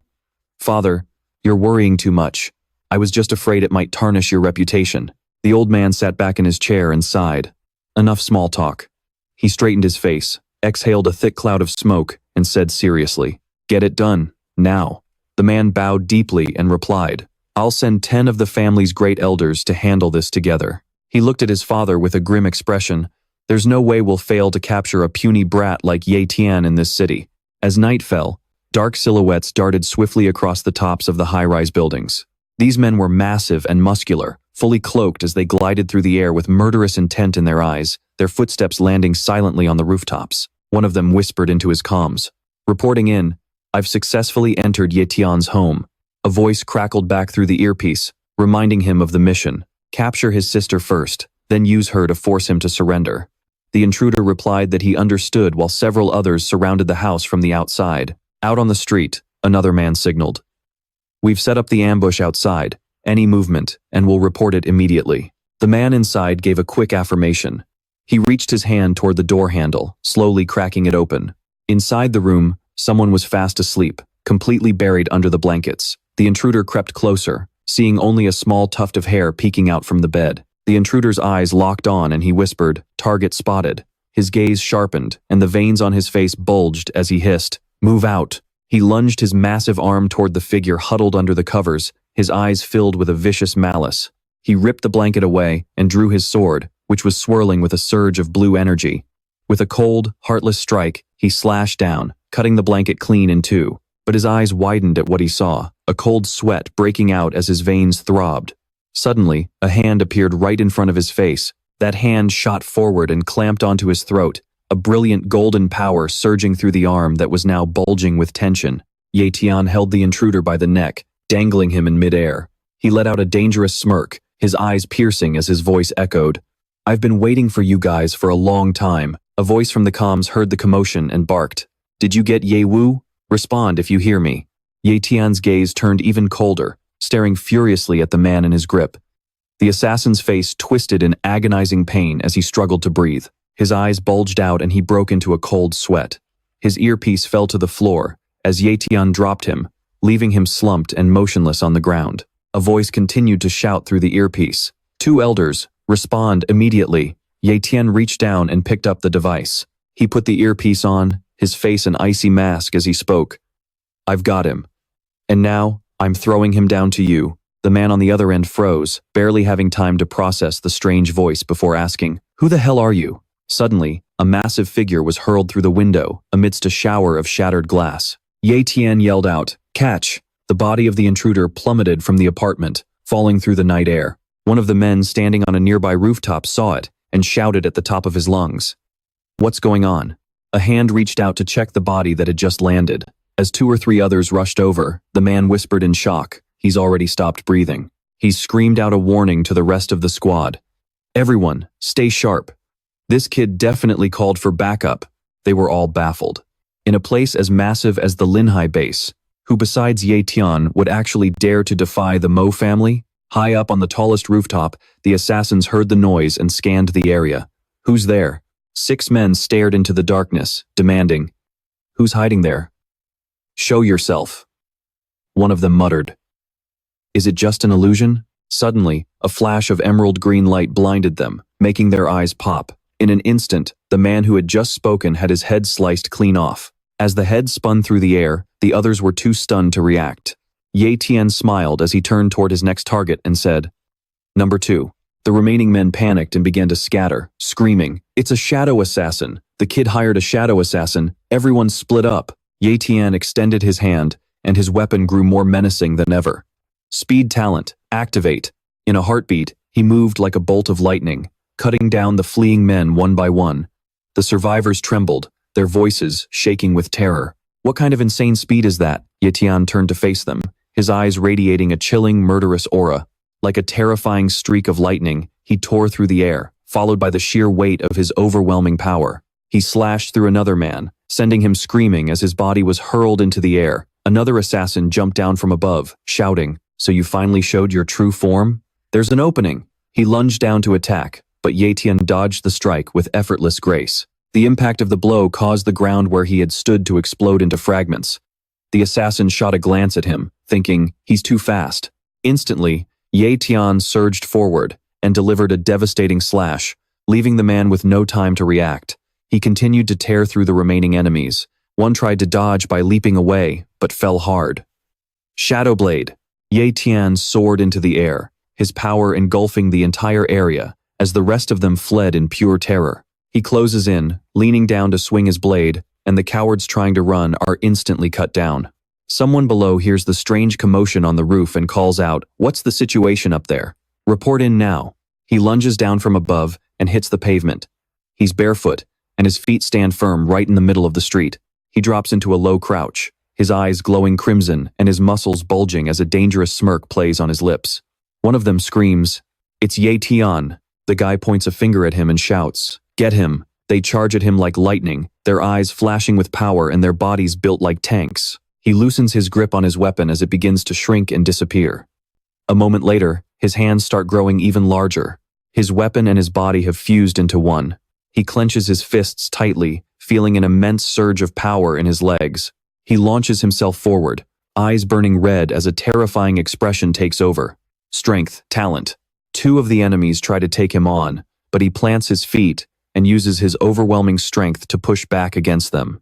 Cold sweat drips down one guy's face as he thinks in terror. He's blocking both of our attacks at the same time?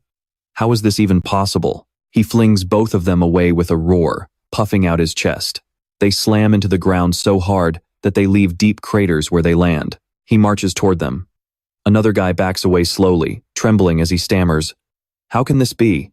Isn't he just an elite warrior?" He steps quietly through the night, his face hidden in the shadows. He looks at the man in front of him and asks, "You're Mo Xiaobei's father, Mo N, right?" The man is in a total panic, forced a fake smile to kiss up to him and says, "That's right, but please don't kill me. We can work something out."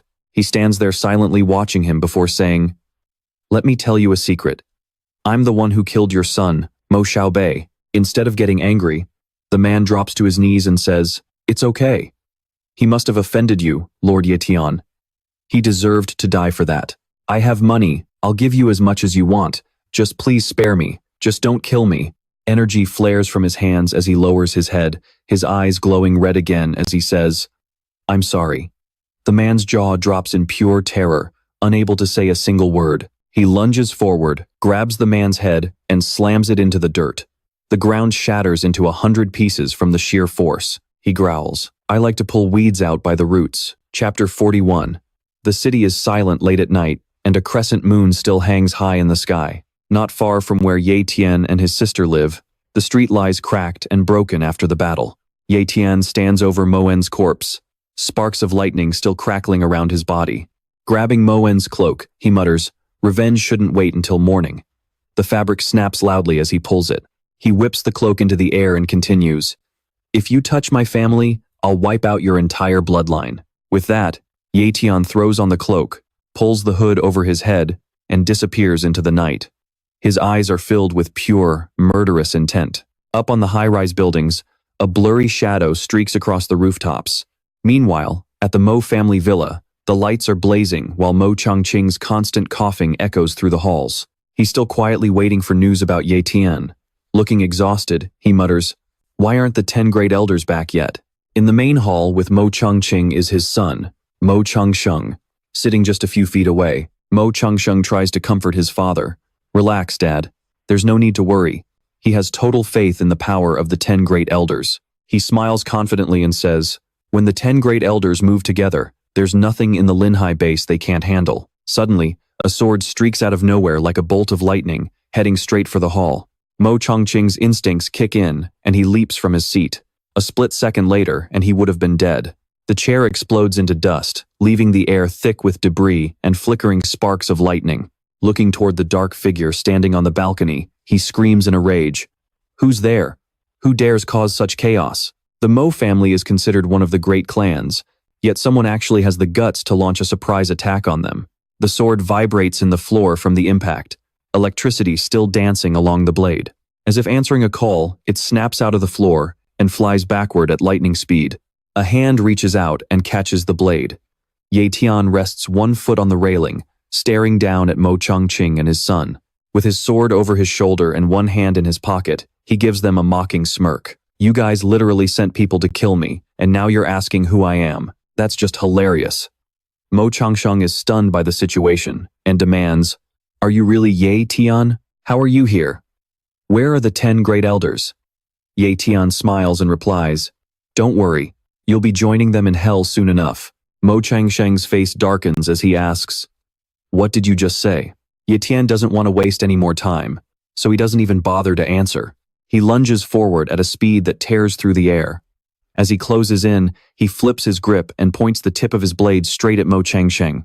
The sword crackles with violent lightning. At Ye Tian's current speed, how could Mo Changsheng ever hope to dodge? His eyes widen in shock as Ye Tian swings his sword with lethal precision, carving a deep gash through Mo Changsheng that makes his eyes roll back as he coughs up a mouthful of blood. Watching Mo Changsheng collapse heavily to the ground, Mo Changsheng rushes over, screaming out, "My son!" He cradles the now lifeless body of Mo Changsheng, using his hand to gently cover his son's face. Closing his eyes in agonizing pain as he calls out his son's name, Mo Changqing is forced to watch his own child die right before him. He throws his head back and roars, "You bastard!" as he activates a secret technique that coats his entire body in raging lightning. Ye Tian remains perfectly calm, a cold smirk playing on his lips. "I have seen that secret technique before. You used it when you were trying to run away." Mo Changqing has now completely snapped, his hair standing on end, and the lightning around him growing denser by the second as a blinding bolt appears right between his eyebrows. He clutches his head with a twisted expression, muttering over and over, "You dared to kill my son." His body suddenly bulges, causing his outer robes to start tearing apart. He bellows in a fit of rage, "I will see you dead." In an instant, his physical form transforms rapidly, his rippling muscles swelling so much that his clothes can no longer hold and shred to pieces. His aura continues to skyrocket. Having unleashed his secret technique, his speed surges and with a ferocious look, he charges straight at Ye Tian. Sensing the danger, Ye Tian furrows his brows. Mo Changqing raises his hand, putting every ounce of his strength into a massive punch. With a deafening boom, the old man lands a powerful blow right to Ye Tian's face, forcing him to stumble backward. Not letting up for a second, he follows up with another punch to the gut, sending Ye Tian flying through the air. Shards of rock shatter and fly everywhere, but luckily, Ye Tian manages to brace himself by slamming one hand into the ground to stay upright. The old man stalks toward him, his voice dripping with resentment. "Brat, get ready to die." Everything in the Great Hall is reduced to rubble, and with the ground torn apart, Mo Changqing stands there radiating pure killing intent, his face twisted in a savage snarl. "Even grinding your bones to dust and tearing your flesh to pieces would not be enough to satisfy my hatred.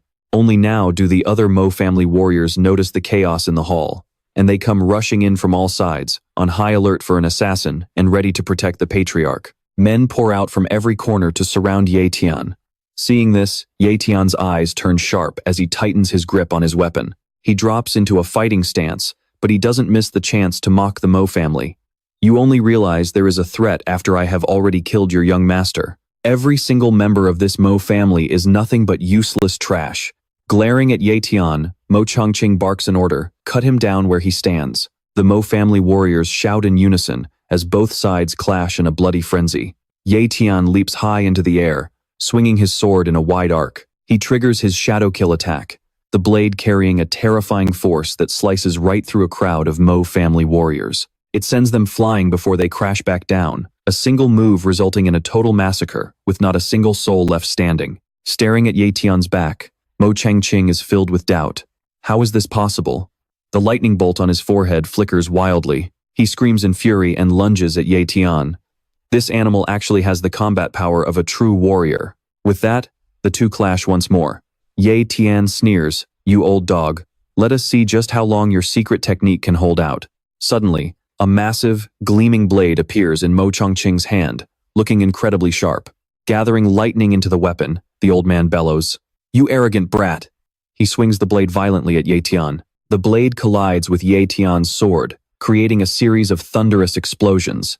The two opposing forces meet, causing the air around them to erupt. The shockwave sweeps across the area, shattering the floor and leveling the entire hall until it is nothing but flat ground. While the sounds of battle at the Mo residence show no sign of stopping, two figures stand on a high branch not far away, looking down at the massive villa. These two mysterious figures are draped in black cloaks, with hoods pulled low over their faces, and one of them finally speaks. The Mo family is actually facing off against a great warrior. This level of combat power is truly extraordinary. The other person responds in an aged, raspy voice, "Young master, should I go down and investigate?" The first man replies, "No need to rush, Elder Tak. We will wait and see." As he speaks, he pulls down his hood, revealing the face of Lin Mingqi. He is the son of the current head of the Lin family. He wears a cryptic smile while watching the Mo family. The battle between the two shows no signs of cooling down. Tian strikes with his blade, and Mo Changqing swings back with his own in a fierce counterattack.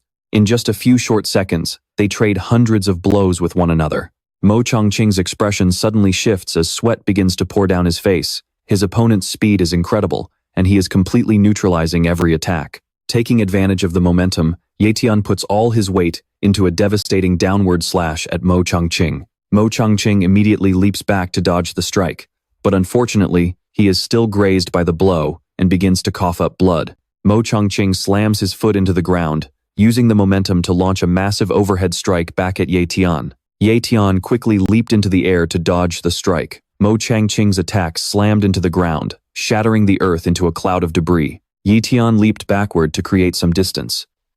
Mo Changqing growled in frustration. "Damn it, he dodged again. If this keeps up, I'm in trouble. Instead of wasting more energy on him, I should use what's left of my secret technique to go get help from the Lin family." Mo Changqing was starting to feel the exhaustion settle in. He wiped a smear of blood from his mouth with the back of his hand. Tian looked at him with a twisted, mocking smile. "What's wrong? Keep trying to kill me. Don't tell me you're already reaching your limit?" Mo Changqing suddenly pulled something out. It was a smoke bomb. He pulled the pin and hurled it straight at Tian with all his might. The smoke completely blocked Tian's vision. He clicked his tongue in annoyance. A smoke screen? Seriously? How pathetic. He used the force of his arms to fan away the thick mist.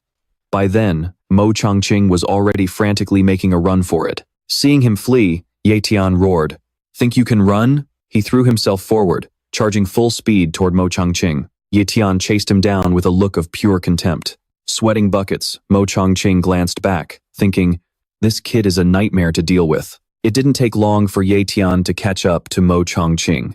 The two moved so fast, they looked like streaks of light across the sky. Tian quickly overtook him and cut him off. "Going somewhere?" Mo Changqing's face immediately twisted in rage. Damn it! This brat must have a high-level speed talent. He realized he couldn't get past him. Mo made a split-second decision to turn around and sprint in the opposite direction at full throttle. Seeing this, Tian smirked. "Heh, if you want to play games, I'll play along." Tian instantly shot forward, flying straight toward Mo Changqing. After a short while, Mo Changqing began to weaken. The lightning mark on his forehead started to fade. Crap, the secret technique is hitting its limit. As the mark faded and then disappeared completely, he tumbled to the ground, unable to run another step. He collapsed, completely drained of energy. His body returned to its normal, weakened state. His body trembled with fatigue as he gasped for air, his hair disheveled, and his eyes filled with pure hatred. Curse you! Damn it all! It's over. Tian landed on the ground. He approached the man with an overwhelming aura, his presence radiating pure pressure. He raised his voice and said, "Go join your family in hell." Mo Changqing backed away in terror, stammering, "Young master, please, young master." Tian paused for a second when he heard that. Huh? The man immediately began bowing and scraping, desperately begging Tian for mercy. "Young master, please, spare my life, and I'll give you a supreme, priceless treasure." Tian thought this scene looked awfully familiar. He casually waved his hand and said, "Fine. Show it to me. Let's see what you've got." "It's this." Mo Changqing conjured a sphere of red energy in the palm of his hand. "Please, take it, young master." Mo Changqing suddenly broke into a sinister grin. In an instant, the sphere exploded into a hail of arrows. Tian immediately realized what Mo Changqing was up to. He quickly leaped into the air to dodge and swung his weapon to deflect the projectiles. One by one, the arrows fell to the ground. Once the volley ended, he landed back on his feet. However, one arrow had grazed his face. The wound showed that a lethal poison was already starting to spread. Truly despicable. I shouldn't expect anything less from the Mo family. Nothing but dirty, cowardly tricks. Mo Changqing let out a manic laugh. "Ha ha ha, that tip is coated in lethal poison. You're dead for sure. Finally, you've fallen by my hand, you little brat." Tian immediately activated his healing talent. A surge of life energy radiated from his body, and the wound on his face healed instantly. Mo Changqing's eyes nearly popped out of his head. "Healing talent too? How many talents do you have?" Tian casually picked up one of the fallen arrows. "You mean this?" Tian fired the arrow straight back at Mo Changqing. The strike was so powerful and the poison so fast-acting that Mo Changqing coughed up blood and collapsed. "Go ask the King of Hell for the rest of your answers." Back on the rooftop of Tian's apartment, Zhang Feng was pacing anxiously. Where is he? Why hasn't brother Tian returned yet? He sat in a crouched position, hand on his sword, as he scanned the area. He rubbed his chin and sighed, "I feel like I'm becoming his sister's full-time babysitter." A figure suddenly appeared behind Zhang Feng. "I heard those complaints, Captain Windwolf." Zhang Feng spun around, startled. "Brother Tian?" Tian walked over, holding his jacket. "Thanks for looking after Yeyu for me. I appreciate it." Zhang Feng stood up and asked, "You're finally back. Did everything go smoothly?" "It's handled. As of today, the Mo clan no longer exists in Linhai base." Zhang Feng shuddered at those words, a chill running down his spine. Cough. "You really are ruthless. Anyway, Yeyu is fine. No more assassins should be coming here. It's safe now. Yeyu just took some sedative and is resting in her room." Hearing that, Tian nodded, finally feeling at ease. "It is good that you are okay." Trong Feng gestured toward the edge, saying, "Let's head down. It is freezing up here on the rooftop." Tian nodded in agreement, and then both of them leaped from the rooftop down to the ground in a single bound. As they walked, Trong Feng asked, "The Mac family has been wiped out, so what do you plan to do next?" "I want Diep Vu to start her cultivation first," Tian replied. Hearing that, Trong Feng froze in his tracks. "Cultivation?" "Yes. Do you know of any fast methods for an ordinary person?" "Ha ha ha, what kind of nonsense shortcut are you looking for?" As the two of them entered the house, he added, "You just need to be willing to spend a ton of money on resources. That is exactly what the kids from the big families do. Go check on Diep Vu first. She is sleeping in the bedroom upstairs." Diep raised his hand and said, "Thanks." He then quickly opened the door and entered Diep Vu's room. At that moment, Diep Vu was sleeping soundly. He walked over, sat down beside her, and gently called her name. Hearing her brother's voice, she rubbed her eyes and woke up. She lunged toward him and cried out, "Big brother, I was so scared. I thought you were never coming back." He stroked her head to comfort her. "I will always be by your side. Don't worry," she said. "You better not lie to me." Tears welled up in his eyes as he replied, "I never will." The next day, at the Mac family estate, a crowd had gathered to gossip. The powerful Mac family was actually exterminated. Just how strong do you think this person is? A middle-aged man in a white shirt asked. Some big shots have arrived. It is the eldest son of the Lam family, Lam Min Chi, along with the great warrior Lam Tak. Nyak Lin and her companion also came to see the commotion. The servant girl said, "Look, miss, the people from the Lam family are here." She watched the two of them closely. Lam Min Chi looked at the corpse of Mac Truong Than and clicked his tongue. He sighed as he observed the scene. Who would have thought the Mac family ancestor would end up like this? Then he picked up a sphere to examine it and said, "This must be the Mac family's secret weapon, the clan's treasure, the iron pear bead. This type of hidden weapon is incredibly sinister and can help someone who is cornered turn the tables and kill their opponent. It has a massive range and extreme lethality when used as a surprise attack. Even a great warrior would not be able to escape it." Lam Min Chi squeezed his hand tight, causing the iron pear bead to crack and shatter. But this time, the opponent not only escaped but also used the needles from the iron pear bead to kill Mac Truong Than instead. According to the survivors, there was only one assassin, and their strength is at least at the peak of the great warrior level. I am afraid these forces are coming from the Mahai base. Young master, is it possible that the Mac family was wiped out because the Thiet Na base wanted to intimidate us? You guessed correctly. Lam Min Chi replied thoughtfully.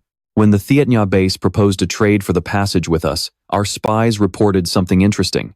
The leader of a powerful monster pack is about to evolve into a king-level beast, and the Thiet Na base is facing the threat of total destruction. Lam Tak asked further, "So you are saying this so-called passage trade is actually a migration route for them?" That is likely the case. When two bases merge, the old and new factions will inevitably split into two sides. Our Lam family does not just represent ourselves. We are the leaders of the entire old guard. Lam Min Chi wore a sinister expression. Let the Thiet Na base show off their strength for now. We will just use it to our advantage. Old Tak, you know what needs to be done, right? Lam Tak immediately knelt down and answered respectfully. Your subordinate understands. I will personally inform the major families and invite them to share in the Mac family's resources. Meanwhile, Diep poured out all the resources he had gathered, including several vials of beast, blood, and countless other treasures. Trong Fong looked shocked and said, "So many tonics? This pile alone is worth more than my entire villa. You are truly generous." Diep Vu was also stunned and stammered, "Brother, are you crazy? Is this medicine actually real? Hurry up and return it all. It was not easy for you to save up money for a wedding. Stop buying all this expensive medicine. These are all high-quality goods and very valuable.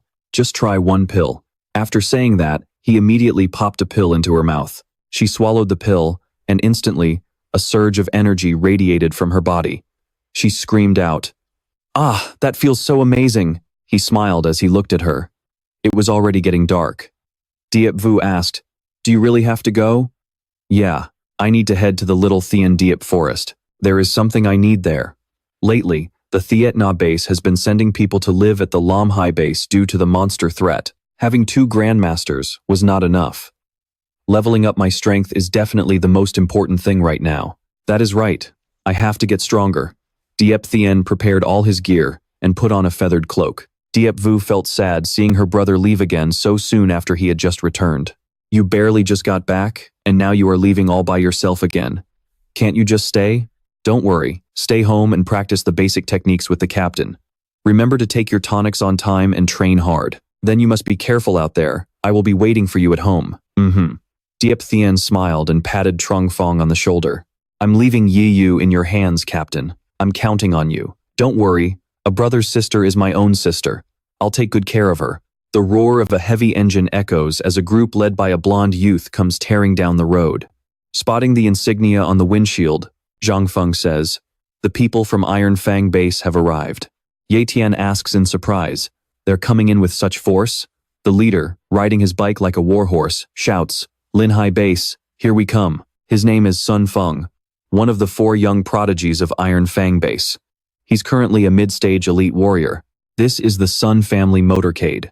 They're forcing every other car off the road just to push their way to the front. As Sun Feng streaks past, Ye Tian's cold gaze scans his talent. Sun Feng's status window appears, showing he possesses high-level cultivation talent and mid-level blade talent. Tian watches him pass and sighs. His talent is actually quite high. The motorcade kicks up a thick cloud of dust, making Yu cough uncontrollably. Cough, cough.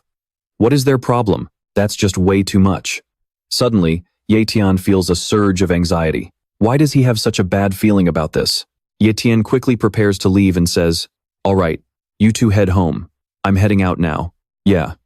Tian activates his speed talent, leaping into the air and racing out of the city. Yu watches her brother's figure fade away, thinking to herself, "Stay safe, brother." Deep in the little Qianye forest, Tian moves cautiously inward. The outskirts are overgrown with wild trees and tall grass. He can't help but sigh. This place is truly a wasteland. He suddenly notices a massive footprint on the ground. After a quick look, he realizes it likely belongs to a black dragon leopard. As long as I find that black dragon leopard, I can upgrade my speed talent. Suddenly, a loud crash echoes from deep within the forest. He feels a surge of primordial force. That wave is incredibly strong. There must be beasts fighting nearby. Let's go see. He rushes straight toward the source of the energy. A massive gorilla is brutally attacking two large leopards. Stopping on a rock, he looks down and realizes they are golden silk dragon leopards, a rare mutation even more powerful than the black dragon variety. That speed, it's definitely the top-tier speed talent I've been searching for all this time. That giant gorilla looks like a high-level beast, with power equal to a peak grand warrior. Both golden silk dragon leopards are mid-level beasts. Even with their top-tier speed, they're struggling to take down that gorilla. Over there, the gorilla slams its fist into the ground. The shock wave sends rocks flying, and both leopards are severely wounded. Tian stands there thinking, with a fight this intense, how am I supposed to copy their top-tier speed talent? Suddenly, a small paw appears. A leopard cub approaches and starts licking him. He turns around, completely startled. The adorable cub lets out a soft meow. Shocked, he jumps back. Wait, where did this little guy come from? What do you want? A powerful soul light radiates from the cub toward Tian. Suddenly, a voice echoes in his mind. Master, I am willing to offer my soul light to form a master-servant contract with you. From now on, I will be your most loyal servant. Tian realizes it's the gentle voice of a young girl. Wait, are you the one talking? The cub looks up at him and replies, Yes, master. But why do you want me as your master? The cub happily approaches him. I smell the scent of speed on you, master. It feels so close to nature. He checks the cub's status. Species, golden silk, dragon leopard, talents, top-tier speed, mid-level endurance, and elementary self-healing. After seeing the stats, Tian can't help but exclaim, speed, endurance, and healing. This skill set is absolutely perfect. Such incredible talent. This is a true divine beast. Merciful master, my parents are in danger. My mother is still pregnant. I beg you to save them. So that's how it is. He understands now, stroking the cub's head. Little guy, from now on I'll call you Little Gold. You'll be my first spirit beast. Thank you for taking me in, master. A notification pops up. Top-tier speed talent copied successfully. Do you wish to merge? With a determined look, he immediately chooses to merge. Once the merger is complete, he stands on a cliff with Little Gold, staring down the gorilla. Since you've put this much faith in me, he summons his short blade into his hand. Then I'll obviously give it my all to help. Man and beast gaze down with pure killing intent as his talent board updates. High-level cultivation talent, top-tier speed talent, mid-level blade talent, elementary shadow talent, top-tier self-healing, and high-level strength talent. Tian instantly activates his top-tier speed. An explosive force erupts from his feet as he launches straight for the gorilla's head. I have to hit the weak points first. He dives from above, targeting the giant gorilla's eyes. With one clean strike, he slashes the gorilla's left eye, making it roar in agonizing pain. His gaze shifted to the right as the gorilla's remaining eye was slashed, leaving the beast completely blind in both eyes. It let out a blood-curdling roar of agony. As soon as he touched the ground, the pair of golden silk dragon leopards lunged toward Tian, baring their fangs. They roared to warn this stranger that if he dared to come any closer, they would tear him apart. Tian waved his hands frantically and shouted, Little Kim, I do not have your mother's soul light. Quickly, tell them, I am not the enemy. Little Kim crouched down and meowed, explaining everything. The golden silk dragon leopard understood and stopped threatening Tian. He pulled out a small medicinal pill and said, This is a healing pill. Eat this first to protect your unborn cub. It is okay, go ahead and eat it. He knelt down and held the pill out. The golden silk dragon leopard approached and sniffed it. It swallowed the pill and let out a soft meow. Immediately, a surge of energy helped its body recover. The other leopard roared, as if signaling something. Little Kim said to him, "Master, my father says." Diepthian understood and turned his head, saying, "You want one for him too, right?" Little Kim waved its paw as if saying, "Thank you, master." Meanwhile, the blinded gorilla began to stumble away, trying to escape. Diepthian watched it with eyes full of hatred and shouted, "You think you can run?" After recovering, the pair of golden silk dragon leopards unleashed their power. They bared their fangs and roared. Diepthian saw this and knew he could not let this giant gorilla get away either. "All right, if I am going to help, I will finish the job. I refuse to believe that the combined speed of 3 top-tier beasts cannot kill one high-level monster." Little Kim chimed in, "Master, it is not 3, it is 4. Little Kim is learning how to fight too." Hearing that, Diepthian let out a cold smirk. "You are right." Immediately after, all 4 of them activated their top-tier speed talents and chased after the gorilla. In the blink of an eye, Diepthian and the golden silk dragon leopard couple caught up to the beast. He felt that this top-tier speed talent was incredibly fast, almost too fast to get used to. Just then, the gorilla's massive hand swung toward him. He saw it coming and dodged instantly. He maneuvered himself right in front of the gorilla's face. He activated his strength talent and landed a devastating blow right on its snout, sending its massive body flying back. The 2 golden silk dragon leopards lunged in, tearing at the beast fiercely, making the gorilla scream in absolute agony. Diepthian activated his strength talent again, swinging his fist straight at the gorilla, and the powerful punch slammed it into the ground. The impact sent clouds of dust into the air, shaking the entire area. The leopard couple moved in closer, waiting for a chance to strike. Diepthian stood in mid-air, watching the gorilla. It moved quickly, trying to launch a surprise attack from within the thick dust. Diepthian thought to himself that it was still alive and incredibly tough. He started moving again, flying straight toward it. Even though its eyes were mangled, the gorilla tried to force them open. At that moment, Little Kim lunged from Diepthian's shoulder with its fangs bared. It tore right through the gorilla's head, causing it to explode. After that final strike, the gorilla's teeth were shattered. The giant beast finally collapsed, dead on the ground. Little Kim quickly hopped back onto Diepthian's shoulder. It hurriedly asked, "Master, did we win?" Diepthian pulled Little Kim into his arms, a satisfied smile appearing on his face. "We won." He stroked Little Kim and let out a happy sigh. "I never thought I would see the day I would be fighting side by side with monsters." Suddenly, the mother leopard's legs began to tremble. She could no longer stand and collapsed. He realized something was wrong. The mother leopard is badly hurt. In the middle of the dark forest, a cry rang out, "Mother!" Diepthian looked at the leopard. Perhaps the recent battle had injured her heart. The cubs circled around her anxiously, calling out for their mother. He then pulled out a bottle of medicine, thankful for his habit of always carrying healing supplies. He opened the cap. "It looks like this bottle is going to be useful after all." He poured a purple liquid into the leopard's mouth. "This is for internal injuries. Once you drink this, you will be fine." The mother leopard slowly began to recover. The cubs said, "Thank you, master. Mother is feeling much better now." Diepthian smiled and said, "That is good to hear." Suddenly, there was a rustle in the bushes as some black wolf leopards began to growl. A cub warned him, "Master, be careful. It is the black wolf leopard. It was the one that lured the giant gorilla here earlier, so that is how it is." He let out a cold laugh as powerful bolts of purple lightning began to crackle around him. Looking at the situation, they want to replace the parents and become the kings of this forest, do they not? The cub replied, "Yes, master." The purple lightning grew more intense as he spoke. "I am afraid I cannot let that happen."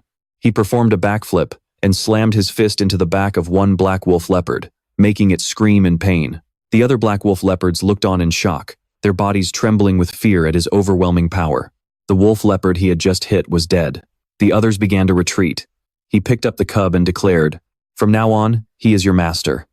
The next morning, the mother leopard was feeling a bit better, but she still could not travel very far. The mother leopard turned to her child and spoke, and the cub translated for him, "My mother says she wants to give you a gift to show her gratitude." He replied as they pushed through the dense forest until they reached the mouth of a cave. After stepping inside, he asked, "Are we there yet?" The cub chirped back. We're here, master. It's the cave right up ahead. Inside the cave, bones were scattered across the floor, but something was sparkling brilliantly atop the rocks. At the tip of the spirit herb was a vibrant blue flower. This is the one, the cub said. That's right, master. This is the gift my mother wanted to give you, but she said it won't be ripe for another 30 days. You'll have to wait a bit. He looked at it and muttered, 30 days, huh? He reached out to touch the spirit herb, wondering what kind of power it held. He really couldn't wait to find out. The scene shifts to nightfall, and he was busy helping the mother leopard through labor. He shouted, push! I can see the head, just a little bit longer, hang in there. Finally, the mother leopard gave birth to a super cute cub. He smiled, saying, another king of the forest has been born. A month later, the tip of the spirit herb had turned from blue to a deep red. He leaned in to catch the scent. It smells amazing. It must be ripe now. Overjoyed, he plucked the spirit herb. The cub beside him nudged him eagerly. Master, hurry up and eat it. He laughed loudly. Look at you, getting all impatient. He popped it into his mouth and swallowed it down. A bit of red juice stained his lips, but suddenly, he clutched his chest and let out a piercing scream before collapsing. The cub panicked, crying out for his master. Late at night, he finally drifted back to consciousness. He groaned, clutching his head. My head is pounding. I can feel some kind of mental energy inside me. That kind of mental energy is something only a great martial artist can control. Does this mean I've already reached the martial artist stage? His pupils glowed red as purple rings radiated outward. His range for sensing another person's strength had increased by 50 meters. Not only that, a surge of purple energy flowed from his hand. It seemed he now had the ability to copy spatial barriers. A notification panel appeared. Status window. Species: golden, furred dragon leopard, bloodline talent, top tier. Speed talent, top tier. Physical endurance, mid tier. Self, healing, low tier. Do you want to copy the mid-tier endurance talent? He chose no. He stood up, realizing endurance wouldn't do much for him right now. He thought as he walked, I should probably prioritize upgrading my cultivation talent first. All right, it's time to head home. This trip was a huge success. He looked at the leopards and said, I guess this is where we say goodbye. Thanks for the gift, it's going to be a huge help. The leopards let out a low roar in response. The little cub couldn't bear to leave, crying as he ran after him. Master, I want to go too. Xiao Jin doesn't want to leave you. He smiled and said, all right then, I'll take you to meet someone. She's definitely going to love you. The little cub sniffled and replied, thank you, master. Tian then used his power to sprint toward the city. The cub exclaimed, wow, master. The outside world is so cool. I've never seen anything like this before. He replied while running, don't be silly. The outside world is actually very dangerous. When they arrived, he was met with nothing but ruins. This was the 5th Academy, but now it was littered with corpses. He froze in shock when he saw Trong Bao sitting there with his head down. He rushed over and shouted, Trong Bao, are you okay? What on earth happened here? The boy slowly opened his eyes. Tian? He sighed in relief. Thank God, you're still alive. He handed him a vial of medicine to drink. Get some energy back first. This is high-level beast blood. The boy looked at him. Was it the martial artist from Iron Fang Base who attacked you guys? Trong Bao replied, yeah. Iron Fang Base was wiped out by monsters, so 100,000 people fled here to Linhai Base. Everything is pure chaos outside right now. Tian looked at him and asked, so, who's calling the shots in the base now? He answered tiredly, the Lin family is still the leader in name, but they're nothing more than puppets. He looked up at the sky. The world was truly changing. Somewhere in the city, 2 people were practicing swordsmanship. A masked figure lunged at a man with a blade, but he dodged it effortlessly. With a single counter-strike, he snapped the masked person's sword in half. The masked figure sighed. I lost again. The man replied, you did great. You've got real talent. Yeyu said, it's only because you're such a good teacher. The masked person removed her gear, revealing a beautiful young girl named Yeyu. Suddenly, the sound of clapping filled the air. She looked over and saw Tian. She screamed, Big brother! She ran and threw her arms around him. You're finally back! He hugged her back and said, Whoa, take it easy. The little cub poked its head out from his shirt, and she asked curiously, What's the kitten's name? He replied, Xiao Jin. Before he could even react, she snatched the cub away and squeezed him, yelling, Xiao Jin! Xiao Jin! A loud laugh broke the moment. As soon as she gets a pet, She forgets all about her brother. I bet you didn't see that coming, did you? He turned around to see Captain Feng Long, a tall, muscular man walking toward them. Ye Yu has already reached the martial disciple realm, right? I really appreciate you looking after her. He replied, It's nothing, don't mention it. But you've heard the news about Iron Fang Base being invaded, right? Diepthian replied, I heard. Is everything okay at home? The old man answered, Don't worry, it's always been safe here. He continued, After you left, a young lady came by to deliver this. She said she was from the Iron Fang Base. With this in our hands, they won't dare bother us anymore. It was a Marshall Pavilion medallion. He let out a long sigh of relief. She's quite thoughtful. The two of them talked as they walked. They could use the medallion even though they weren't members. But was there anything else he needed to know? A guy named Sun Fong keeps coming by looking for you. He wants to challenge you to a death match. Diepthian paused to think. Sun Fong. I remember that name. Back at the city gates, I checked his talent. This guy claims to be one of the 4 great geniuses of the Iron Fang Base. Ever since he entered the city, he's been hunting down elite warriors to challenge. So far, he hasn't lost a single fight. Truong Fong continued, You have to be extremely careful with this one. He's not someone you can just mess with. Hey, Diepthian, are you even listening to me? Diepthian's eyes and expression turned terrifyingly intense, his mind filled with intriguing thoughts. Right then, a young man was tearing down the street on a motorcycle at breakneck speed. He sped toward Diepthian and popped a massive wheelie right in front of him. Who? But Diepthian didn't even give him a second glance. He just stared the guy down with a cold, piercing look. The biker finally skidded to a halt right in front of him. He was riding a green bike, sporting slicked-back blonde hair, a large earring, and a distinct scar over his eye. He glared at him. You're Diepthian, right? Diepthian shot back coldly. That's me, so you finally showed up. The guy cocked his head with a smug smirk. I assume you know the deal then? He started turning his bike around, getting ready to leave. Tomorrow at 10 in the morning. We meet at Min 2 Square. The wager is a bronze-tier blade technique manual. He kept rambling on. Diepthian stood there silently, listening to him. I wonder if you actually have the guts to show up. He let out a condescending chuckle and glanced back with pure disdain. A status window popped up. Human Sun Fong, high-level cultivation talent, mid-level blade talent. Diepthian's hands began to channel his inner energy, purple sparks of power swirling around his palms. He replied calmly, Of course. His hands straightened, ready to strike. He raised his palm and said, I'll be happy to entertain you. He watched with a faint smile as the guy prepared to leave. Copying high-level cultivation talent. Success. The guy revved his engine.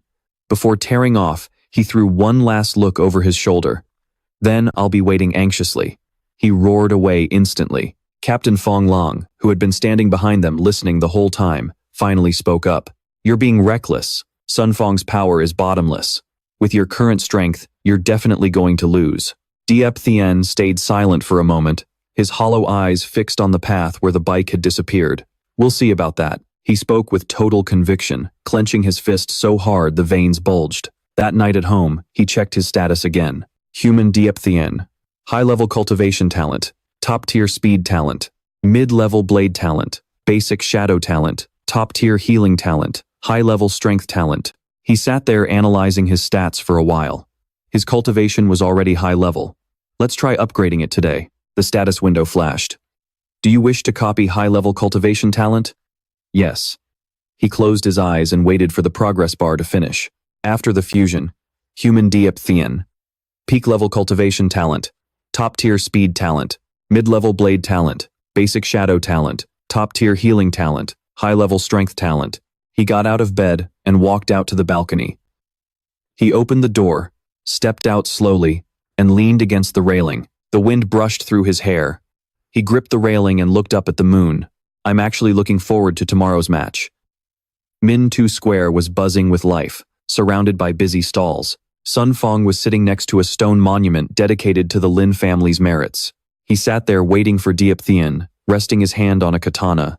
He looked completely unbothered, eyes closed, soaking in the atmosphere, but the crowd around him was whispering. Sun Fong picked a new spot to fight again. He's never lost, you know. I heard the poor sucker this time is named Diep something. I've never heard of the guy. A man with a goatee chimed in. Word is this, Diepthian kid is still really young. I have no idea why he'd agree to a fight like this. I think it's not just Sun Fang's opponent who's in trouble. That merit stone is probably toast too. The gossip continued to spread. A white-haired man walking by said, he always uses these duels as an excuse to destroy a family's merit monument. Sun Fang is definitely doing this on purpose.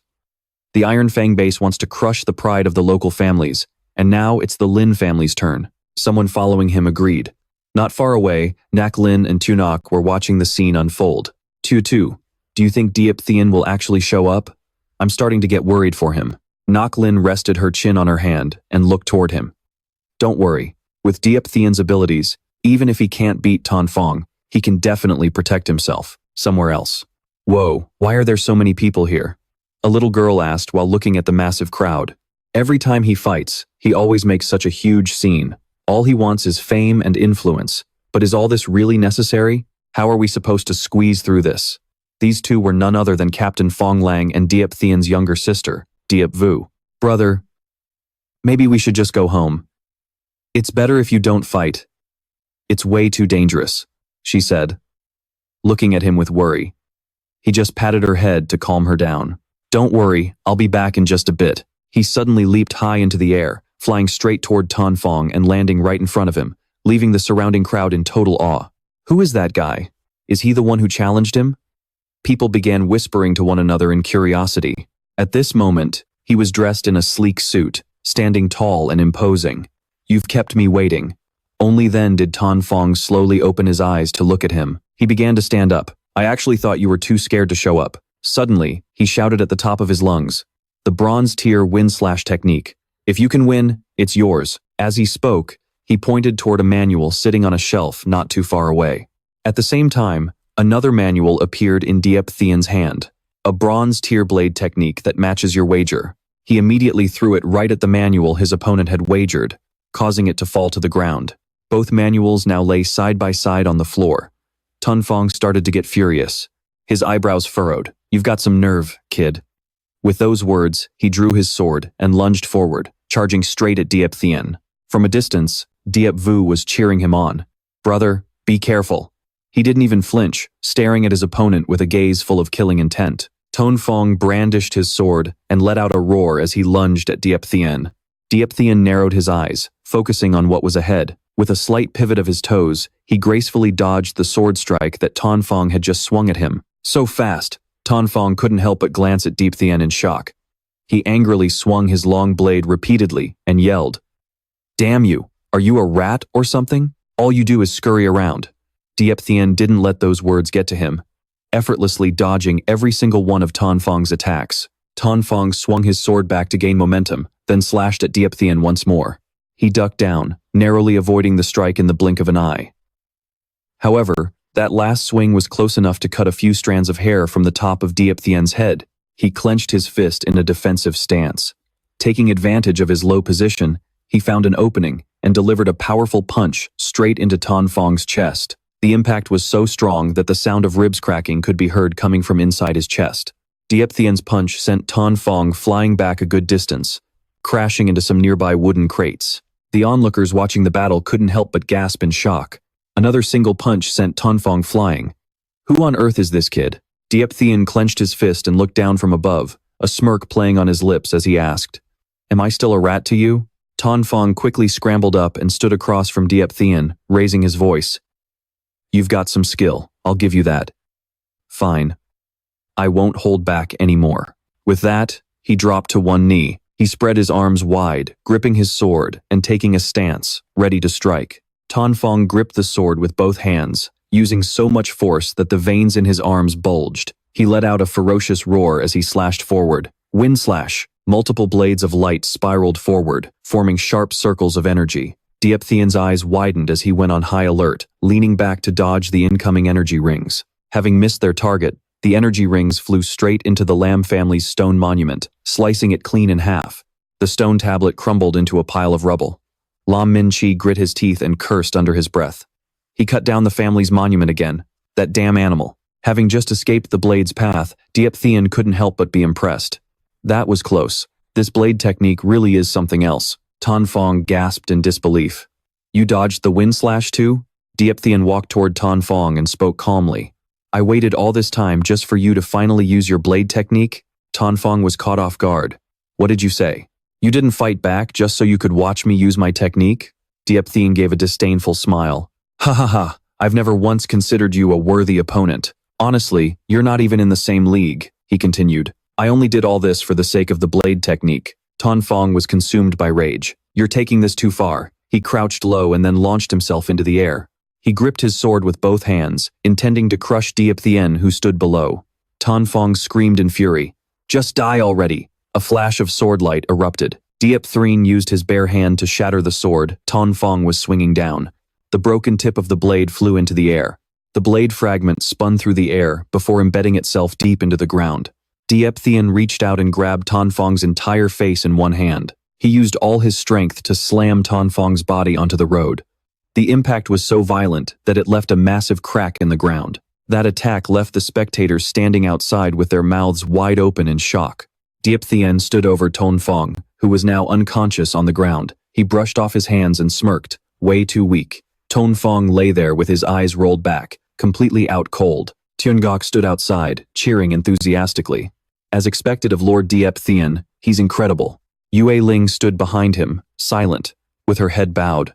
But then, she tucked a strand of hair behind her ear, looking at Ye Tian with a determined, playful gaze. Ye Tian, sooner or later, you'll belong to the Marshall Hall. There's no escaping us.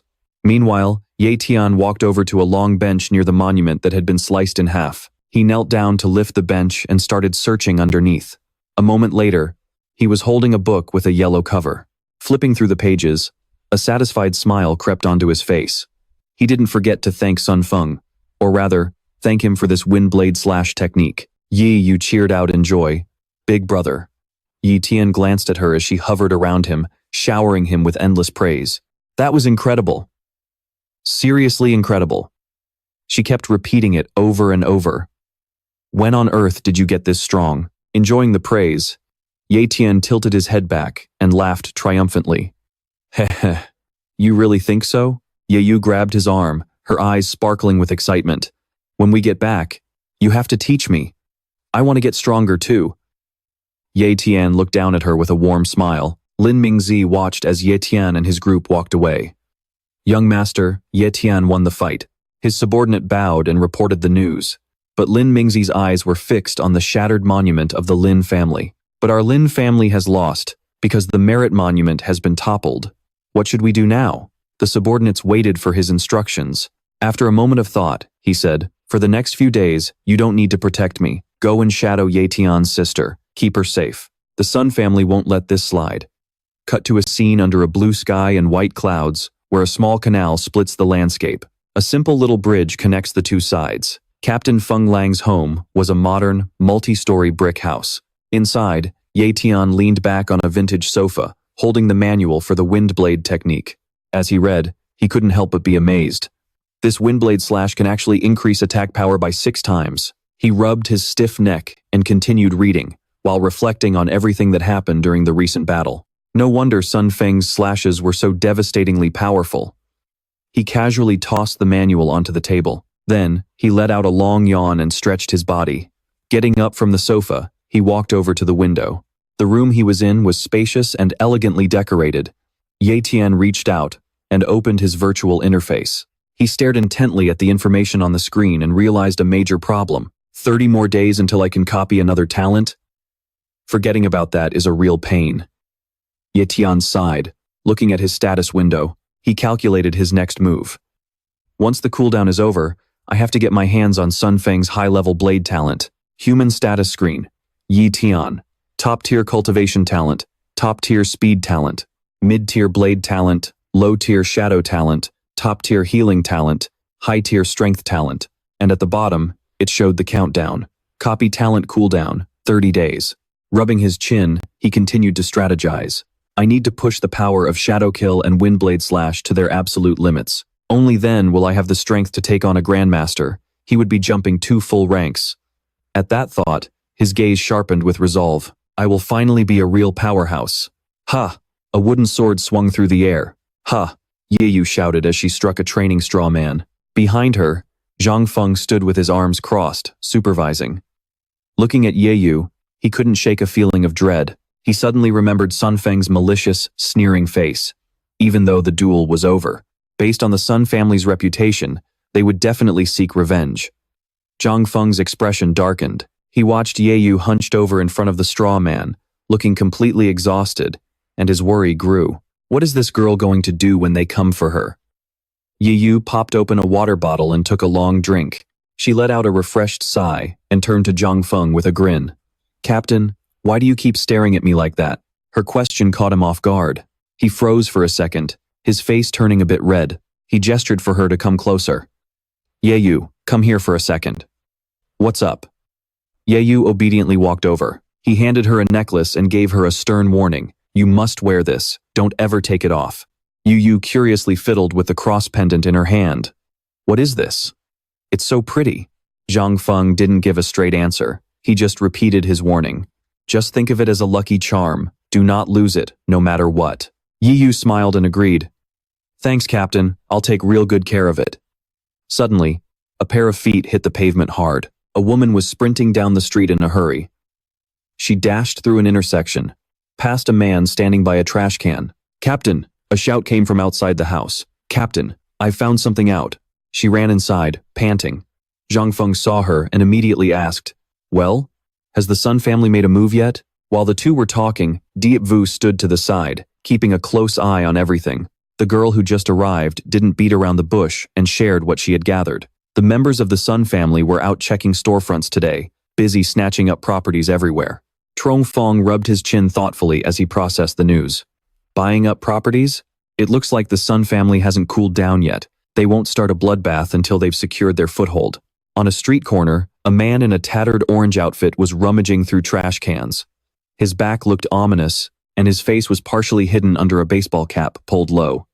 The visible parts of his expression were dead serious.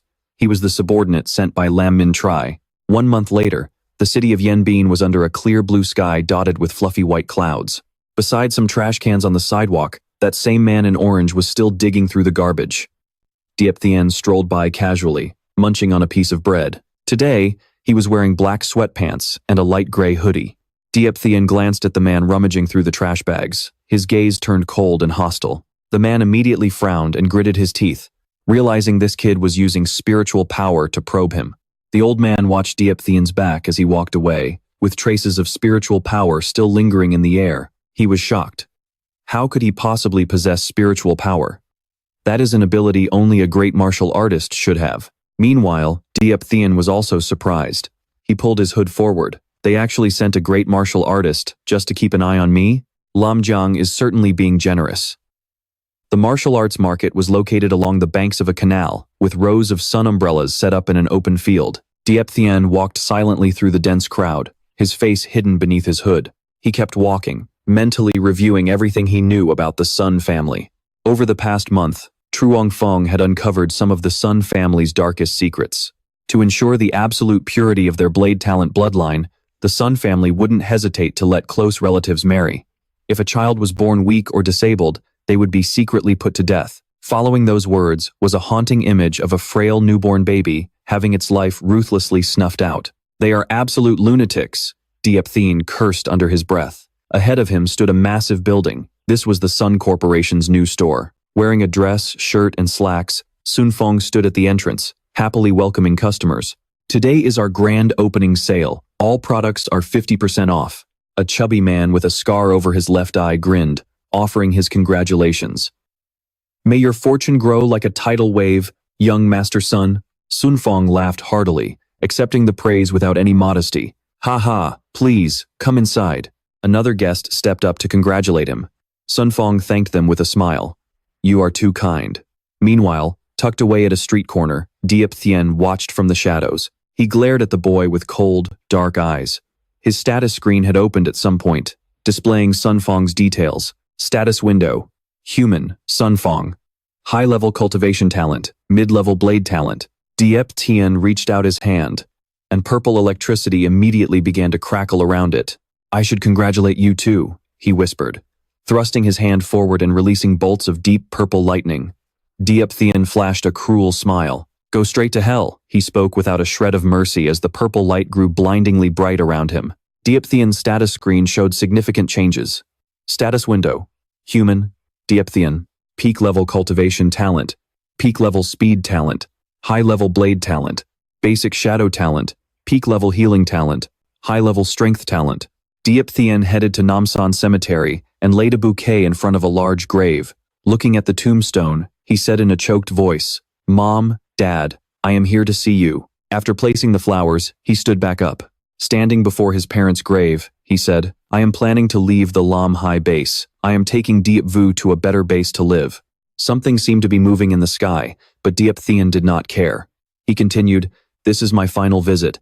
I wanted you both to see how much I have grown." Diopthian smiled softly, reflecting on his progress. Suddenly, a figure rushed up from the cemetery gates. The figure lunged toward Diopthian, landing on a tombstone behind him. A scruffy, middle-aged man appeared as well. Diopthian immediately spun around. His hands reacted instantly, summoning his weapon. Both of them lunged forward, trading blows in an instant. The young man flashed a sinister grin. "So, you managed to beat Sunfong? You actually have some skills." Diopthian gritted his teeth in anger. "So, you are just another one of the Sun family's dogs. I have been waiting for you guys for a long time." With that, they both raised their blades. The young man swung his blade at Diopthian with a powerful strike. Instantly, Diopthian used his speed talent to dash backward and dodge the blow. Gripping his short blade, the assassin's eyes narrowed as he spoke with a cold, sharp edge. "If I had finished you back then, it wouldn't have caused such a stir. You should be thanking me for letting you breathe for another month." Diopthian lunged at the assassin, shouting, "You talk way too much." The assassin charged to meet him. Their forces collided, sending shockwaves through the area as their energy flared.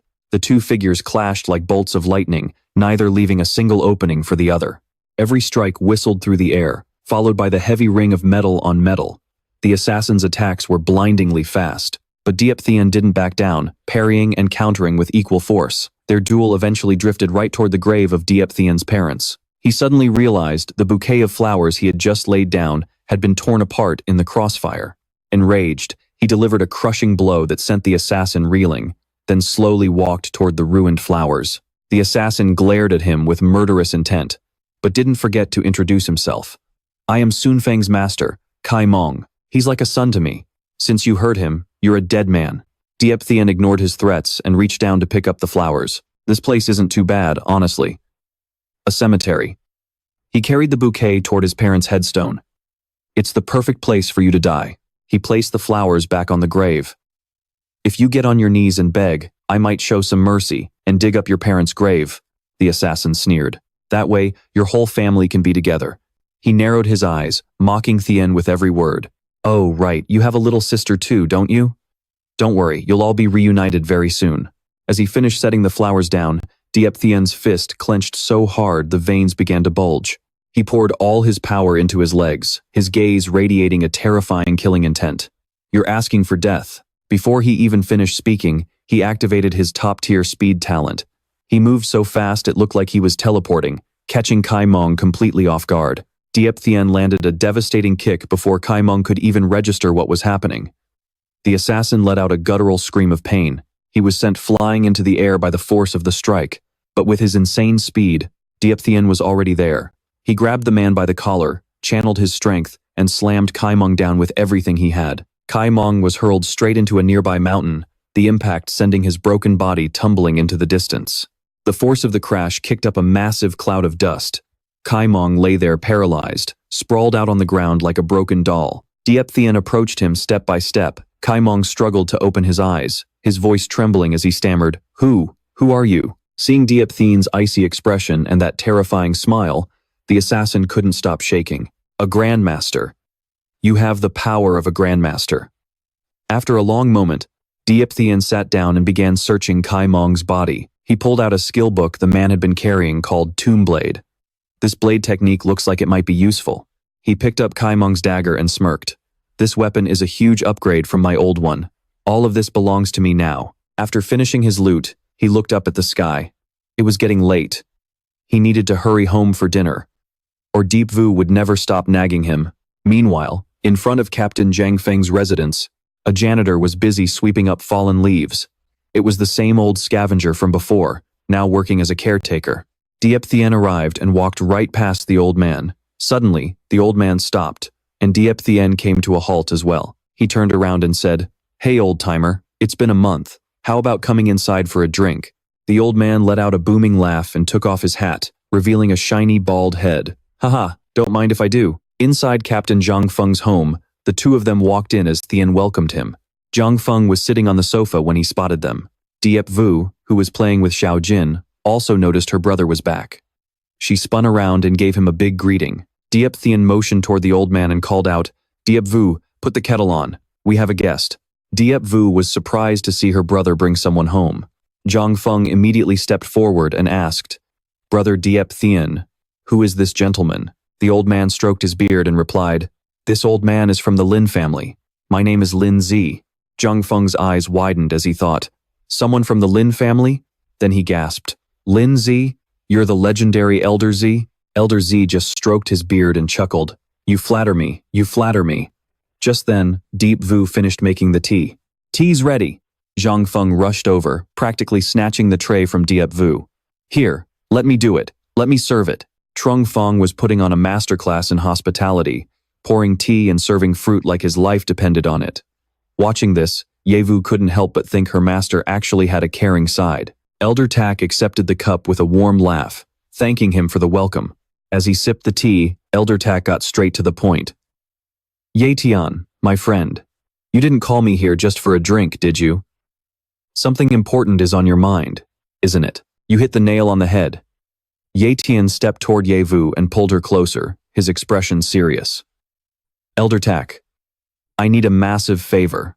Please take my sister to the Marshall Pavilion and hand her over to Lady Nok Lin personally." Yevu's eyes widened in shock. Elder Tak paused, the tea still on his lips as he went deep into thought.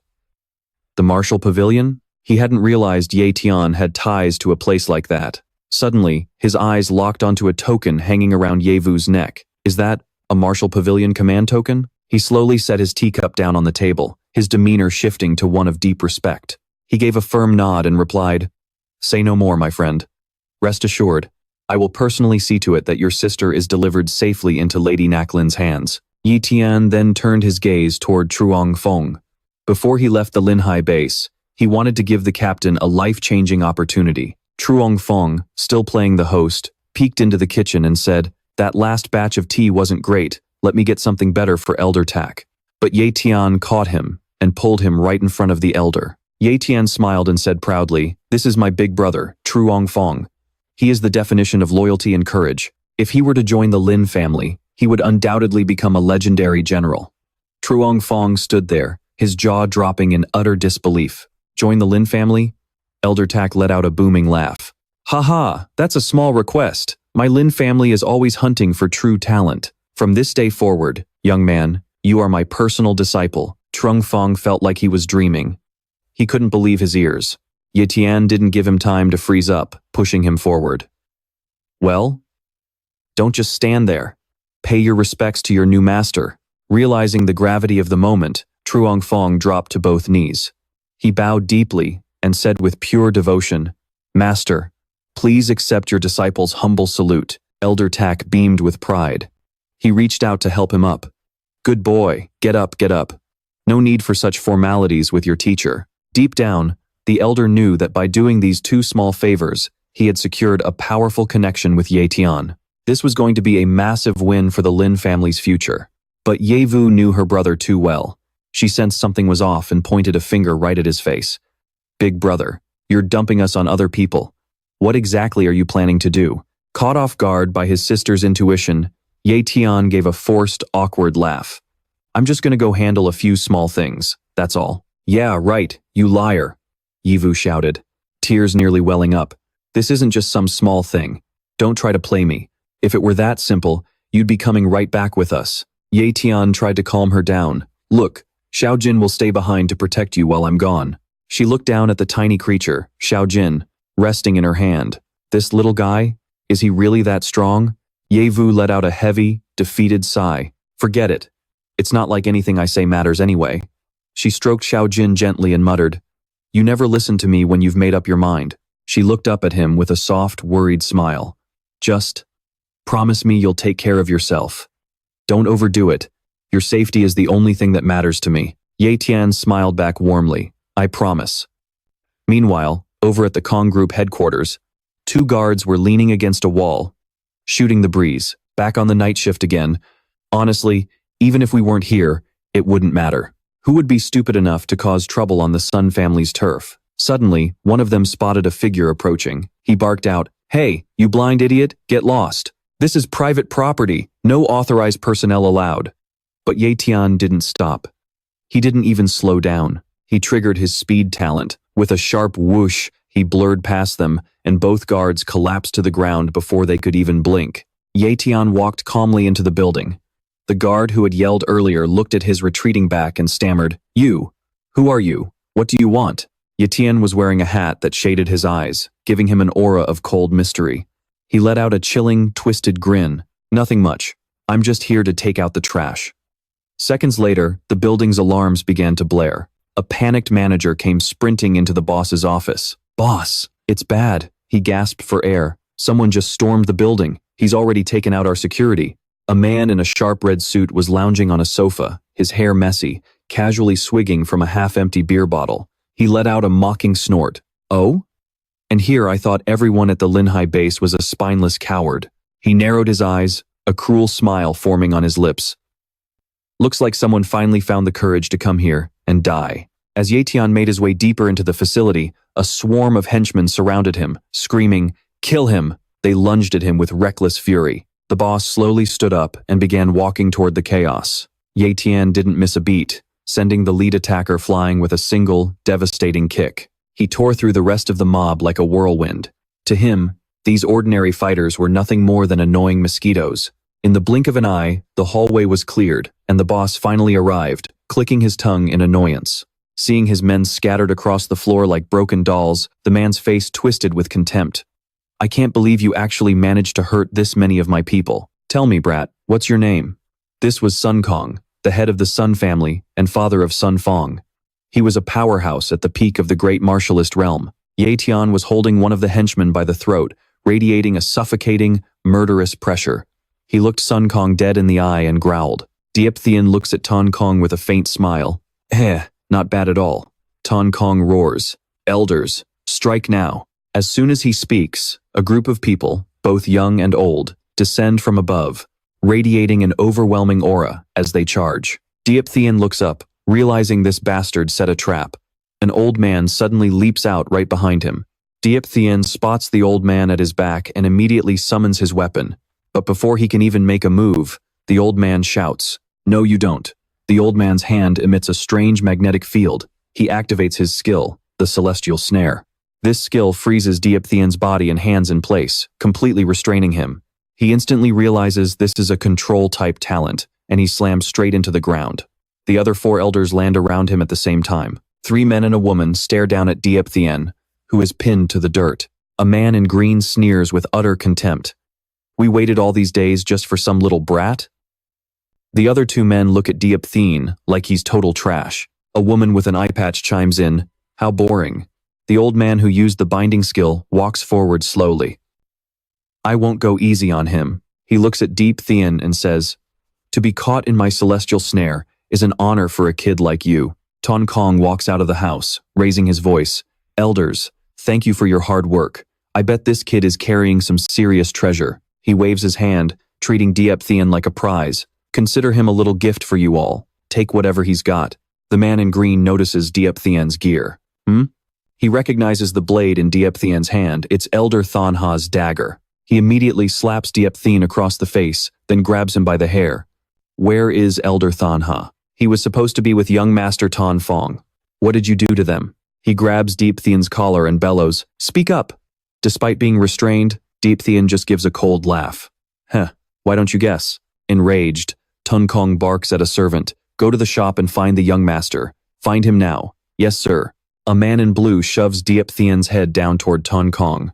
"Boss, how do we deal with this punk?" Tian lets out an eerie smirk. Tan Kong smiles cruelly. "First, sever his tendons and hamstrings, then rot him in the dungeon." Chapter 54. One of the Tun family elders grabs Tian, who looks defeated by the neck, and drags him forward. "Move it!" Suddenly, The celestial snare restraining Tran shatters into pieces. With a strike as fast as a lightning bolt, he slits the elder's throat with total ease. The man only lets out a pathetic, "ah," before dropping dead. Tran Kong is stunned and screams a warning. This kid was hiding his true power. Everyone, scatter. The two elders who were fighting him leap back, dragging their feet to slow their momentum. The remaining elder, clearly the strongest, lands perfectly. This elder glares at Tian with razor-sharp eyes. He silently analyzes his opponent. This guy. His killing intent is insane. Tian steps out from the shadows, a spark of light in his eyes. He lunges straight for Tran Kong, his body crackling with powerful purple lightning. Tran Kong braces himself, deciding to take the hit head-on. "You're coming straight for me? Fine. I'll show you exactly what I'm capable of." Tian slams into him, wreathed in purple energy. Tran Kong sees the purple light flashing in his eyes, but can't react in time. Tian buries a fist into his gut. Tran Kong is horrified. This kid is terrifyingly strong. The purple surge from Tian hits again, launching Tran Kong into the air in agony. He crashes through a wall, leaving a massive hole. He's in pain but forces himself to stand. He screams, "Don't just stand there watching. Everyone, kill him." A burst of speed creates 3 shockwaves as an elder lunges at Tian, clashing directly with a surge of blue light. Blue light versus gold light, the two lock arms, face to face in a stalemate, creating a massive shockwave around them. "You've got some decent strength," Tian says. The elder lunges forward, reaching for Tian. He mumbles, "Bind," but Tian sees it coming. He delivers a powerful kick that sends them both flying back several meters. The elder rolls across the ground. "Ah." Tian stands between the two of them, the force of the battle cracking the earth beneath his feet. He speaks up. "Using the same trick? I'm not falling for that twice." He looks at the elder who used the celestial snare with a smug grin. The man smirks back. "Ha, you've got a big mouth. Look at your feet." Tian realizes his left leg is already pinned to the ground. The elder from before, sensing his power, finally steps in. "Your death energy is quite impressive," she says. "Now, it's my turn to entertain you." Black smoke pours from the bodies of the fallen, swarming around her. Beside her, 2 massive snake heads manifest, radiating a dark and overwhelming aura. Tian realized he was in a losing position, so he quickly broke free from the restraint and rushed to get away. "I need to retreat for now. That secret technique feels incredibly dangerous. But I didn't expect those snake heads to be even faster than me." In a split second, they were right in front of my face. Their speed is insane. They lunged at me, mouths wide open and bearing razor-sharp fangs. Tian gasped. "Oh no." A blast from the Death Chi explosion technique triggered a massive explosion in mid-air. Weakling looked down from the rooftop and said, "Who's the one being so arrogant in the middle of the city?" Xiao Yu walked up to her and said, "Miss, the great martial artist Lin Zi from the Lin family is asking for an audience." Weakling sighed tiredly. "What does that old geezer want now? I am not seeing him." Xiao Yu replied, "But this time, he brought Tian's sister with him. I wonder what is going on." She turned to look at Tian's sister. Inside a room, a servant was busy pouring tea. Lin Zi and Weakling were sitting there. "Please, have some tea," she said. He replied, "Thank you." Weakling looked absolutely exhausted. Back to Tian, he came crashing down from the building, hitting the ground with a thunderous boom. The ground shattered under the impact. The masked man in Mo Changcheng said, "Even a grandmaster could not survive the Death Chi explosion." Sun Kong clutched his head as he walked, saying, "We really have Elder Sun to thank for this one." The Sun family elder looked at Mo Changcheng and said, "Patriarch, the brat is critically injured. He is as good as dead." Sun Kong barked, "Finish him off right now." Suddenly, a sword flew out of nowhere, catching Mo Changcheng completely off guard. The sword pierced right through him. At that moment, Tian spoke up. "Self-healing talent. Activate." The masked man, Sun Kong, and the elder were all horrified. "What? That kid is still alive?" He heard a noise behind him, but before he could react, Tian slammed a fist into him, pinning him to the ground. His mask shattered into pieces. Tian recalled his sword, and then used his power to slash at the Sun family elder. She could not react in time and was knocked out cold. Seeing this, Sun Kong looked at her and screamed, "Elder Sunling." Tian said coldly, "You are next." His words sent a chill down Sun Kong's spine, making him stumble back in fear. He then summoned his weapon in a panic. "Curse you." He lunged at Ye Tian with everything he had, screaming, "Just die already." Before he could even land a hit, Ye Tian's blade cut through him, making him howl in agony as blood sprayed everywhere. His son, Sun Feng, was standing right there, witnessing the whole thing. He let out a heart-wrenching cry. "Father!" Ye Tian turned around with a sinister, terrifying glint in his eyes. Sun Feng could only stare in shock at his father's brutal end. This was the man who had defeated him just over a month ago. Ye Tian's clothes were now in tatters after the fierce battle. He let out a cold laugh as he glanced over at Sun Feng. Well, if it isn't the young master of the Sun family." Sun Feng did not seem to hear him. He was still in a trance, calling out for his father. Ye Tian mockingly stepped on Sun Kong's corpse. He turned his head towards Sun Feng, who was standing a short distance away. "You showed up just in time. Saves me the trouble of hunting you down." Seeing that, Sun Feng could not hold back his tears. Consumed by rage, he leaped into the air and charged straight at Ye Tian. Sun Feng screamed, "Get your filthy foot off him right now." At the same time, he threw a powerful punch from above. He wanted to kill Ye Tian and avenge his father. As the fist closed in, Ye Tian did not show a hint of fear. He gave a slight smirk and activated his innate power. He gritted his teeth, put every ounce of strength into his punch, and lunged forward. The blow landed right in the gut, making Sun Feng cough up a mouthful of blood. Sun Feng crashed to the ground, unable to stand. He slumped to his knees, his entire body trembling uncontrollably with fury. He slammed his fist hard against the earth. Sun Feng's grip tightened, shattering the ground beneath him. He thought bitterly, "Damn it, why is there such a massive gap in our strength?" Sun Feng looked up at Ye Tian with a dark, hateful gaze. "This guy. He is a total monster." In Sun Feng's eyes, Ye Tian was no longer human. The aura surrounding his body began to skyrocket. Even though his clothes were shredded, he did not have a single scratch on him.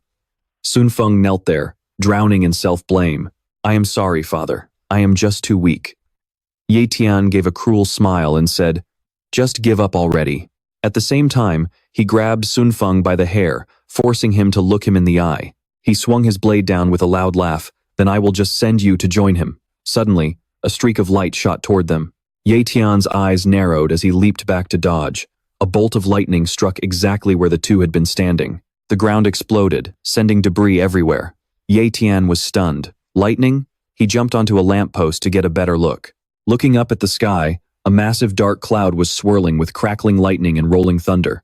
Ye Tian watched in confusion as the dark clouds parted, revealing a dark figure hovering silently in midair. Grandmaster Ye Tian took one look and immediately identified the man.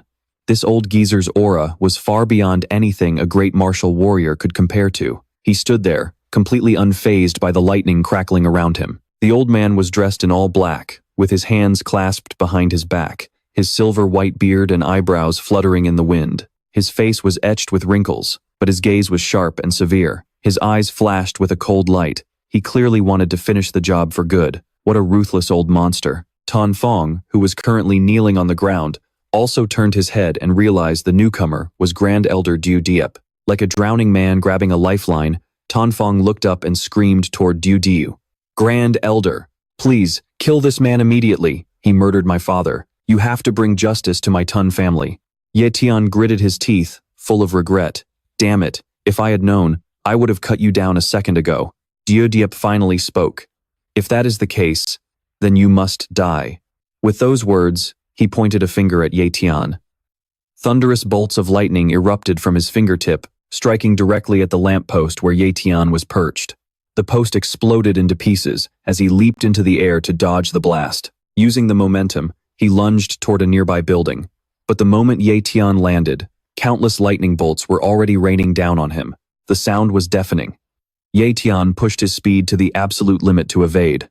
Honestly, if he had been even a second slower, Ye Tian would have been blown to bits.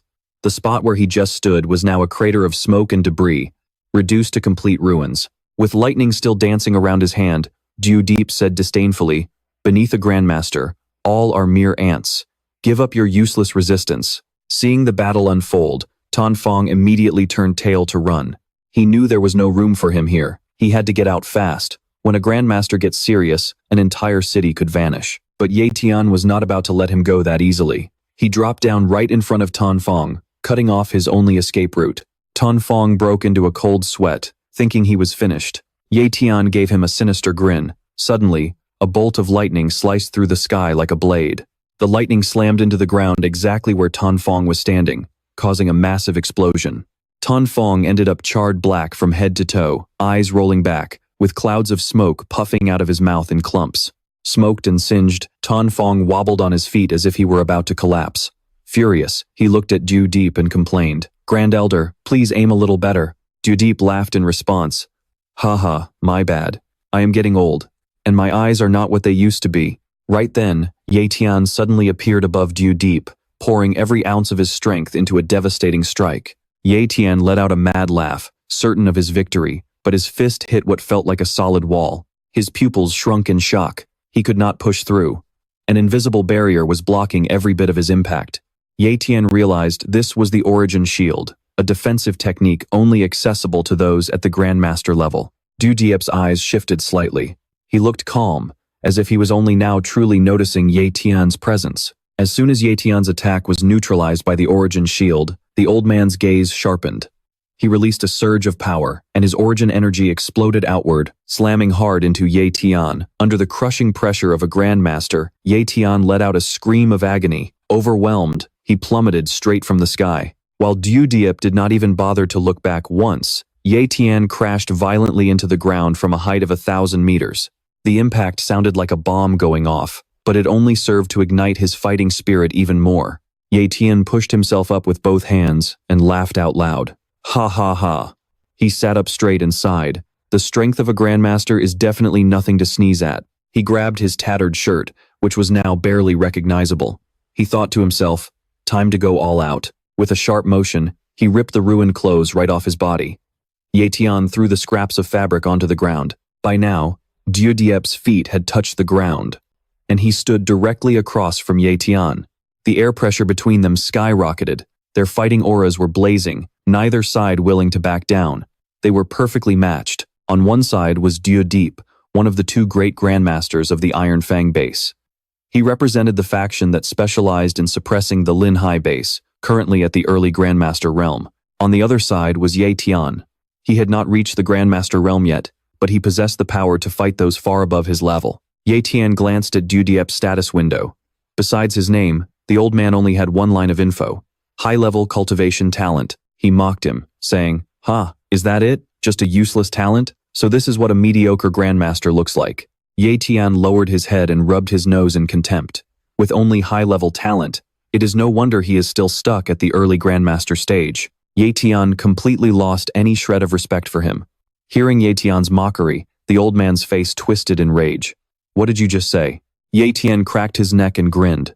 "I said, at your age, reaching the Grandmaster level could not have been easy. You should stop being such a villain. If we fight and you end up missing an arm or a leg, there will not be anyone left to take care of you in your old age." Tan Fong still had not run away. He was kneeling on the ground, trying to fan the flames of Du Diep's anger.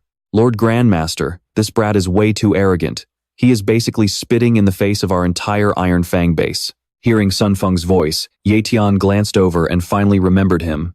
Is this piece of trash still not dead? Fueled by old grudges and new hatred, Sun Feng screamed at the top of his lungs, swearing he would tear Tian limb from limb. Yao Ye answered the call. If Yao Ye only wanted to stand up for the Iron Fang base at first, then Tian's blatant disrespect toward him had now completely pushed the old man over the edge. With a roar, he launched his attack, pointing a finger at Tian. A bolt of energy shot out like a lightning strike, heading straight for him. Tian was forced to leap back to avoid it, as the energy exploded right in front of him. Yao Ye was slightly surprised, but that was it. That last strike was just a probe, not his real power.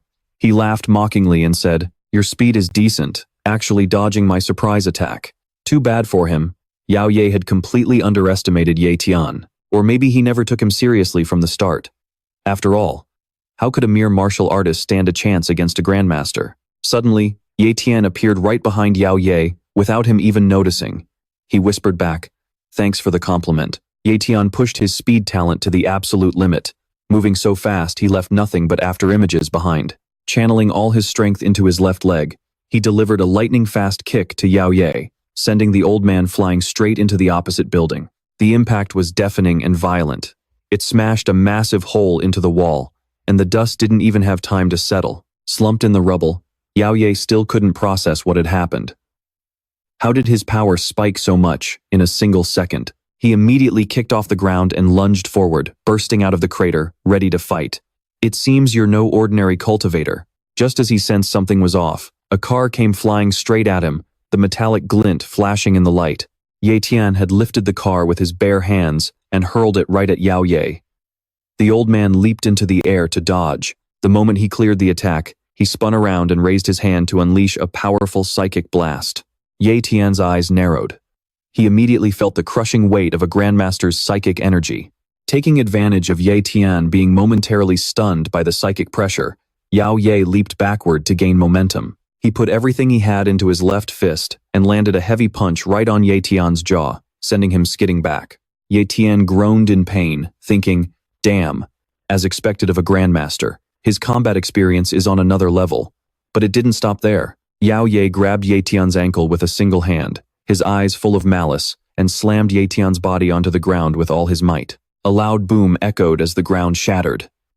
Yao Ye's other hand began to manifest the 10,000 thunder call. A purple sphere of lightning formed in his palm. The ball unleashed its power the second Yao Ye finished his chant. The sphere exploded, turning the sky into a sea of light as countless bolts of lightning lit up the entire Sun family estate. The shockwave rocked the city as if it were trying to tear everything apart. A massive explosion erupted in the air. Blue and pink lightning sparked everywhere.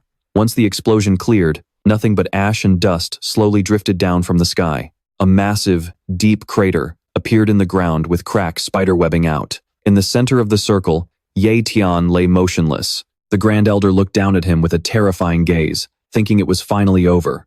He stood there, radiating killing intent, with his hands behind his back. Sun Feng, now covered in dirt and soot, started laughing hysterically. He was so happy he felt like he could fly. He's dead. Tian is finally dead. The Grand Elder is invincible. He's too powerful. He ran around shouting the Grand Elder's name at the top of his lungs. Meanwhile, the Grand Elder suddenly covered his mouth and started coughing violently. When he pulled his hand away, he gasped at the sight of blood. He couldn't believe his eyes. He was actually injured. Panicking slightly, he decided to dump the rest of the job on Sun Feng. I'll leave the rest to you. I need to go back and heal immediately, or this will damage my cultivation foundation. Yes, sir. Sun Feng was a bit confused, his legs shaking uncontrollably. His body was stiff and shivering. Was this the overwhelming pressure of a grandmaster? He took a terrified peek at Tian. Snot was running down his nose without him even realizing it. Now, only he and the motionless Tian remained on the shattered ground. He spat on Tian's body. The boy still showed no signs of life. Hey kid, weren't you acting all tough? Didn't my Sun family take care of you anyway? I'm going to chop you up into dog food in a minute. He stomped on Tian's body, laughing arrogantly. Suddenly, Tian's eyes snapped open. He shot up and grabbed the brat by the throat, lifting him high into the air. Sun Feng screamed in pure terror. Tian looked at him, a mocking smirk on his face. What was that? Say it again if you've got the guts. Sun Feng couldn't squeeze out a single word because his throat was being crushed. At the same time, Tian picked up his sword. Terrified out of his mind, the boy used every bit of strength he had left to scream for help. Grand Elder, save me. Tian found him way too noisy, so he disgustedly tossed him aside like trash. Sun Feng's head hit the ground hard, but Tian didn't give a damn what happened to him. The Great Elder was not far away. When he heard the noise from behind, he instinctively turned back to see what was happening. He was completely stunned to see that the boy was back on his feet, while Tan Feng was the one lying motionless on the ground. A healing talent, his body was automatically mending its own wounds. Gradually, the jagged scars that had covered him just moments ago began to vanish into thin air. The Great Elder couldn't believe his eyes. He stood there in shock, wondering how the hell this brat was still alive. He looked like he was losing his mind as he screamed, "His wounds are completely healed. How is this possible? Why does he have the immortal jellyfish talent?" Questioning his very reality, he panicked and yelled, "Who the hell are you, really?" Since the old man seemed so desperate to know, Diopthan didn't mind giving him an answer. "Me? I'm just an ordinary guy who awakened a low-rank talent." As he activated his power, arcs of blue electricity began to crackle and surge around his body. He immediately launched an attack at the Great Elder, using his Gale Slash. The skill split into multiple flattened spheres of energy, streaking forward at a terrifying speed. The old man scowled, glaring at the circular blades flying toward him. This is the Tun family's secret gale slash technique. But the quantity is just insane. With no way to dodge, he was forced to risk everything and meet the attack head-on. The first gale slash sliced right past him, shredding his outer robes and carving into his arm. One by one, the rest of the wind blades followed suit. Every single slash slammed directly into the Great Elder, blowing him backward and leaving him struggling to even stay upright. Consumed by rage, he spat out a curse. "Damn you! Even if I die, I'm taking you to hell with me." He began to transform, his body swelling with massive, bulging muscles. His shredded clothes fell away, revealing a frame that was now terrifyingly robust. Diep then flickered, moving so fast that he vanished, leaving only streaks of pink lightning in his wake. In the blink of an eye, he had reappeared right behind the Great Elder's back. He delivered a devastating blow to the old man's head, catching him completely off guard and slamming him face first into the shattering earth. Diep then let out a cold smirk and said, "Consider this payback for earlier." The Great Elder lay there writhing in pain, staring up at him with pure hatred. Damn you, he hissed through gritted teeth, his eyes burning with resentment. Annoyed by that attitude, Diep Than stepped forward and crushed the old man's face under his boot. He asked arrogantly, "Did I give you permission to move?" Unable to handle the humiliation, the elder let out a desperate cry. "Old man lie, are you really just going to sit there and watch the show?" A voice echoed from the distance. "I told you so, didn't I?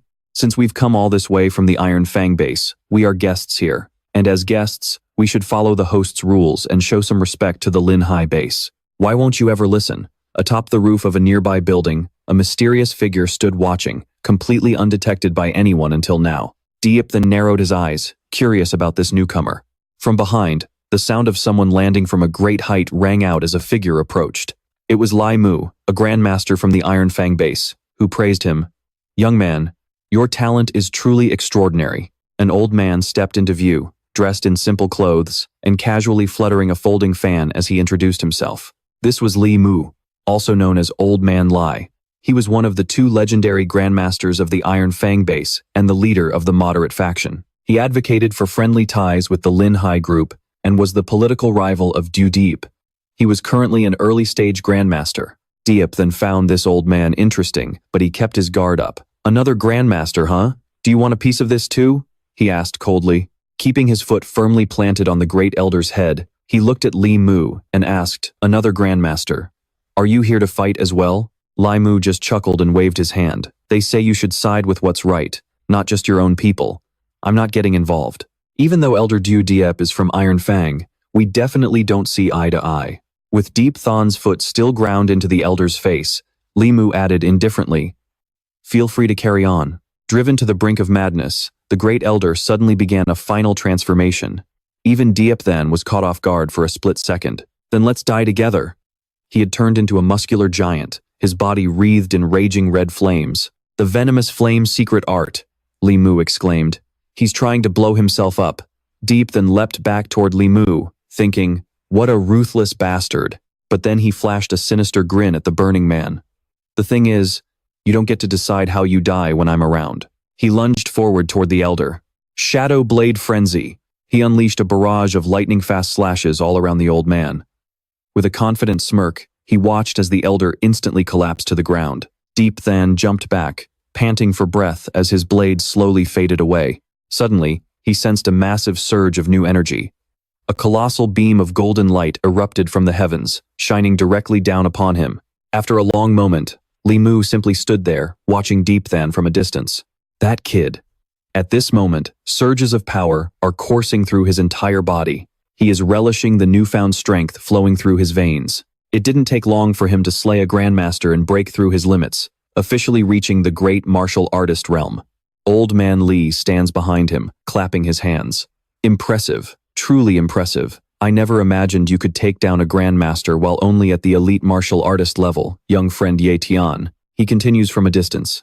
"Your combat prowess truly puts this old man to shame." Ye Tian turns back and asks him, "If you have something to say it straight. Stop beating around the bush." Old Man Li chuckles and replies, "You certainly are impatient, Ye Tian. Yao Ye's faction has always stood in opposition to my own." Old Man Li turns to leave, but surges of energy begin radiating from his feet. As he walks, ripples of power emanate from beneath him. They advocated for using an iron fist to take root in Linhai base. But I, on the other hand, believe in coexisting with the local powers on equal terms. Tian looks at Old Man Li with a hint of surprise. So fast.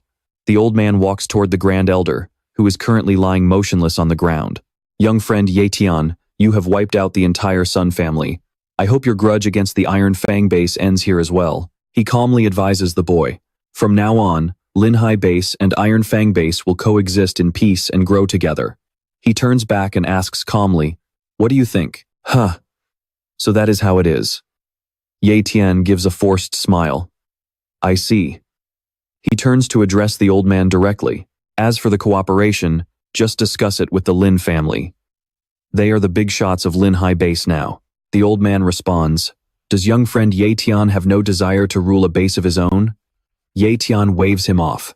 I hate trouble more than anything else. Then he immediately prepares to leave. Oh, Tian, let us talk some more. I have got things to do. Goodbye. He walks away without looking back. Once he is a good distance away, he leaps high into the air and vanishes. The old man stands there, fluttering his fan, watching him leave with a gentle expression. That kid, he thinks to himself, his potential is truly limitless. The scene shifts to the Lin family mansion. A cherry blossom tree is being meticulously cared for. It is Lin Wanzi, the head of the Lin family. He is pruning his cherry blossom tree. After a moment, he strokes his chin, looking at his work with satisfaction. Perfect. At that moment, someone enters from outside. It is his son, Lin Mingqi. He walks in and says, Father, I have investigated the cause of the explosion in the city last night. The old man remains calm, pruning his plant. Right. It was the Sun family. The skyscraper housing the Sun family headquarters was attacked. He frowns in annoyance. He calmly responds, impossible. The Sun family has a grandmaster guarding them. He does not believe the information his son just gave him. Lin Wanzi adds, I remember you mentioned an elite martial artist named Tian. I think I have heard of him. He still does not seem to care much. His son, with a hint of fear in his voice, looks at his father and says, he killed the entire Sun family, including Grandmaster Yao Ye. Only then does the old man feel a surge of fear, accidentally dropping his shears. His eyes widen in shock, unable to believe what his son just said. What did you say, he asks? He is still in disbelief. It is truly unfathomable. He slowly stands up and begins to think. The struggle between the hardliners and the moderates of Iron Fang base actually ended at the hands of that youth, Tian. In that case, Linhai base and our Lin family, he speaks as he walks down, are finally safe. He clasps his hands behind his back and leisurely walks past his son. Lin Mingqi continues, there is one more thing, father. Grandmaster Li Mu of Iron Fang base has requested a meeting this morning to negotiate with us. Back to Old Man Li. He is leisurely sipping tea and eating watermelon. He is already waiting for you in the tea room, father. Lin Mingqi informs his father. He is here already? He really does not give a person time to think. If that is the case, he rubs his head, let us go meet this grandmaster. His face turns serious as he looks ahead, deep in thought. Go and pass down my orders.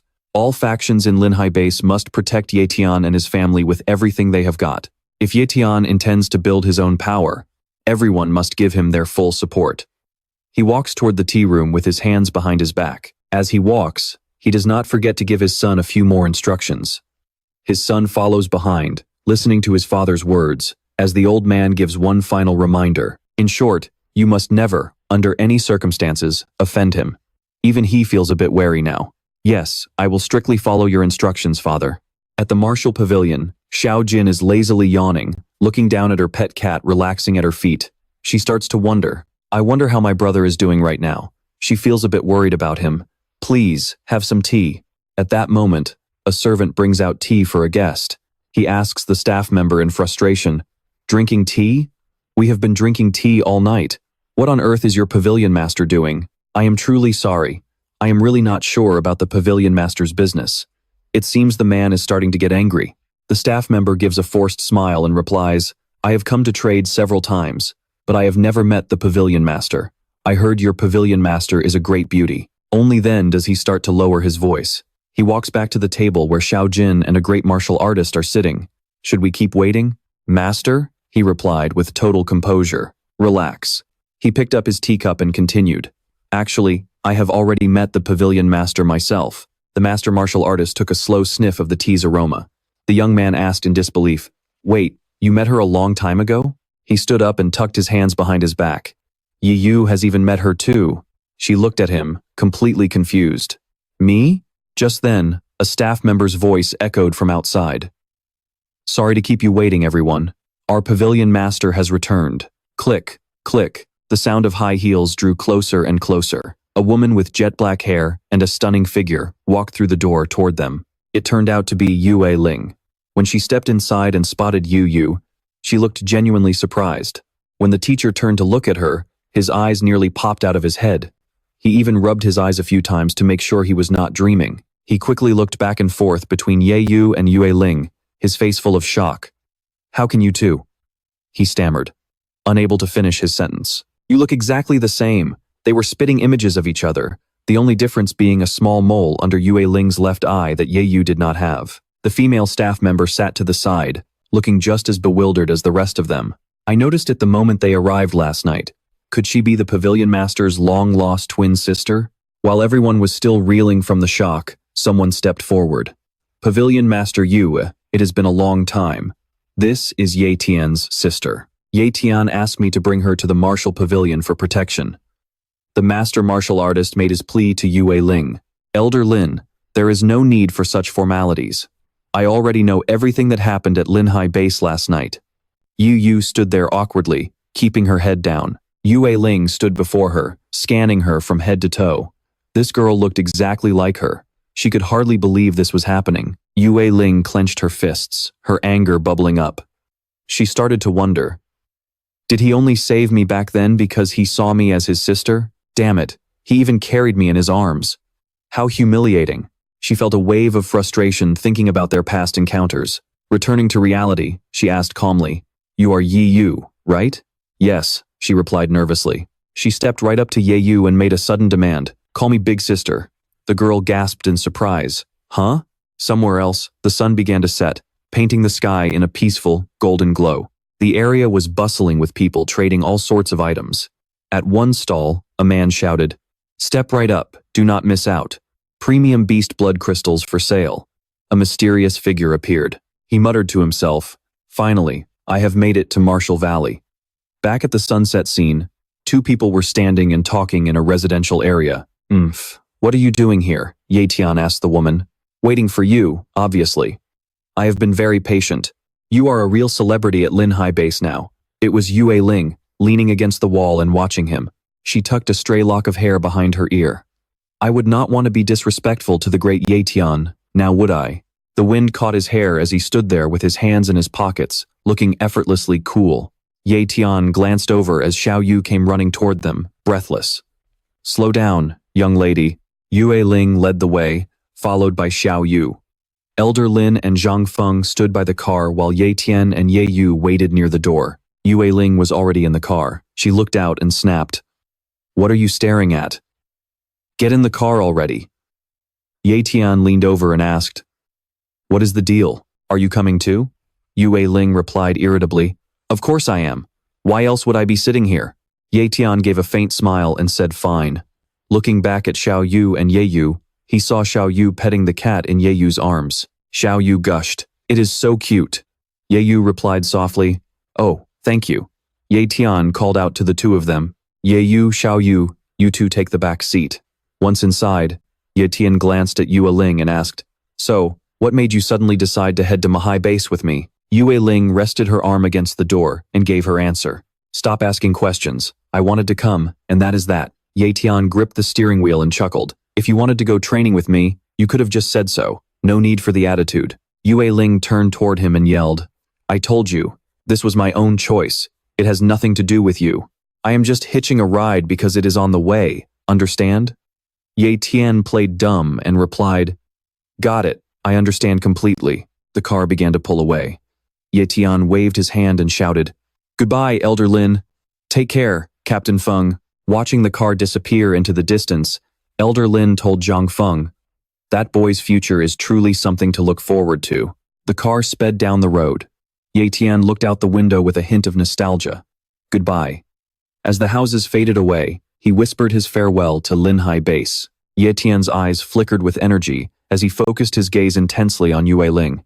A translucent status window appeared over her head. Yue Ling, cultivation talent, top-tier cultivation, mid-level sword talent, low-level speed talent. Reading Yue Ling's information left Ye Tian completely stunned. He never expected her cultivation talent to have jumped from high level all the way to top tier. He could see her details clearly now. Human status window. Yu Ling, top-tier cultivation talent, mid-tier sword mastery, and low-tier speed talent. What Ye Tian saw through his system left him deeply impressed. It was obvious this was all thanks to that Death Fox artifact. This girl is definitely something else. While Ye Tian was lost in thought, Naklin's face turned bright red. She looked at him, visibly annoyed, and shouted, "Hey!" Ye Tian's eyes snapped wide open. Naklin grabbed his collar and yelled, "Do you have any idea how rude it is to stare at a girl like that?" Caught red-handed, Ye Tian panicked and started apologizing, saying he just spaced out. Hearing that, Naklin let go and walked away. She decided not to hold a grudge, and her anger quickly faded. Walking a few steps ahead of him, she glanced back and invited him. "Since it is not dark yet, do you want to take a walk?" Ye Tian happily agreed. "Sure, the ancient towers around here look beautiful." Naklin turned to him and asked, "I heard from Lin Zi that the Lin family wants to help you build your own faction. What do you think about that?" As they blended into the crowd on the street, Ye Tian strolled along with Naklin and gave his answer. "I am really not interested in that kind of thing," Naklin asked curiously. "Not interested? Then what do you plan to do next?" "I will just keep training on my own." After a short pause, Ye Tian added, "I am planning to leave this place and head to the Mahai base." Hearing his plan to leave, Naklin turned to look at him, stunned. She repeated his words. "Leave this place?" Ye Tian looked at her and asked, "Is something wrong?" Naklin felt a bit flustered and quickly replied, "No. It is nothing." As they walked, Ye Tian stayed a few paces ahead of Naklin. Both were currently deep in their own thoughts. Staring at Ye Tian's back, Naklin thought to herself that he really wanted to leave. Ye Tian stopped, turned around, and asked, "Why did you stop?" "I thought you wanted to take a walk?" Naklin let out a soft sigh. It was late afternoon, and the bare branches swayed gently in the wind. Naklin quickly caught up, saying, "I am coming." Before long, night fell, and the crescent moon shone brightly in the dark sky. The moment Ye Tian got home, Yeyu ran out and gave him a tight hug, happily shouting, "Brother!" Ye Tian looked at Yeyu and gave her a little flick on the forehead. "You are a big girl now, yet you still want to hug me the moment we meet? Try to be more ladylike." Yeyu rubbed her forehead where he had flicked it. Pouting, she said, "Humph. It is just because I missed you so much." Yeyu clung tightly to her brother's arm. Ye Tian looked over at Linzi and Zhang Feng and said, "Thank you all for taking care of Yeyu while I was away. I really appreciate it." Linzi replied humbly, "You are being too polite, my friend." Naklin stood nearby while Xiaonak was busy looking at her phone. Nyaklin frowned, then turned to Xiaonyok and said, "Xiaonyok, please ask Elder Nyak Trong to come to the office. I have something important to discuss with him." Xiaonak nodded and went to get the elder. In a dim room lit by flickering candlelight, a voice suddenly broke the silence. "Is that so?" Nyak Trong asked. "Young lady, have you really decided to do this?" Standing across from him, Nyaklin replied firmly, "My mind is made up." After giving her final instructions to Nak Trong, Naklin told him to handle the rest. By the time morning came, Linze was standing with Zhang Feng. He looked at Ye Tian and asked one last time, "My brother, if you stay, you could definitely establish the Ye clan here. Are you sure you won't reconsider?" Next to Ye Tian, Yeyu was busy petting a cat. Ye Tian just chuckled at the suggestion. "Ha ha ha, honestly, there is no need for that." While Yeyu continued to play, Ye Tian pointed toward the car and thanked them again. "Thank you all for helping me get this car. It will make traveling a lot easier." Lindsay looked at Ye Tian and smiled. "A young hero with such grand ambitions. I truly admire that. If I were a few decades younger, I would definitely follow you. I would have loved to head out and face the world with you." Zhang Feng looked toward the gate and asked in surprise, "Wait, isn't the guildmaster coming to see you off? I thought you two were friends?" A light breeze blew as Ye Tian stood there in silence, glancing toward the Nok residence as if he were waiting for Naklin. Tightening his grip on his bag strap, Ye Tian said, "Forget it. I won't wait for her any longer." He looked at everyone and waved goodbye. "Goodbye, everyone." Zhang Feng looked at Yeyu and reminded her, Yeyu, you better train hard too. Don't you dare get lazy. Yeyu waved back and replied, I will try my best. Bye. Lindsay added his final words. Take care of yourselves, you two. Just then, Nyaklin appeared, running and shouting, Wait for me. The car sped off, zooming around the curve of the road. Inside the car, Tian focused on the steering wheel with a serious expression. Nyaklin sat silently with her arms crossed, staring out the window. The atmosphere became quite loud thanks to Shaungok and Yeyu. Shaungok pointed grumpily at the cat in Yeyu's arms. It won't even let me hold it, how rude. Sitting nearby, Yeyu laughed awkwardly and explained, Xiao Kim is just a little shy. Nyaklin glanced over at Tian and asked, 3 months from now, the Mahai base will be holding a secret realm trial. Tian, are you interested in joining? Tian looked at Nyaklin and asked curiously, What exactly is this secret realm? In the back seat, Shaungok heard Tian's question and couldn't help but shout out, You don't even know what a secret realm is? How on earth did you reach the great warrior level without knowing that? Up front, Tian was left speechless by Shaungok's remark, temporarily at a loss for how to respond. Xiao Yu raised her hand to explain, saying that, to put it simply, mystic realms are a type of subspace separated from Earth.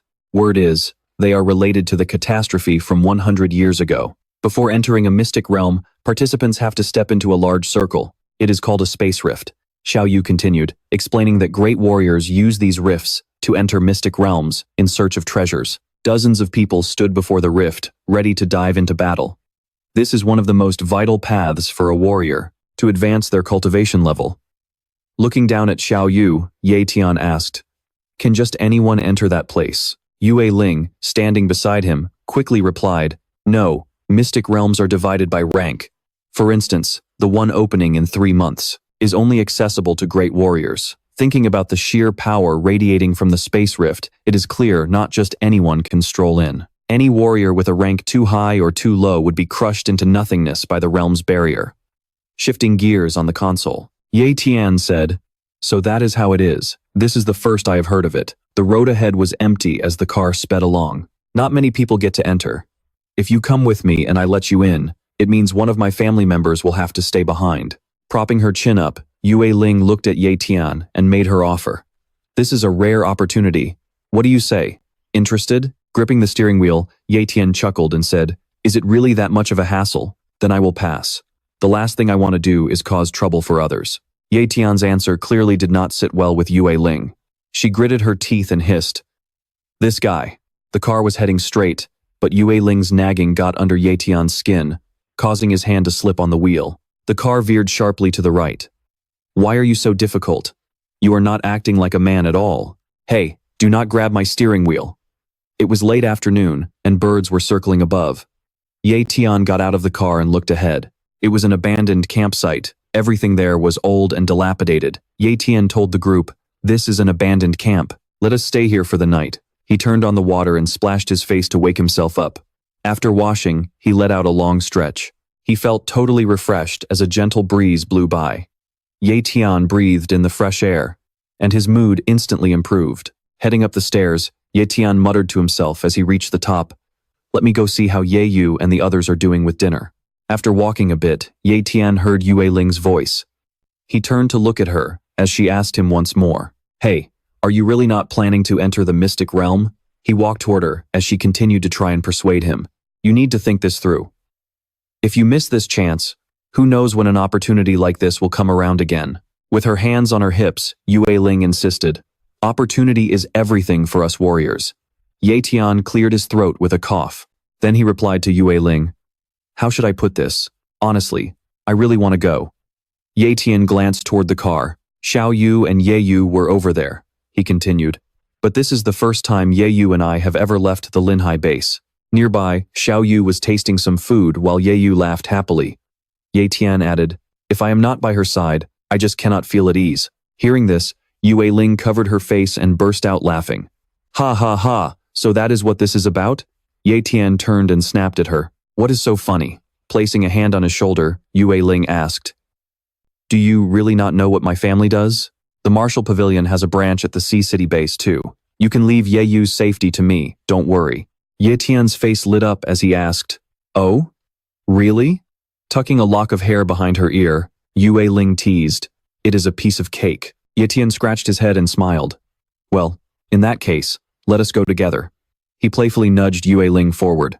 Yue Ling looked back, wanting to be sure. It is a deal then. Do not go being difficult when the time comes. Still pushing her along, he said, I got it, do not worry. He grinned to himself, thinking, heh, I am going to save a fortune this time. Holding up a finger, Xiao Yu asked the group, I have something I need to ask everyone's opinion on. One hand was on her hip. With a map in her other hand, she continued, we still have over 3,000 kilometers to go before we reach Sea City Base. Do you guys want to rush there or take our time and see the sights? Tian and Yue Ling were walking side by side. After hearing Xiao Yu's question, they replied in unison, either way is fine with me. Xiao Yu looked at them and teased, wow, why are you two so perfectly in sync? Upon hearing that, both their faces turned red, and they quickly looked away from each other. They both thought, what is with this damn chemistry? Yu reached out and asked Xiao Yu, Sister Xiao Yu, I would like to take our time and see the world outside. Is that okay? Xiao Yu happily agreed. Of course it is. Then she turned to ask Tian and Yue Ling. So we will go with Yu's plan. No objections, right? Both of them said together, none at all. By the time they finished deciding, it was already late. All right, let us rest for the night and head out tomorrow morning. Both Xiao Yu and Yu stared with wide eyes and open mouths. This was truly a journey through the mountains. A massive beast grips its weapon, its eyes glowing blood red as it glares down at a white car flying through the sky. And obviously, that is Tian and his crew. Status window. Copying mid-level endurance talent. Xiao Yu and Ye Wu are stunned once again, their eyes wide with disbelief. Next, looking out over the water, a giant octopus erupts from the sea, sending massive waves crashing everywhere. High above, Tian is desperately clinging to his car, while Yue Ling remains floating in the distance. Status window. Copying mid-level defense talent. 3 months later, their ship cuts through the water, following a path between two shores. On the boat, you can clearly see the four of them, Tian, Yue Ling, Ye Wu, and Xiao Yu. Tian shades his eyes from the sun and says, finally, we've made it to Mahai Base. The sun shines bright over everything. This is Mahai Base, a massive, reinforced stronghold with a population of 10 million people. After surviving countless hardships, Tian's team has finally arrived at Mahai Base. A sailor with blonde hair and a long beard, wearing a green hat, shouts out, we have arrived at Mahai Base. All passengers, please disembark in an orderly fashion. Tian, dressed in a purple shirt and black pants, stands there watching Yue Ling's group, casually sliding his hands into his pockets as he waits happily. Setting foot in this strange new place, he can't help but be impressed. This place is truly massive, probably several times larger than Linhai Base. Yue Ling, wearing a form-fitting top and black pants, stretches her arms and takes a deep breath of fresh air as she walks and talks with him on the street. She replies, you're right, this place is divided into many different sectors. Suddenly, a white car pulls up in front of them, drawing everyone's attention. A mysterious hand opens the door as a voice introduces himself. I am a driver from the Mahai branch of the Marshall Pavilion. I have been waiting here for quite some time. The butler, a middle-aged man with perfectly groomed silver hair and a sophisticated suit, stands with his arms crossed, acting very respectfully. Young lady, welcome to Mahai Base. Taking everything in, he is stunned by the sheer luxury of the place. The Marshall Pavilion is seriously loaded. Yue Ling looks indifferent, acting like it's no big deal as she motions to Xiao Yu. Xiao Yu, take Ye Wu to the Marshall Pavilion to rest first.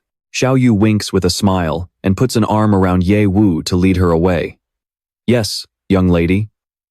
Little Ye Wu is pushed along. Not quite sure what is happening, she turns back to look at him and calls out, Brother Ye Tian. Ye Tian looks at the girl to reassure her, calmly saying, you don't need to worry about me, just go and don't worry. She still feels uneasy about leaving her brother behind. Ye Wu frowns and warns him, you have to stay safe, okay? I'll be waiting for you to come back. He smiles and replies, don't you worry. Once the car drives out of sight, he and Yue Ling start to warm up. She walks ahead, turning around to tie her hair back. It is time to make a big move. In another part of Mahai Base, helicopters are patrolling at high speeds. He and she silently make their way into the center of town. The town is packed with people, all of them talking excitedly.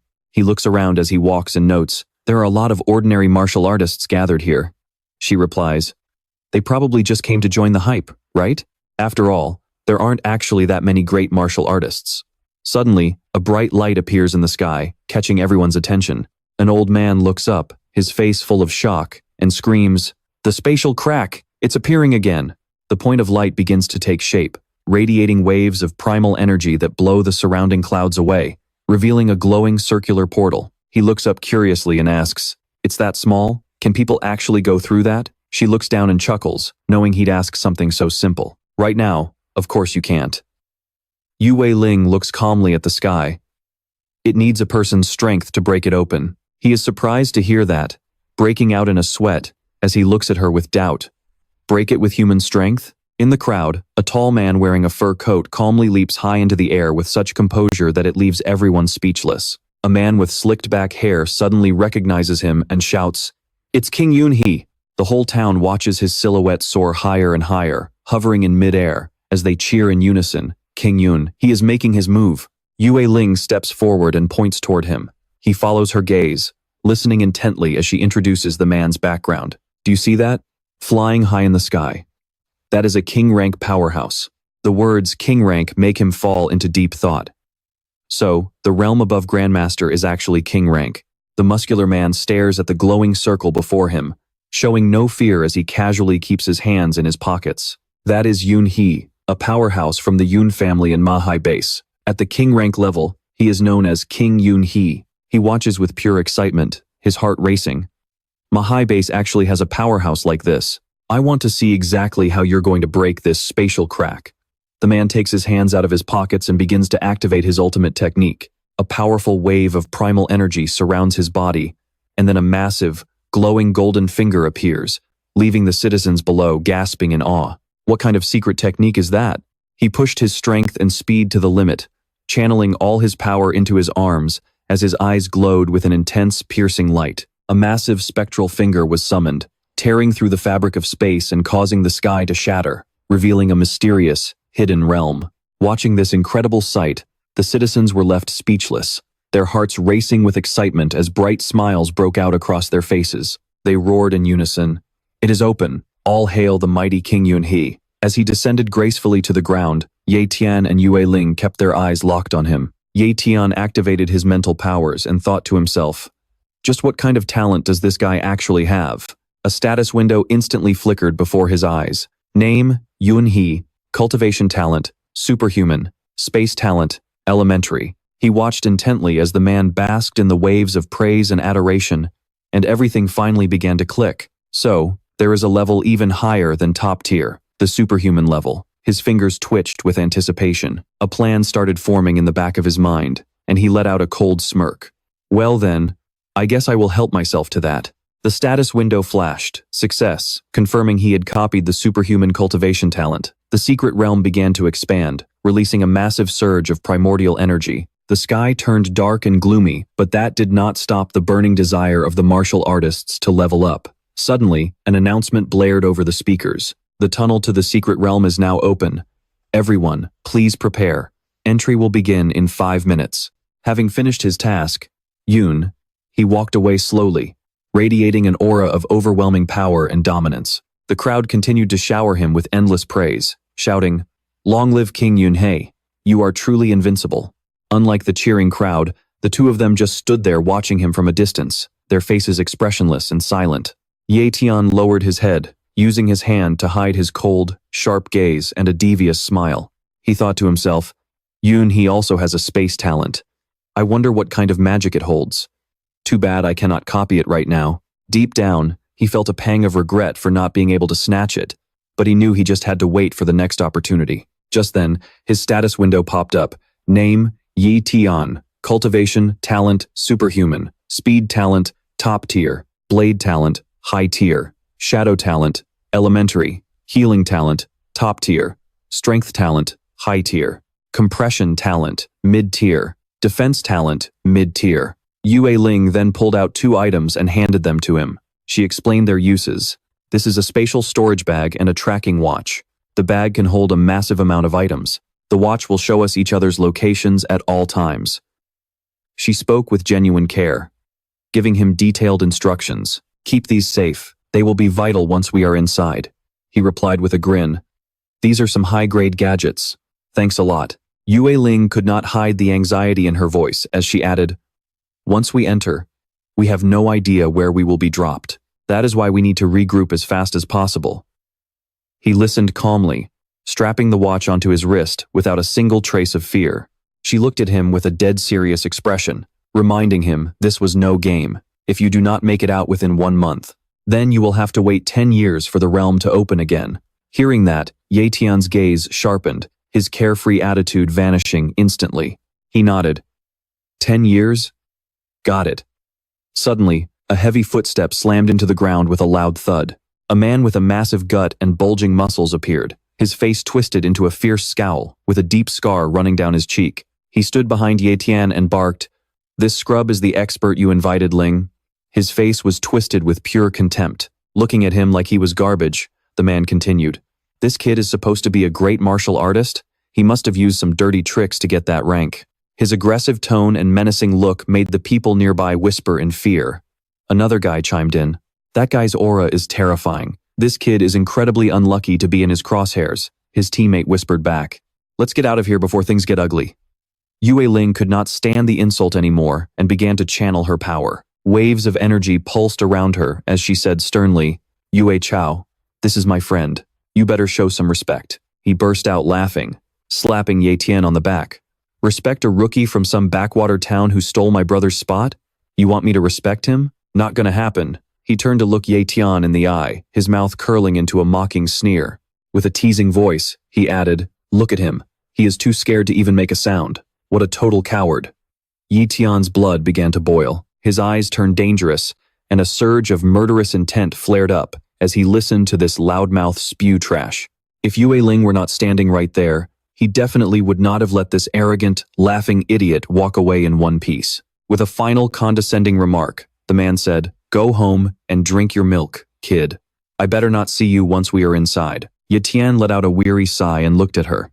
Is he always this full of hot air? She just rubbed her temples and gave a forced, awkward smile, not knowing how to apologize for the guy's blatant arrogance.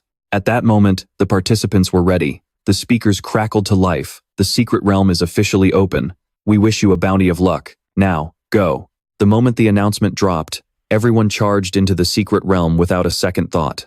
Yue Ling watched as Ye Tian warmed up his limbs and asked, "Are we going in too?" He simply replied, "Yeah."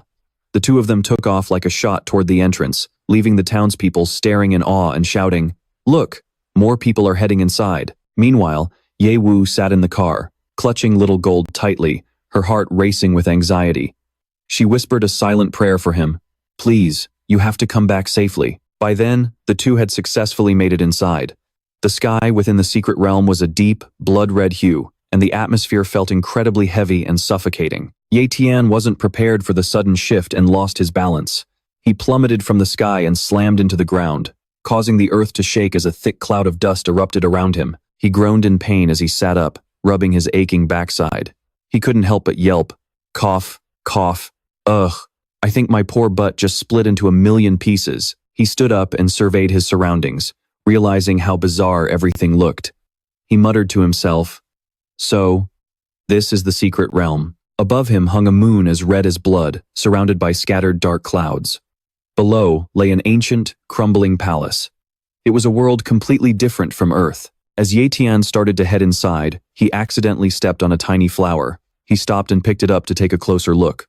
One glance was all it took for him to realize it was a 100-year-old spirit, ginseng.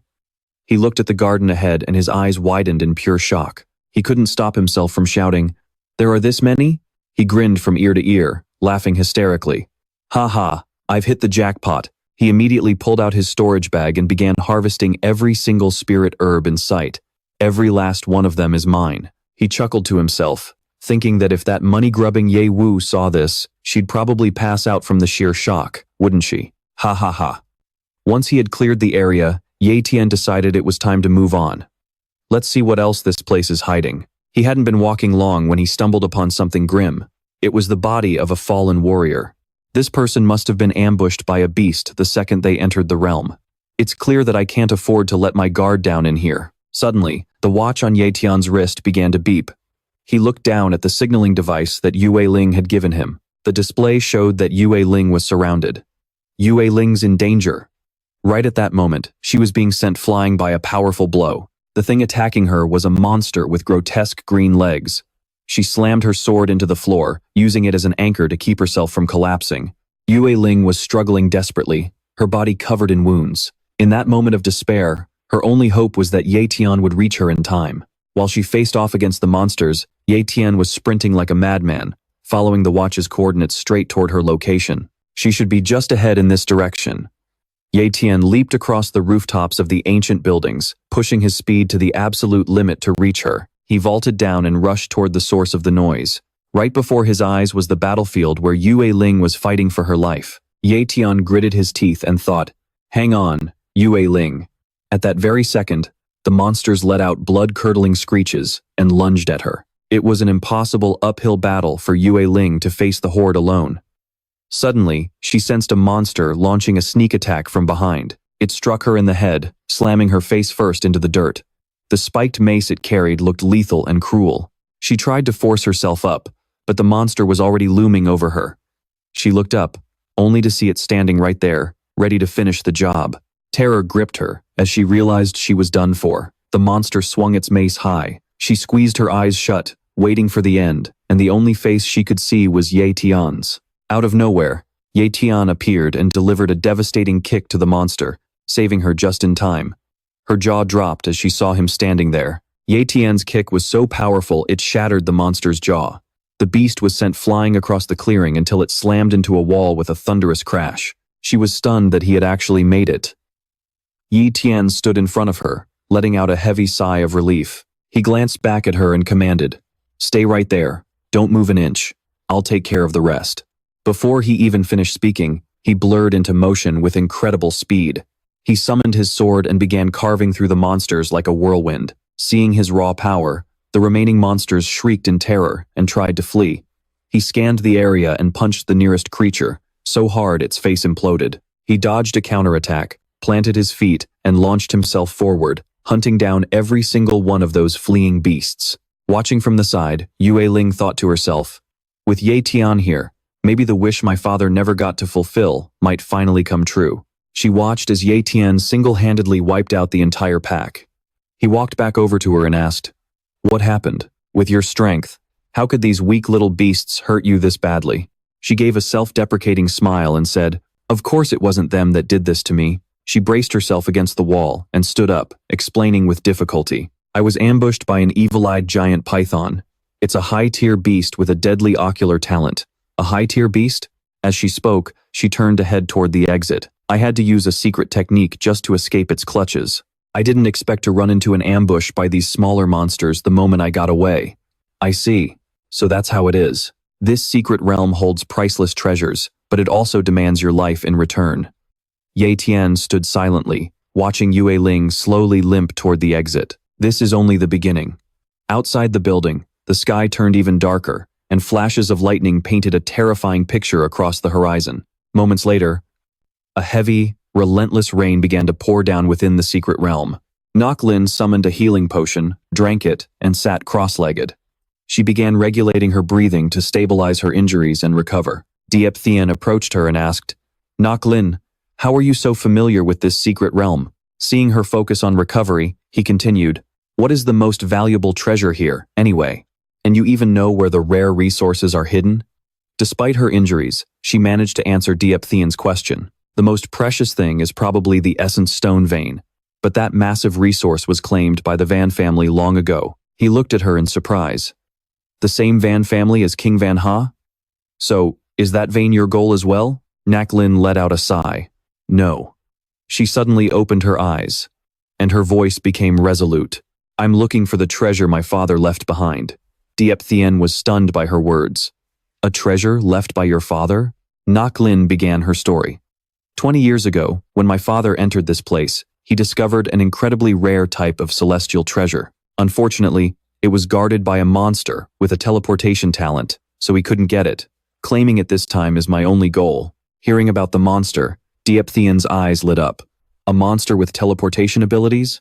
Are you absolutely sure about that? She closed her eyes again to continue her healing as she replied. According to my father's estimate, there is a high probability it is a beast with mid-tier spatial talent. It's extremely dangerous. Based on her description, it was a massive, powerful beast with bat-like wings. It also had razor-sharp claws and 4 arms. Hearing this, Tian fell into deep thought. Mid-tier spatial talent. Even King Van Ha only has the low-tier version. He smirked to himself. He definitely had to steal that talent. Nok Lin then stopped her meditation. She stood up, stretching her legs and rotating her spine to loosen up. Finally, she gave her body a good twist. All right, my body is recovered. We can move out now, Tian asked curiously. By the way, what exactly is this treasure that makes you so obsessed? Mind giving me a hint? Nok Lin answered calmly. Since you're my partner now, I suppose there's no harm in telling you. She kept stretching as she spoke. It's called the Sky Soul Flower. It's a rare plant that can upgrade a person's cultivation talent to the top-tier level. To put it simply, a single Sky Soul Flower can literally create a man-made genius. It can produce a peak grandmaster, enough for someone to dominate the entire Mahai base. Tian feigned excitement. It's really that powerful? Nok Lin pointed right at him. This isn't just for me. You and your sister need it too. Tian thought it over. He didn't need it for himself since he had the system. But Deep Vu definitely needed it. He raised his hand and asked, how many Sky Soul Flowers are there in total? Do you know? Nok Lin pondered for a moment. There were about 10 of them 20 years ago. But some might have been lost or more might have grown since then. Then, Nok Lin looked at Tian with a serious expression. The biggest mistake treasure hunters make is not sharing the loot fairly. So, I will split it evenly with you. But you must give your all to take down that monster. Tian agreed immediately. That's a deal. The two high-fived to seal the plan. Inside the secret realm, the rain continued to pour. As they leapt across the rooftops, Tian asked, Hey, do you know the exact location of the treasure? Nok Lin replied confidently, Don't worry, just follow me. Tian watched her from behind. He thought to himself, The Sky Soul Flower is great, but I'm way more interested in that monster's spatial talent. They reached a forest and nimbly jumped through the tree branches. Tian asked, Your father has planned this for 20 years, so he must have a strategy, right? She confirmed that a plan was indeed in place. Nok Lin then took out a strange object and tossed it back to Tian. Tian caught it quickly. Looking at the item in his hand, he asked, What is this? Nok Lin looked back. This is a formation disc. My father spent a fortune to have a master formation artist create it. The runes on it are for the void-suppressing formation. It can drastically weaken the effects of teleportation. Tian examined the intricate runes and asked, So, even teleportation can be countered? Nok Lin nodded. Of course, everything in this world has a counter. Nothing is truly invincible. There are always natural enemies that can keep each other in check. His gaze grew deep and mysterious. He thought, A natural enemy? Then I wonder, what would be the natural enemy of my own talent? Tian recalled her warning. But don't think this formation disc is perfect. It only lasts for 3 seconds, and it only works within a range of 800 meters. Nok Lin then began explaining the details of her plan. My initial plan was to use the formation board and my secret technique alongside you. Unfortunately, to escape that giant jade-eyed python, I had to burn through my secret technique early. I can't use it again for a while, and we can't afford to wait if we want that treasure. Tian nodded firmly. Say no more. I'm going all out. He flashed a confident smile as he listened to her. She glanced back at him and couldn't help but smile to herself. As night fell over the land, Weakling descended near their target. Seeing her stop, Tian pulled up beside her. He looked around and asked, Why are we stopping? We're here, she whispered, pointing. See that cave over there? The cave looked simple enough, but the heavenly soul flower and that spatial beast were both hiding inside. Tian looked at Weakling and asked, So, what's our move? I'll start, Weakling said. Don't rush in yet. Setting up the array takes time. Once I'm done, lure the beast out. Deep inside, the monster was sleeping near a pile of bones. Suddenly, its eyes snapped open. It sensed someone approaching. Tian felt a shiver run down his spine. He realized they had already been spotted. A sphere of light suddenly flickered into existence right behind Tian and Weakling. Tian spun around, and they both saw the monster hovering in the air. It found us. That's the innate sensing ability from its spatial talent. The beast stared them down with murderous intent. Suddenly, a status window appeared. Species, void bat, bloodline, top tier, spatial talent, mid-tier, gigantification, talent, mid-tier. Tian stared at the display, stunned. Damn, spatial talent really is on another level. Tian barked, I'll hold it off. Get the void suppression array started. Got it, I'm counting on you. Ling replied. Ling dashed toward the forest, leaving Tian to face the beast alone. The monster lunged with blinding speed, drawing first blood. It sliced right through Tian's left shoulder. He hissed in pain, thinking, teleportation is no joke. It's fundamentally different from just being fast. Before he could recover, it struck again, sending Tian flying backward. He slammed into the ground right in front of the cave. He gritted his teeth and stood up. Fine then. If you're gonna get serious, let's go all the way, you monster. Tian activated his healing talent while summoning his weapon into his hand. On the other side, Ling pressed her palms together, channeling her energy into the formation board. The board hovered above her head as she was enveloped in a glowing green aura. Just hang in there a little longer. Tian, she urged. Almost there. The array was finally coming to life. High above, the beast watched him like a predator stalking its prey. With a flick of its wings, the beast triggered its spatial talent and vanished, charging straight for Tian. Tian felt the shift. Here it comes. The beast's razor-sharp claws lunged at his back. Instantly, Tian pushed his top-tier speed talent to the limit. The beast's strike missed, slamming into the earth and kicking up a massive cloud of dust. When the dust settled, the ground was shattered with deep cracks, but Tian was nowhere to be found. Thanks to his top-tier speed, he had narrowly evaded the deadly blow. He smirked. You're not the only one who's fast. My speed isn't half bad either. The beast snarled, its eyes narrowing. Enraged, the creature let out a hiss and charged at him again with even more fury. Seeing the claws closing in, Tian didn't blink. He used his speed to sidestep the attack and immediately went on the offensive. Tian swung his blade with everything he had, while the beast raised its arm to block. The two forces clashed violently. How much longer until the array is ready? Tian shouted. Ling's voice cracked with urgency. 3 seconds. Suddenly, the beast vanished again, using its spatial talent. Tian's heart dropped. Crap. The clock was ticking, and the monster was heading straight for Ling.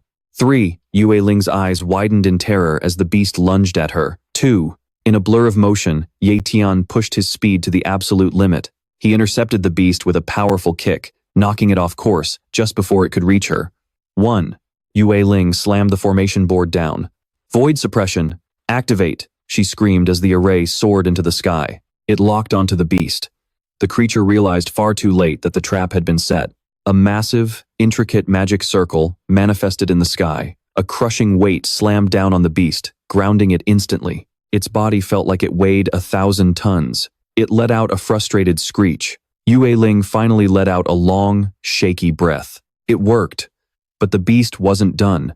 It strained against the pressure, its muscles bulging as it activated its gigantification talent. The creature began to swell into a mountain of muscle. It let out a deafening roar that shook the very ground.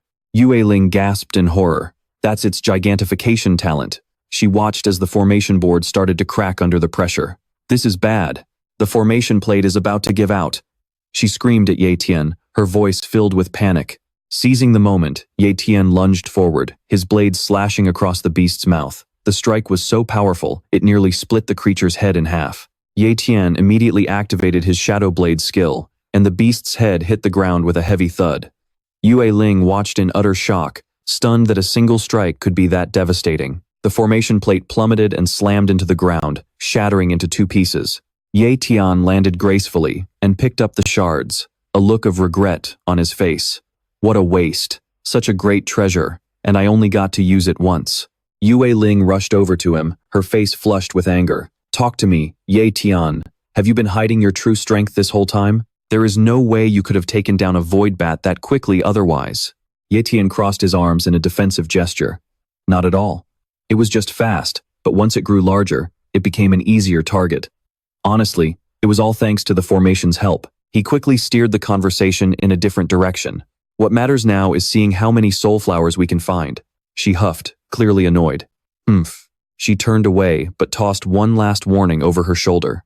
Don't think you can hide things from me. I am questioning you properly later. She sprinted through the forest and over the hill. It has been 20 years. I hope there are more, she thought, her expression turning serious. Otherwise, I really won't know how to face Ye Tian. Meanwhile, Ye Tian pulled out his storage bag. He stuffed the beast's carcass into the bag and let out a satisfied chuckle. Man, I really hit the jackpot this time. On the other side of the hill, Yue Ling let out a joyful scream. Whoa! Right in front of her were the flowers her family had been searching for 20 years. The soul flowers are all here. She began counting them one by one. 1, 2, 3, 4, 5, 6, 7, 8. Perfect. That is exactly enough for us to split. She carefully uprooted them, feeling a wave of relief. 4 for each of us that way. No one gets cheated. Talk about lucky. Ye Tian caught up to her. As he scanned the cave, he suddenly caught a familiar scent. Wait. Why does this place smell so familiar? Yue Ling handed him 4 soul flowers. Here, this is your share. He took them with a grin and tucked them into his storage bag, his heart racing with excitement. This was a massive haul. But then, Ye Tian caught that same scent once again. It suddenly clicked. I remember now. This is the same scent from when Xiao Jin led me to those spirit fruits. He was certain there was another treasure hidden here. He started rummaging around the cave walls, looking for a secret. What are you doing? She asked. We already got the flowers. Shouldn't we leave? If you are in such a rush, go ahead. I will be right behind you. Yue Ling glared at him. Are those soul flowers not enough for you? Greed is the ultimate taboo for treasure hunters. Do you not understand the concept of knowing when to quit? She snapped at him. Hey, I am talking to you. Suddenly, Ye Tian felt something strange when he touched the stone wall. He looked at the spot he had just touched. I think it is right here. He pressed his hand against the stone and activated his strength talent. He threw a massive punch, causing the wall to explode. Yue Ling shrieked, Eek! Ye Tian, what the hell are you doing? As the dust settled, a hidden cavern was revealed. I can't believe it. There is another cave back here, she muttered, stepping inside and coughing from the thick dust. She gasped as she spotted the flower in the center. Wait, is that an earth surge golden lotus? A glowing golden lotus sat before them. Ye Tian laughed. This is it. Yue Ling identified the glowing flower as an earth surge golden lotus. You know what this is? He asked. She nodded. Yeah, I know a bit about it. This is even rarer than the soul flower. It goes for 5 times the price on the market, but unfortunately, the price tag is so high that almost no one actually buys it. Ye Tian was confused by her words. The price is so high that no one buys it? What does that mean? Yue Ling began to explain. The Earth Surge Golden Lotus affects a person's innate talent, but it does not actually upgrade the core level of the talent itself. She explained that it only forces the innate talent to manifest a new variation. Whether that new form is actually useful depends entirely on the original talent. For example, someone with a speed talent once used it, and their lightning speed turned into wings. It was completely useless. The chance of getting a beneficial power is like 1 in 1,000. She waved her hand dismissively, as if it were worthless. Basically, it is just way overpriced. Only rich people buy it to test their luck, which is why it does not sell much. Ye Tian stared at the flower, lost in thought. He stroked his chin with a sly smile. My innate talent is copying. I wonder what kind of variation that would create. He turned to her. Yue Ling, how about we strike a deal? She looked at him, completely confused. He crouched down, getting ready to jump. Just wait here a second. He suddenly lunged forward to grab the lotus. Hey, she yelled from behind as he kicked off a leaf to vault back up. He landed right next to her, and she immediately grilled him. Hey, why did you just go and pick that without asking? She snapped, I have a share in that earthly golden lotus, so don't you dare think you're keeping it all for yourself. He just gave a cheeky grin. Don't be so hasty. He then pulled out 3 of his heaven soul flowers. She pointed out that the market price for this lotus was 5 times more than a heaven soul flower. So, considering the black wolf's carcass, I'm entitled to at least half of this. He then gave her a choice. Alright, how about I trade 3 heaven soul flowers for your half share of the lotus? Are you okay with that? Yue Ling's jaw dropped when she heard his offer. What? 3 heaven soul flowers are worth way more than that monster carcass and the earthly golden lotus combined.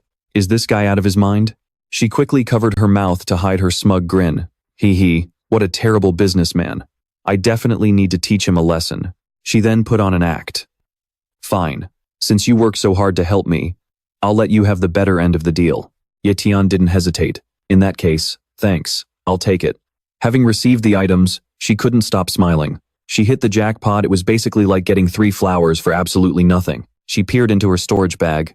After this secret realm mission, she had collected a total of 7 heaven soul flowers. She gripped the bag tightly, her expression turning serious. With this, it should be enough to negotiate with that person, right? Meanwhile, Ye Tian prepared to absorb the spiritual herb, a golden aura radiating from him. Holding the earthly golden lotus in his hand, he began to absorb its essence. As he did, the golden aura spread out, creating a truly indescribable sight. Suddenly, his status window popped up, and he was shocked by what he saw. Congratulations, the second copying function has been successfully activated. He was stunned by this second copying ability.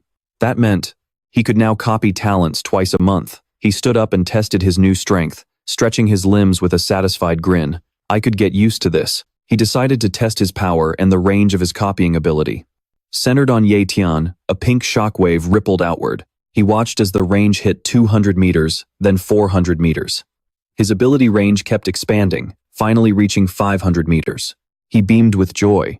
It increased that much? This is incredible, he laughed to himself, ecstatic about the second copying ability. Plus, with a copying range of 500 meters, forget 3 heaven soul flowers, even 10 would have been a bargain. Ye Tian calmed himself down. There was still one more thing to do.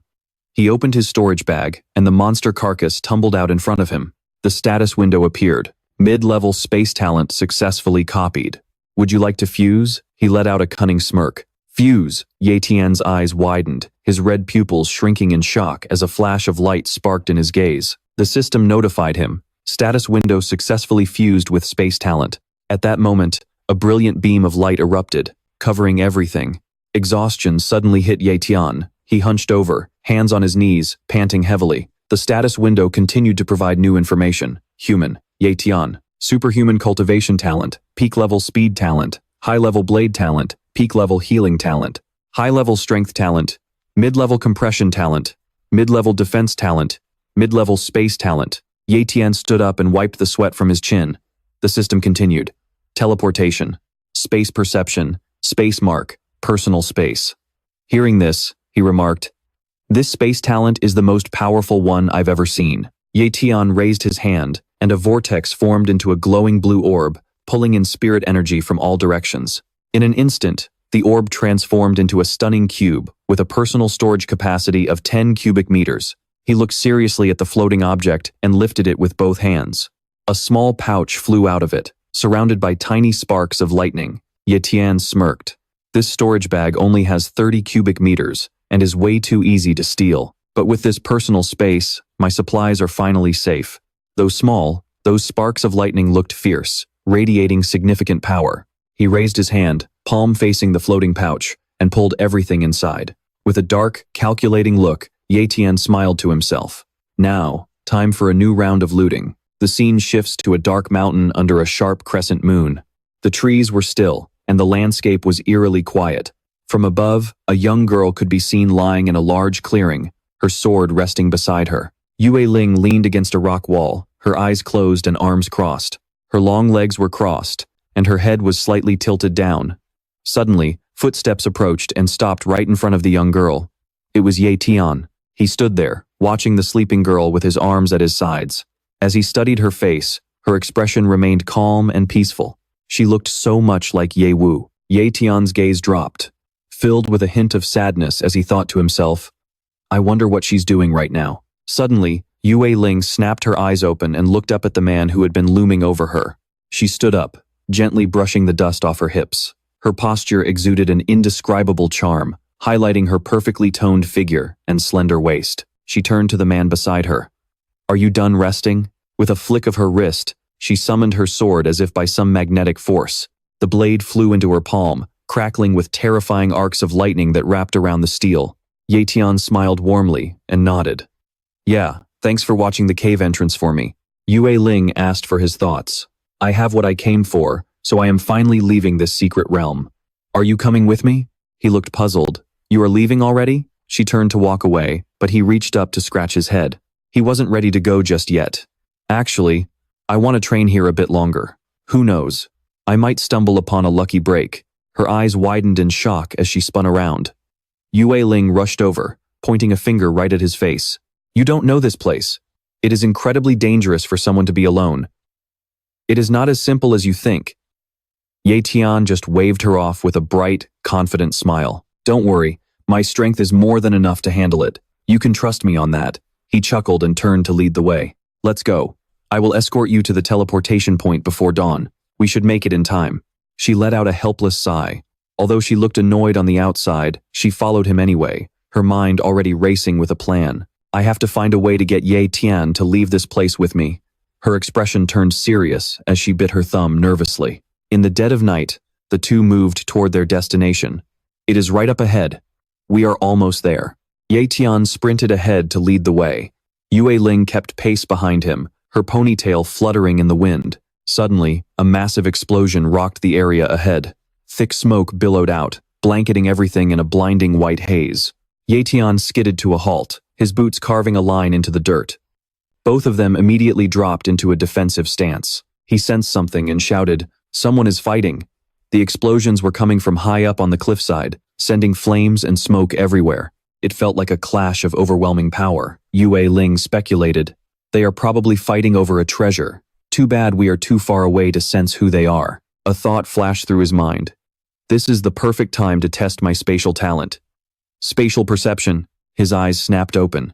From his sharp gaze, a glowing red circular sound wave radiated outward, looking incredibly mystical. A blurred image began to form. It was the clash between a sword and an axe with unique engravings. Everything appeared in a classic, grainy grayscale. I see it, so this is the sub-ability of my spatial talent. This is amazing. The image sharpened. The sword and axe continued to collide, unleashing blinding flashes of light with every strike. On the other side, Li Kang and Zhang Kai were locked in a fierce battle. As Li Kang swung his sword, Zhang Kai blocked the blow with his wooden shield. They were perfectly matched. After a moment, both were blown back. Nearby, a dragon-like beast with a bird beak lay dead on the ground. The beast was dead, but the humans were still at each other's throats. Li Kang pointed his sharp Zhuo-Qing saber toward his enemy. Zhang Kai, the treasure belongs to me. Give up now. Zhang Kai refused to back down, shifting into a fierce defensive stance. We will see who ends up dead. With a roar, they both lunged forward, their feet slamming into the ground and leaving trails of light behind. Back at their spot, Ye Tian and Yue Ling calmly watched the two men tear into each other. Yue Ling suddenly exclaimed, "That is Li Kang and Zhang Kai." He looked surprised. "You know them?" She put her hands on her hips and spoke calmly. "The Li and Zhang families are usually on good terms. Why are they trying to kill each other?" Hearing this, he narrowed his eyes again, which turned a dark shade of gray. Spatial talent. Spatial perception. They are definitely fighting over some kind of treasure. But where exactly is it? Suddenly, a faint glow appeared in the darkness. The monster corpse still lay motionless on the cold ground. As he scanned the area, he spotted something. Wait a second. There is something inside that beast's mouth. Sure enough, deep inside the bird-like beak was a small flower. It had 3 beautiful blossoms that looked like roses, and the entire stem was glowing with a magical light. A sharp axe suddenly swung through the air. The blade was covered in nicks from countless brutal battles. Zhang Kai let out a guttural scream. On the opposite side, Li Kang was not holding back either. He raised his precious saber and let out a thunderous roar. The battle reached a fever pitch. Li Kang leaped into the air and delivered a devastating kick, a streak of light slashing across Zhang Kai's muscular chest. He blocked with his shield before swinging it toward his opponent's head. Both men were reeling from the sheer force of each other's attacks. Li Kang was consumed by bloodlust. One eye was covered by a black patch, while the other was a terrifying, hollow white. He roared, sending rocks and debris flying in all directions. Zhang Kai held his ground, his eyes squeezed shut as he screamed in agony. Finally, the two were blasted apart in opposite directions. Their weapons were still in hand, but Zhang Kai's shield had been shattered into countless pieces. They collapsed onto the ground, sprawled out as dust swirled around them.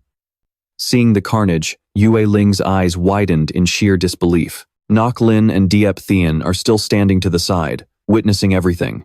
She points her finger at the messy battle that just ended. 2 people and 1 beast lie sprawled on the cold ground. The scene is a total contrast to when they first arrived, completely silent and eerie. Naklin screams in shock. Damn it, they actually took each other out? Leaving Tian behind on the high cliff, Naklin suddenly jumps down without a second thought. She tucks her legs in, her hair standing on end against the wind resistance as she plunges toward the ground. From above, Tian waves his arms and shouts, "Hey, what are you doing? Weren't we in a hurry to get to the teleportation gate?" Naklin glances back at the man on the cliff, smirking mischievously. Only an idiot passes up free loot. Immediately, Tian dives down after her. One trailing after the other, they make descending the vertical cliff look easy.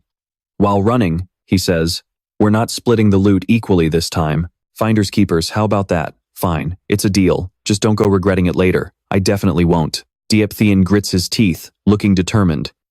He thinks to himself, "If you can actually find that spirit herb, I'll take the loss."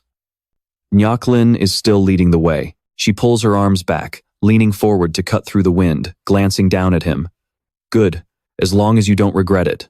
Then don't blame me for being ruthless." Tian, following behind, is utterly confused. Wait, why did she suddenly speed up? Before he can even process the shock, she lands at the site of the battle, her legs bent and arms spread wide as she hits the ground with a heavy impact. She raises her hand casually, tiny bolts of lightning sparking from her fingertips. She kneels beside the unconscious Kang, whose eyes are tightly shut. She reaches toward a small pouch, the entire bag enveloped in lightning. "First, I need to hide them away in my internal spatial storage." That's when Tian finally touches down, along with someone else. Naklin has both knees on the ground, bracing herself with one hand as she prepares to stand up. She keeps her other hand raised, flickering with small white sparks. The pouch has now duplicated into two identical ones, one ethereal and one physical. Naklin rests her hands on her knees, smiling brightly at her haul. "Ha, all of this is mine now." Suddenly, a rough hand smacks down. "Hey, listen." Tian is sitting coolly on top of the purple beast's corpse. He has one leg propped up, one hand resting on the beast's thigh and the other on his own knee. He calmly continues, "Do you want this thing?" Naklin stands up, rummaging through Kang's belongings and the monster's remains. "That thing is huge and worthless. If you want it, take it. I don't need it." Hearing that, Tian immediately jumps down. "Are you sure?" Naklin turns around and snaps, "I said I don't want it, so I don't. Do whatever you want with it." Tian lets out a devious smirk and turns away, grinning. "Then it's all mine. Don't you dare regret it." From behind, Naklin examines a precious blade in her hand. "Seriously, he talks too much. It's just a monster corpse. I couldn't care less." Then, Tian places his hands on the monster, gripping it tightly until the veins in his arms bulge. His muscles ripple as he forces the beast's massive jaws open.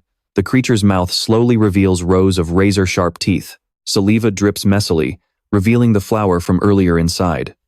The flower might look small, just a tiny glowing red blossom, but it radiates an extraordinary power. Seeing this, Naklin's eyes widen in shock, and she drops the precious blade with a thud. Tian smugly holds the treasure. Talk about lucky. There was actually a spirit herb in its mouth. Naklin screams, "Wait, is that?" She rushes over, her voice tight with frustration. "Quick, let me see that herb." Tian quickly waves her off. "What are you doing? This is mine." Naklin immediately grabs his wrist, helping him hold the herb up. It really is the talent spirit flower. Tian realizes his suspicion was right. She definitely knows what it is. He pulls the flower away to the side, pretending to be clueless. "Is this thing really that valuable?" Seeing his reaction, Naklin starts to panic. She forces a bright, flattering smile and says hesitantly, "Hey, how about we trade for it?" Tian lets out a frustrated sigh. The two of them continue their negotiation in the dead of night, surrounded by an eerie silence and total darkness. "Then you have to tell me first, what exactly does this thing do?" The Tran and Lai families literally slaughtered each other for it. "Fine," Naklin says, holding up a finger. "Its ability is actually quite simple. It only has one." Suddenly, a dangerous flame flickers behind her. She narrows her eyes and says seriously, "It allows the user to awaken a fire talent." Tian isn't surprised at all. His expression doesn't change a bit. "That's it?" Seeing his reaction, Naklin screams in rage.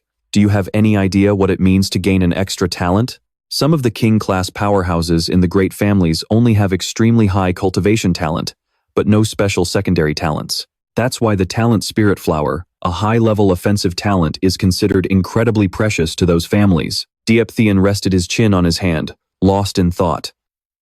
I can craft an infinite number of talents myself, so this thing is basically useless to me. Nyaklin regained her composure and continued seriously.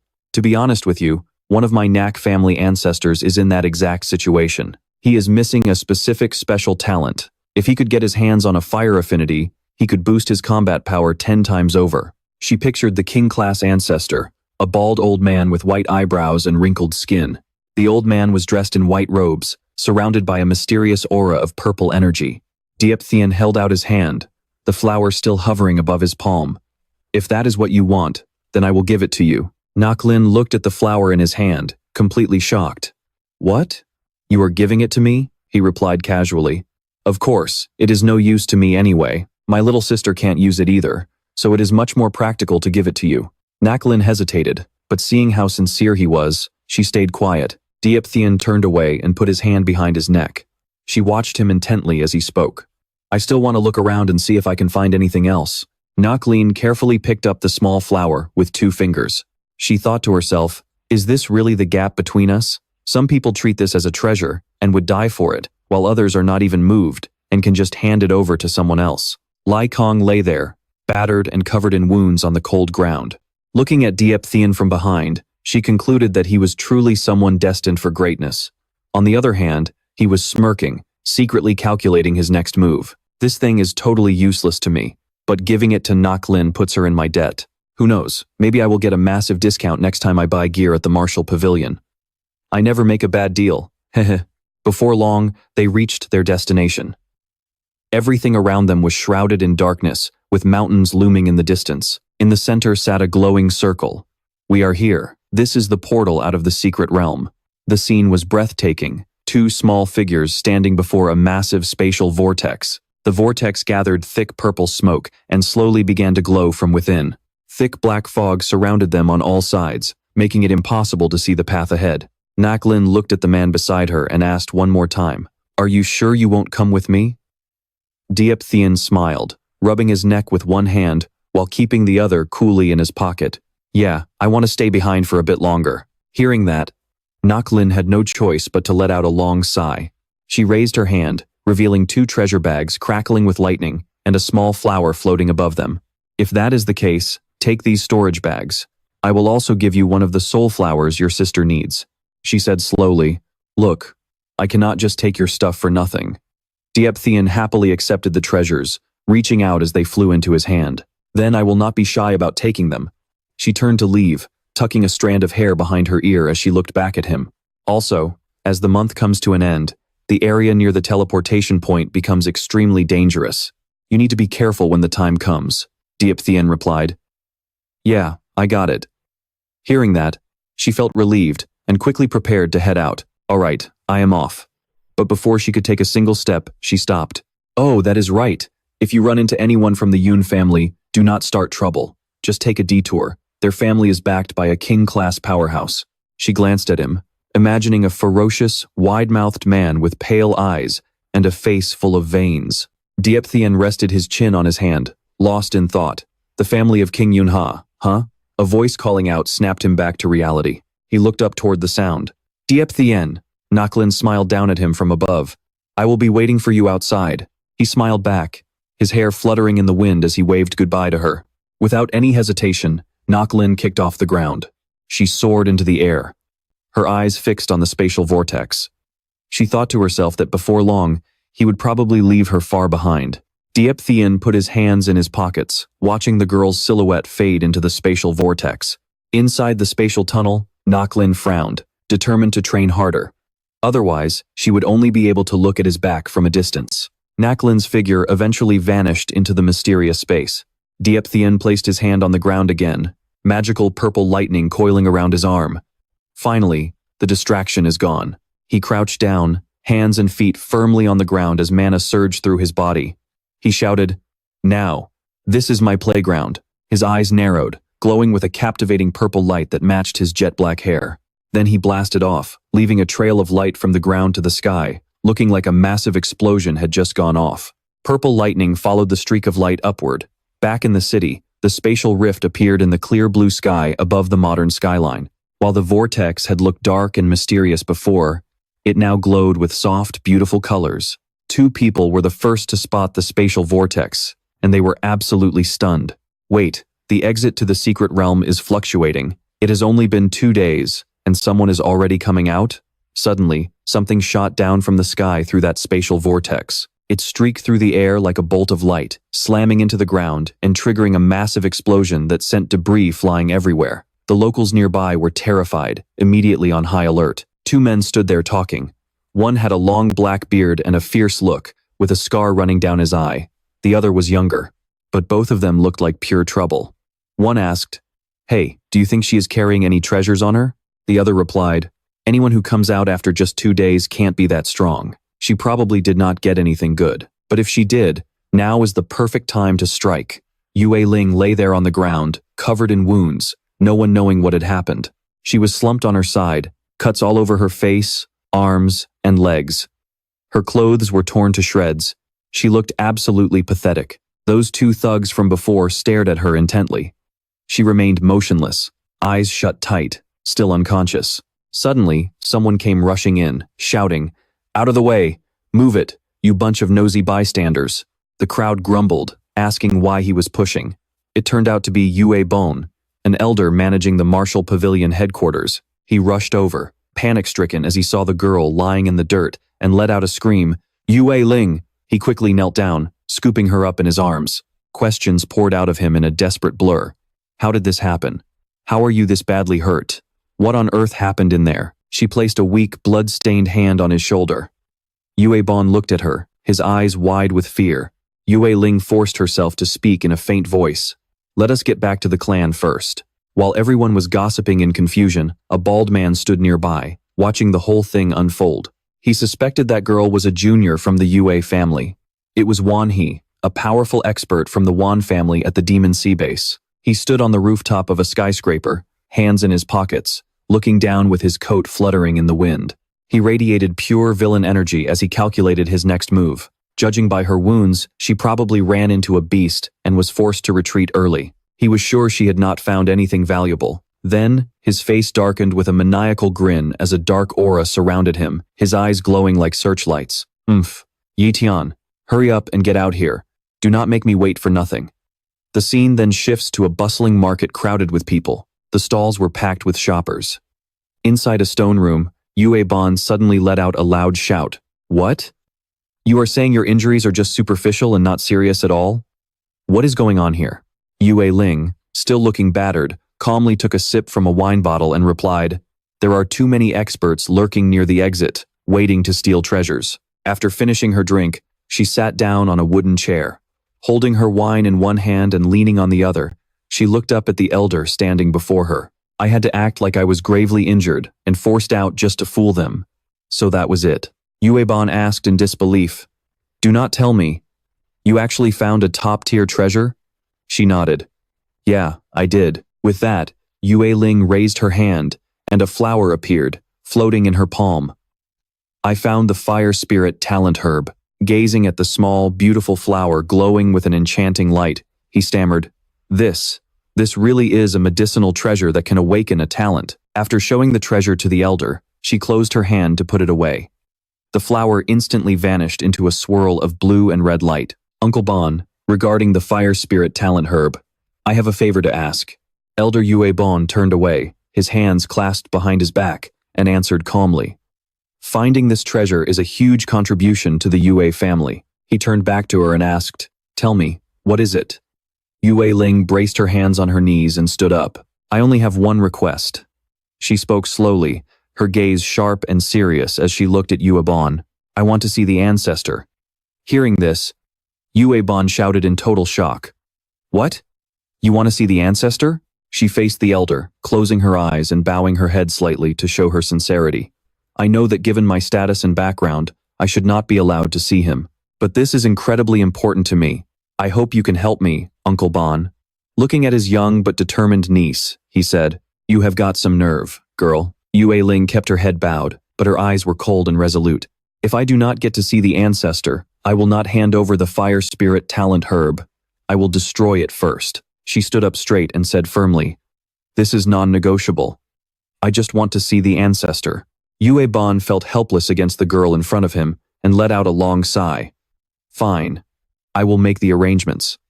Later, at a manor, the moon had risen high in the sky. The surroundings were silent as Yue Ling stepped barefoot onto the cold stone floor to put on her slippers. She had just finished bathing, wrapped only in a white towel, with one hand holding the towel to her chest and the other drying her long, silky black hair. She looked quite relaxed. "Ah, that felt so good. It has been a while since I have had a hot bath." The wooden door to her room opened on its own. Yue Ling stood there in silence, gazing at the scenery outside. A hint of sadness and worry flickered in her eyes. "I wonder how Tian is doing inside the secret realm." The full moon outside was high and glowing brightly. A flock of swallows soared through the sky, gliding past the luminous moon. The night was peaceful, yet filled with deep thoughts. Under the same peaceful sky, beneath the same moon and stars, a different scene unfolds. In another dimension, Tian is drenched in blood, his clothes shredded and his body battered with exhaustion. Clutching a small knife, he tiredly stomps his foot onto a blood-soaked orange creature. He leans his hand on his knee, looking completely bored out of his mind. Not a single one of them was even a challenge. The scene is terrifying, with high-level beasts lying dead across the ground like fallen leaves. Tian stands atop the head of a colossal monster, its eyes glowing a haunting, fiery red even in death. Back in the tranquil morning at Nak Lin's residence, the early sunbeams dance across the walls of an ancient manor. A soft knock echoes against the wooden door as a neatly dressed maid calls out, "Miss, Elder Nakban is requesting your presence in the guest hall." Inside the room, a pair of slender legs move gracefully as low-heeled slippers step toward the door. Nak Lin, dressed in a stylish slit dress, opens the door with a bright smile. "I am coming." She heads to a grand hall where swallows soar through the sky and the scent of burning incense fills the air. Nak Kin, the great patriarch of the Nak family, sits on the floor with one hand resting on a small tea table, calmly lifting a cup. "To think you actually found the fire spirit talisman grass. You have done well, child." In the large hall, Nak Lin stands respectfully before him, along with two others. Nak Bon stands to the side near Nak Kin's platform. The old man slightly opens his wrinkled eyes and asks, "What reward do you seek?" Nak Lin closes her eyes, taking a solemn moment to think. She clenches her fists, her body trembling slightly as if she is gathering every ounce of her courage. Then, she opens her eyes with sharp determination and says, "I wish to have one chance to comprehend the Enlightenment Tablet." Outside, the morning is peaceful and bright. The birds are singing, yet inside the hall, the atmosphere turns suffocatingly tense. A shocked cry rings out. "What?" Knockbone's jaw drops in utter disbelief. "You want to comprehend the Enlightenment Tablet?" He immediately rushes toward the daring girl, lecturing her. "The Enlightenment Tablet is the very foundation of the Nak family. Your request is far too much." Nak Lin immediately drops to one knee, her hand braced against her thigh to show her absolute sincerity. "I also managed to obtain 6 heaven soul grasses within the secret realm. I am willing to offer them all to the clan's disciples in exchange for this one chance." Nak Kin remains silent, slowly taking a sip of his tea before setting the half-empty cup back down on the table. He responds in a slow, measured voice. "The energy of the Enlightenment Tablet is nearly exhausted. The final few remaining chances were allocated a long time ago." His head remains bowed, looking old and weary as he adds, "Choose another reward." But Nak Lin refuses to budge. She looks up with a stern expression and says, "I have only this one request. I have no interest in anything else." The old man narrows his eyes, releasing a bone-chilling aura that turns the room pitch black. Suddenly, the doors explode, sending wooden splinters flying everywhere. Nak Lin is blasted backward by a terrifying force, hitting the ground so hard she coughs up blood instantly. The impact is brutal, leaving her sprawled on the shattered floor amidst the dust and debris. Nyakbon turns in horror toward the ruthless old man. The patriarch calmly steps down from his platform, his voice trembling as he mutters, "Patriarch, please." The old man ignores him, his fists clenched as he walks forward. A menacing purple and blue aura erupts from his body. Naklin struggles to push herself up, her voice weak and trembling. "No matter how hard I train with my current talent, I will likely never progress past the grandmaster level." She collapses back down, one hand clutching the floor and the other over her stomach in pain. "I cannot accept that." Suddenly, she uses every bit of her remaining strength to scream, "I want to become even stronger." The patriarch begins to hover in midair. He rises above the first floor of the building, his body still shrouded in that mysterious, overwhelming power. He folds his arms, looking down from his high position, not even bothering to glance at the suffering girl kneeling in the dirt. Finally, he glares down and says a single word, "Impudent." Naklin's eyes widen as her face pales, looking up at him. Her knees slam into the ground with such force that the concrete cracks and shatters, sending fragments flying. With no other choice, she repeatedly slams her head against the floor in a desperate kowtow, her face filled with fear and resentment. Is this the pressure of a king rank? Seeing the situation spiral out of control, Nakbon rushes forward, shouting at the top of his lungs, "Patriarch! Patriarch! Please stop!" He drops to his knees, begging for his niece's life. "Patriarch, Naklin is still young and impulsive.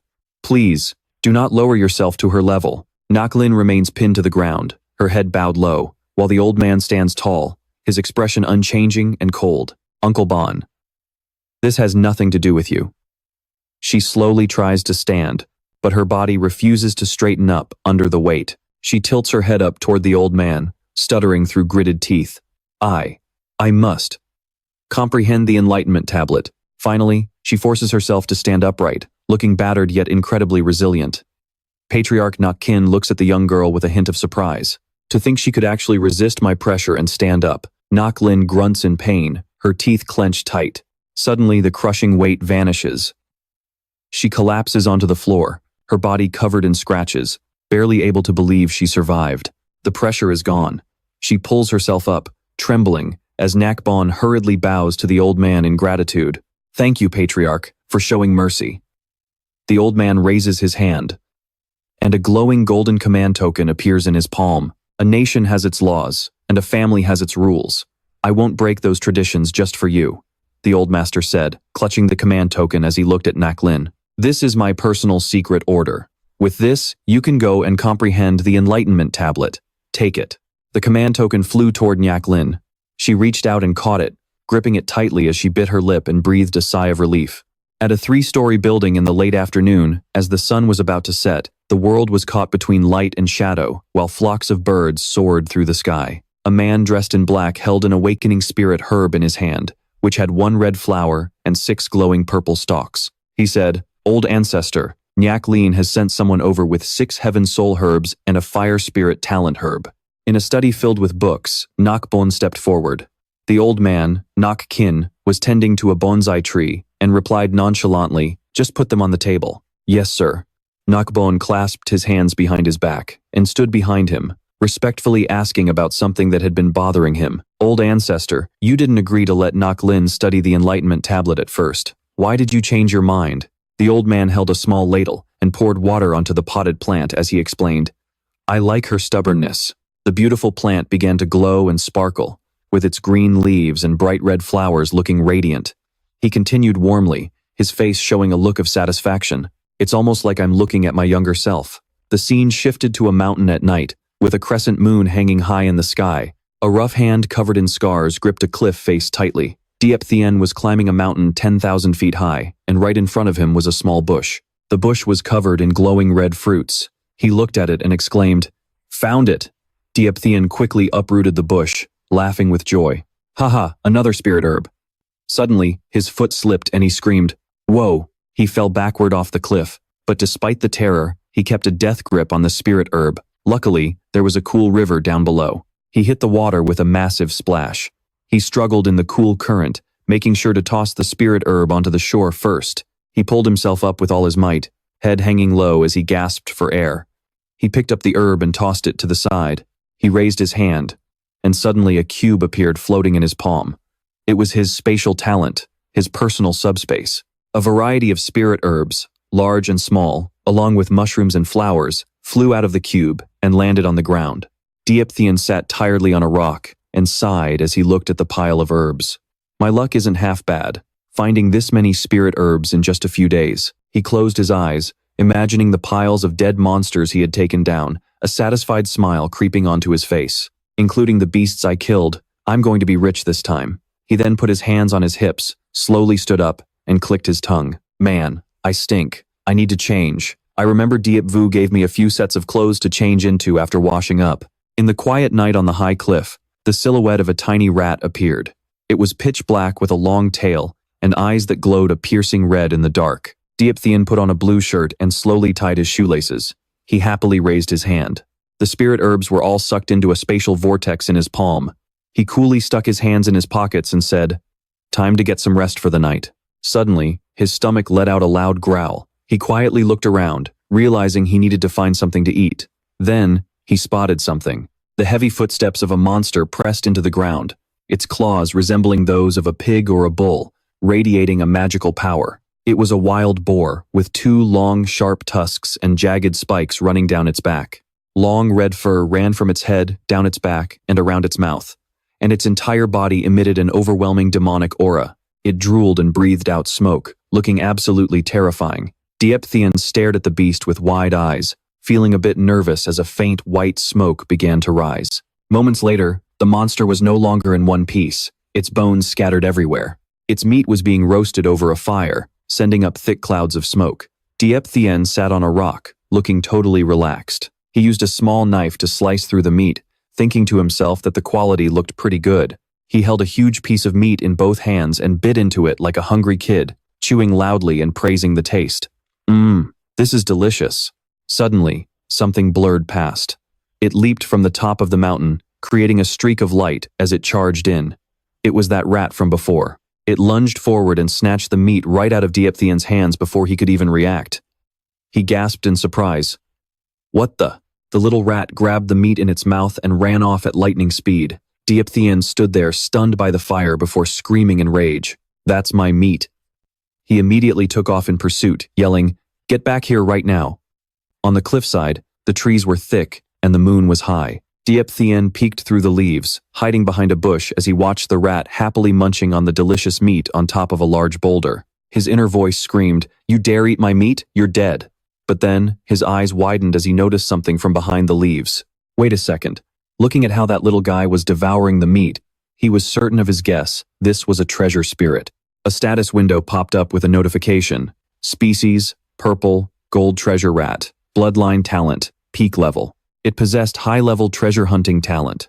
Suddenly, a dark shadow shot up from the ground and soared into the sky. With a charred face and eyes burning red, he slammed his feet onto the ground. He glared at the rat gnawing on a piece of meat and roared, "I finally found you." The meat went flying against a nearby rock. He pulled a somersault and face-planted into the dirt, scaring the little creature into a frenzy, before he quickly flipped himself back up. He pressed his hands into the ground and gritted his teeth. You think you can run?"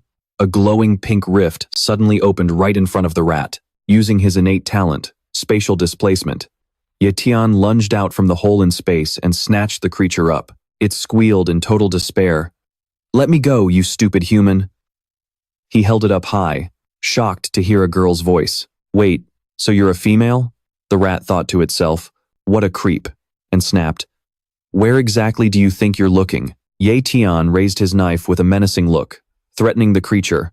"Talk. Do you want to submit to me or become a roasted snack?" Terrified and trembling, the little rat pleaded, "Boo-hoo, please don't kill me. I'll submit. I'll be your servant." Both he and the rat closed their eyes as a beam of light erupted between them. It was the soul light. He gently set it back on the ground and said, "Look at those purple patterns on your fur." Tian then sat down to have a heart-to-heart with it. "From now on I'm going to call you Xiaozi." The rat nodded along. "Yes, master." Xiaozi immediately scurried into a corner. Tian thought to himself, having a treasure-seeking rat with top-tier treasure-hunting talent is going to be incredibly useful. Yue Ling once said, "The most valuable thing in this secret realm is the vitality stone mine that the Yun family has their eyes on. The Yun family is powerful, but now that I have a treasure seeker, I actually have a shot. Time to give it a try." With a thoughtful look, Tian turned back to Xiaozi. "Do you know where the essence stone mine is?" Xiaozi hopped onto a rock and chirped back, "Of course I do. I have top-tier treasure hunting talent, you know. I can clearly sense the exact location of the essence stones." Tian leaned in close, his face full of surprise. "Really? Take me there right now." Hearing that, Xiaozi replied, "Your wish is my command, master." She then hopped onto his arm. Purple lightning crackled around Tian's legs as he muttered, "Sorry, Yue Ling, you told me not to cause any trouble before you left. But it looks like a clash with the Yun family is unavoidable." He cracked his knuckles with a smug smirk. I'm going to snatch the food right out of the tiger's mouth. The scene shifts to a dark and gloomy forest. From high up on a mountain peak, Tian leaped down, pulling off a spectacular landing on his hands. He used his power to move, darting and jumping across the ridges. Suddenly, Xiaozi alerted him. Master, the essence stone mine is right nearby, but I smell humans. It might already be occupied. Tian was caught off guard and asked, What? Someone's already there? He closed his eyes to sense the surrounding space. Beams of light from his talent radiated from his eyes. In his mind's eye, he saw corpses scattered everywhere. There are so many bodies. A brutal battle must have just taken place here. He opened another spatial rift and charged in. Using spatial displacement, Tian flew through the rift and once again landed right on his head. He quickly hopped over the boulders and hid behind a large rock to scout the situation. This is the place. He thought to himself, the fight is still going on. A magic circle appeared, activating an earth-type forbidden spell, Falling Stone Rain. Soldiers wielding swords were launched into the air one by one, before plummeting down the towering cliffs. They coughed up blood as they fell. Meanwhile, an orange-haired soldier leaped into the air to deliver a kick, shouting, "You're wide open." On the other side, a mysterious figure slammed a staff into the ground, creating a magic circle while chanting, "Earth Thrust." Instantly, a jagged spire of rock shot up and impaled the orange-haired soldier before he could even utter a final word. He let out a grunt as blood sprayed from his mouth, and he was sent flying a great distance. A white-haired person nearby exclaimed, "Impressive, truly impressive." The ground was littered with bodies. As expected of a former genius from the He family, "I didn't think you'd be able to kill so many of my Yun family's men." At that moment, the system displayed He Lianbi's stats. He Lianbi possesses top-tier cultivation talent, mid-level scouting talent, and low-level speed talent. Along with high-tier earth talent, Yunfeng used her power to summon her blade. She rested the sword on her shoulder and stood her ground, saying, "Come on, let me play with you." Her gaze turned cold and predatory. With a twisted laugh, Yunfeng dashed toward He Lianbi. "Your treasure belongs to the Yun family now." He Lianbi replied with a sinister grin. "We'll just have to see if you actually have the strength to take it." Immediately after, He Lianbi chanted a spell that caused massive boulders to rise and hurl themselves at Yunfeng. Diamond Wall. Yunfeng wasn't about to back down either. She channeled her power into her blade and shattered the massive rock to pieces. Gale Blade Slash. The massive rock shattered into pieces, leaving Hachlian-Bitch in total shock. He couldn't believe his eyes. Van Fong had actually infused her weapon with wind talent. Even the hardest diamond wall was sliced through in an instant. The impact sent debris flying, creating a deafening roar. Seizing the moment Hachlian-Bitch let his guard down, Van Fong's eyes sharpened as she lunged into the air and delivered a crushing kick right to the old man's face. That surprise attack sent Hachlian-Bitch flying straight into the mountain, causing the earth to explode all around him. Huge boulders crumbled into tiny fragments, scattering everywhere. Out of the thick smoke and dust, Hachlian-Bitch struggled to stay upright, raising his staff to cast a spell, an earth-type forbidden art called Stone Rain. A magic circle instantly manifested right in front of Van Fong. She glared at it, and, in the blink of an eye, millions of rocks of all sizes poured out of the circle, hurtling toward her in an endless stream. But Van Fong reacted instantly to the situation. She swung her blade, slicing through every rock that came her way. With a look of utter contempt, she sneered. "Is that all you've got? This is child's play." The stones were pulverized, falling to the ground like dust. Seeing this, Hachlian-Bitch aimed his staff at Van Fong and chanted another forbidden art, the Great Earth's Kiss. A colossal boulder plummeted from the sky, inches away from crushing Van Fong. Her eyes widened in shock. She was running out of time to react. "It's massive. This is a top-tier earth skill combined with speed talent." The giant rock slammed into the ground with an earth-shattering thud. Luckily, Van Fong was agile enough to leap aside just in time. Hachlian-Bitch was stunned. "He actually dodged that?" Van Fong roared. "Try this on for size." Her scream echoed as she unleashed a slash 100 times its normal power. The blow sent Hachlian-Bitch crashing into the dirt. Forbidden Wind Art. White blade. Dust and rocks flew everywhere. Beaten and bruised, Hachlian-Bitch used every ounce of strength he had left to crawl back up. Van Fong landed smoothly and demanded, "Humph. The ore vein is in that cave behind you, isn't it?" Hachlian-Bitch shakily stood up, desperately planting his staff into the ground to support himself. Leaning heavily on his staff, he wheezed. I spent 10 agonizing years searching this secret realm for this ore vein. He gritted his teeth, sparks of lightning flickering around him. I won't let anyone, and I mean Anyan, get their hands on it. Watching from a nearby peak, Tian thought to himself. So the ore vein is inside that cave? Tian looked on thoughtfully. Wait, my spatial sense can't pick up anything inside at all. Is there some kind of barrier active? Van Fong laughed maniacally. You won't let anyone touch it? Haha, do you really think you're strong enough to protect it? She produced a soul refining grass in her hand and said, I wasn't planning on using this here, because eating this stuff raw is incredibly dangerous. She gripped the herb tightly, shoved it into her mouth, and chewed aggressively through the pain. But now, I just really want to kill you. Hoch Lian Bitch's eyes nearly popped out of his head in surprise. That soul refining grass is a divine treasure. It can boost your talent.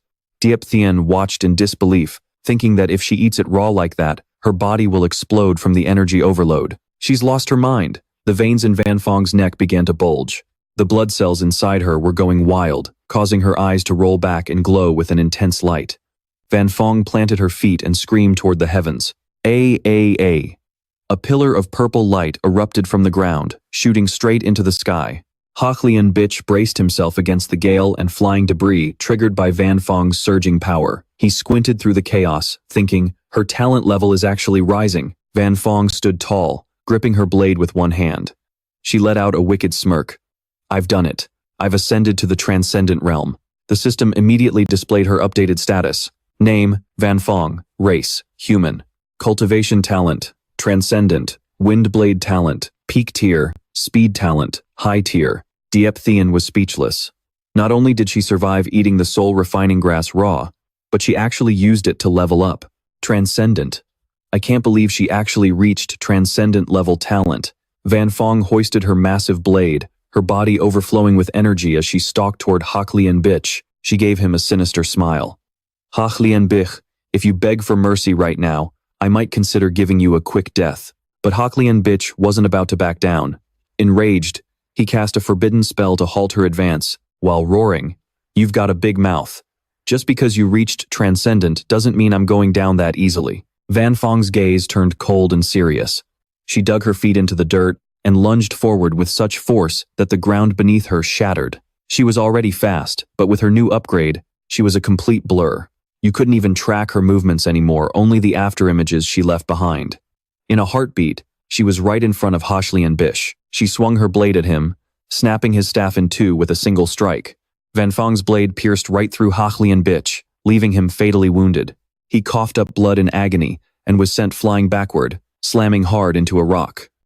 The battle was over. The winner had been decided. Van Fong turned around with a smug, mocking grin. High-tier speed talent combined with peak-tier wind support, you never stood a chance. You're seriously underestimating the power that comes after a talent evolution. Has your combat instinct really tanked this much? It looks like the former genius of the He family has officially turned into complete trash. By now, He Lianbi couldn't even pull himself up anymore. He clenched his fists and gritted his teeth, choking out. On this path of cultivation, so-called geniuses are a dime a dozen. Even if you beat me today, He Lianbi knelt on the ground. Clinging to a staff that had snapped in half, he continued. One day, you'll just end up as a stepping stone for someone else. Seeing He Lianbi in such a pathetic state, Yunfeng burst out laughing, her eyes full of pure disdain. Ugh, how unsightly. A loss is a loss, yet you are still spouting that pathetic loser philosophy. With that, she swung her blade over her shoulder and turned toward the cave, but not before giving He Lianbi one last reminder. Don't forget, my Yun family is the strongest in the Mahai base. We have a king-tier powerhouse backing us, against absolute strength. Her face was smug, brimming with arrogant confidence as she said, Enemies do not even exist. Looking up at the clear blue sky, flocks of birds soared through the air. Right now, He Lianbi lay on the ground, his clothes in tatters and his body covered in wounds. He thought in despair, Is this it? Is my life over? Suddenly, the face of a young man appeared in his line of sight, along with a voice that broke his train of thought. Senior, are you okay? He Lianbi jolted and sat up, stammering at the young man standing before him. Who are you? It turns out that young man was Tian. A bottle of healing potion suddenly appeared in his hand as he spoke. It does not matter who I am. Ye Tian sat down and handed the bottle to He Lianbi. He continued, Senior, drink this healing potion first. It might help you recover from your injuries. But He Lianbi lowered his head and replied, It is no use. He looked despairingly at the deep gashes on his body. Her attack destroyed my internal organs. I am beyond saving. After saying that, He Lianbi immediately coughed up blood. He asked Ye Tian, Are you also here for the mineral vein? He answered honestly, Yes, I am. He Lianbi gave a bitter laugh. Ha ha, you are certainly blunt, Ye Tian went on. There must be some other secret to this mineral vein, right? Otherwise you would have mined it all by now. Senior. Glancing at Ye Tian, He Lianbi replied, You are right. Just thinking about that terrifying beast inside the cave. It has 5 massive, razor-sharp teeth and dozens of smaller jagged ones crowding its mouth, not to mention its gigantic size. He Lianbi kindly warned Ye Tian that a top-tier beast lived in the mine, guarding the origin stone mineral vein. It was not just the beast, the tangled, overlapping mazes inside the cave gave even He Lianbi a massive headache. It has dug countless tunnels in there. Anyone who steps inside is bound to get lost. Only by having a purple gold treasure rat, with its innate talent for finding treasure, can you actually find where the origin stone mineral vein is. He had traveled everywhere, searching for a purple gold treasure rat, but he sighed. The purple gold treasure rat is an incredibly rare spirit beast. I have been in this secret realm for 10 years, and still have not found one. Hearing He Lianbi mention the purple gold treasure rat, Ye Tian looked down at the little rat, Xiaozi, crawling on his arm. He smiled and asked, Are you talking about this little guy? Leaving He Lianbi wide-eyed, staring at Xiaozi as if she were a shining treasure. She stood up on her hind legs, looking completely proud of herself.